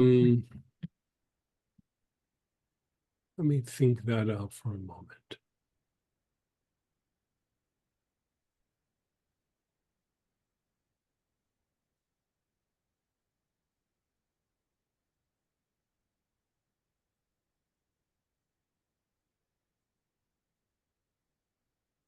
You know what I would probably use to start with is lemongrass. I wouldn't put it directly on the skin. I'd mix it with like a massage oil or a liniment, and rub it on the area. But part of what that does is it does calm down some of the nerves, right? Especially if it's like the body's in a stress state or has a hard time relaxing. Now, if it's the concern is more like motor nerves, spikenard. Spikenard would be really good for that. And you could probably get away with putting spikenard on the area or even on the feet, and it would calm down the motor nerves of the body, which is tied to the voluntary part of the nervous system. And then if it's the sensory nerves that are firing too much, vetiver would work, but I usually use sage. Sage because the thing with sage is it's very fortifying to the whole body, and it offsets like the brain fatigue, and that is the byproduct of the overstimulated sensory nerves. You know, basically like overstimulated sensory nerves are like, you know, if you feel pain, it's a 10, not a 2, because the nerves are firing so much. So you see in like chronic fatigue syndrome, fibromyalgia, or in conditions where there's stagnant lymph or a lot of inflammation. And so the sage is very helpful there. And then it offsets the effects that has on the brain. And so it's strengthening and fortifying, and calms down those nerves. The vetiver will calm down the nerves, but I don't find it as fortifying to the brain as sage is. So I usually go sage, unless I don't have sage, then I go for the vetiver or something, you know. But those would be the ones. So, you know, it would depend on what you're shooting for. Like spikenard might get you there. Or try the lemongrass. Yeah, lemongrass. You know, I say that, and even another choice could be tarragon. Tarragon is still very antispasmodic. You know, like in that pain soothe blend, it's got a decent amount of sage in it, but it's got a bunch of tarragon in it as well. And so it kind of releases, the tarragon releases the emotional tension in the body, and then like when applied topically, and then it has an antispasmodic effect, and so you could give that a shot as well. Probably better with a tarragon to apply it topically than just to inhale it. Like when you take it internally, it reduces spasms, but more like in your gut. But like when you apply it, it doesn't quite hit the gut the same way, but it will relax muscles. Like one of the things that sometimes I have women do, like if they're having a lot of menstrual cramps, is put it in like tumanu oil or something, and then rub it on the lower abdomen, and it usually will knock out the menstrual cramps. And even a step further, like when there's cramping and tension from like endometriosis, it's like the best remedy. Like sometimes it even makes the endometriosis go away. So, you know, the tarragon could be another choice, because it would also be fortifying to the parts of the nervous system as well. So you'll have to kind of play around to see which one works for you the best. Well, I haven't found any good physical therapists that are helpful. And I hit a new one the other day, and she said the problem is that she was trained in Australia, and over there, in order to get your degree and license, you have to be trained in all 3 types of physical therapy, which are cardio and orthopedic, which is muscular, and then neural.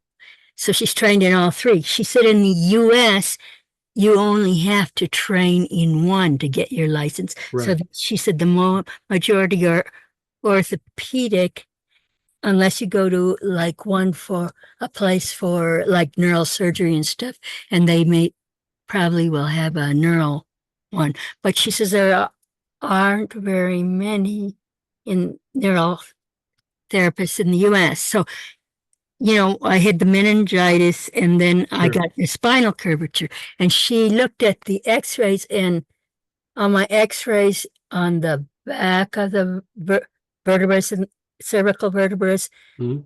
they're short, and on the front throat side, they're long. She says that's a neural pattern, not idiopathic muscular. She said if it was muscular, the bones would be longer in the back of the neck and shorter in the front. And then she did some other tests, like I could only move like my arms so far. Mhm. And and then she'd take it and with her hand and move it further. She said that's a neurological sign. If it was muscular, she said I wouldn't be able to move it back. She would not be able to move my arm back further.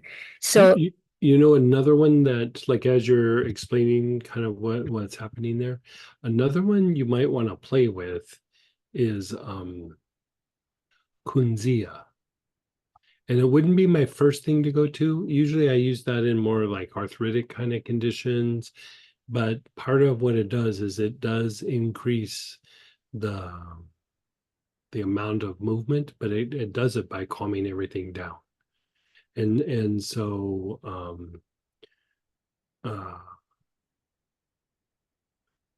I mean, you're gonna have to play to see which one kind of fits your needs there.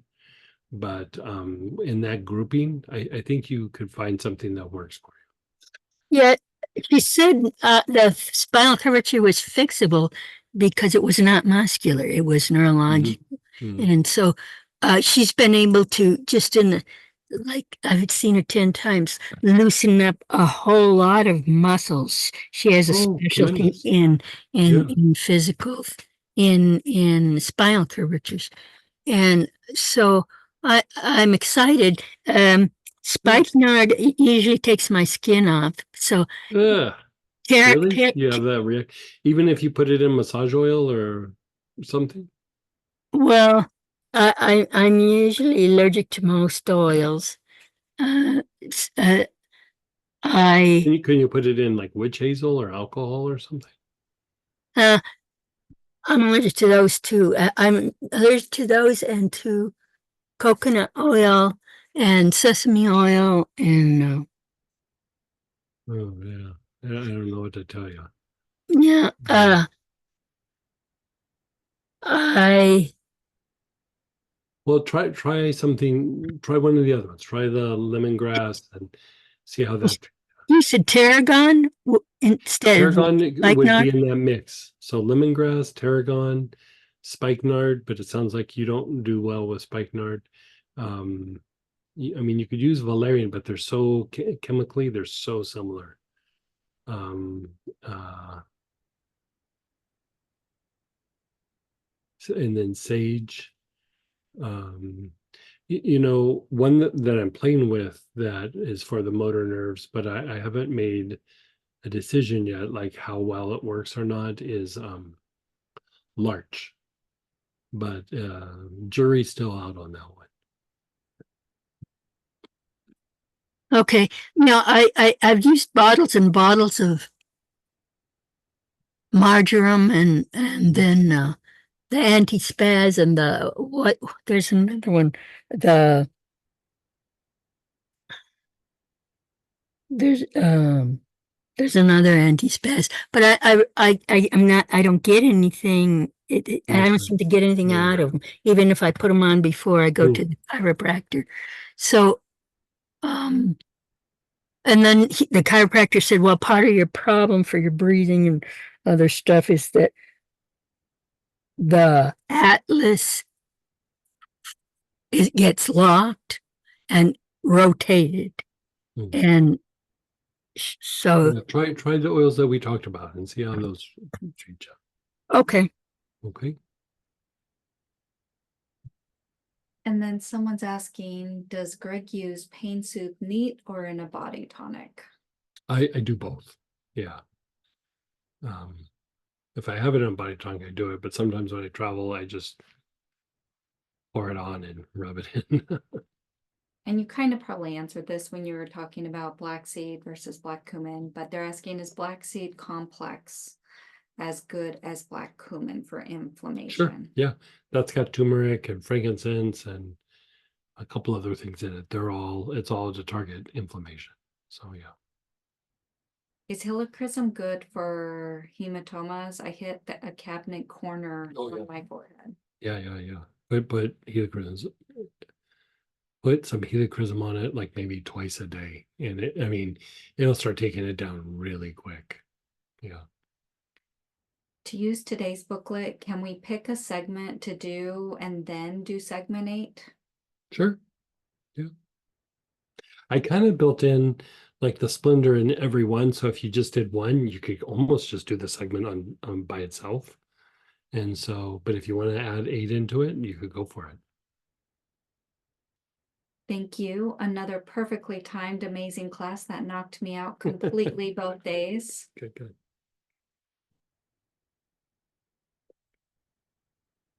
Someone's asking, pain soothe is different from pain relief. Yeah, they're two different things. Pain relief is more for specifically for nociceptive pain, which is stagnant lymph, where pain soothe is just a general pain reliever. You know, pain relief, there's a whole series. There's one for inflammation, there's one for spasms, there's one for nerve pain, so the pain relief, there was a whole series. And so if you're not sure, just go to the pain soothe and start with that, and then you can be a little bit more specific a little bit later. Yeah. That's pain soothe is a great entry to treating pain. It will usually address a lot of different kinds of pain, and then you can get more specific if that is not resolving it, but a lot of times that will resolve it.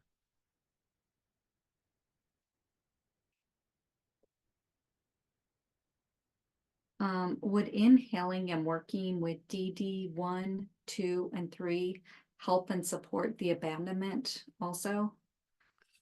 I don't know that it would necessarily help with abandonment, but it will help like evolving from those issues. You know, like how I was saying, like if you look at like abandonment and you work it, there's like positive things that can come out of it, but you have to really work through the agitation first. It would be helping you to work through that, but it wouldn't really resolve the agitation itself. Yeah. Is pain relief used for pain and aches caused by stagnant lymph? Right. And it works great. Yeah. So that kind of pain, it's dull, achy pain. Like when you're just like, I feel achy, I feel this, my joints are achy, like something like that. That's what pain relief is for. All right, guys, super class. Good speed Q&A at the end there. Well, thanks for hanging out, you guys. And remember, Wednesday night, we'll be doing a study group. So bring your questions and we'll go a little deeper. Any oils for a bath? I choose one of the ones that's here. Especially I'd go heavy on like maybe helichrysum or basil, tarragon. Even a Bail oil bath could be quite nice. Splendor would be also very nice.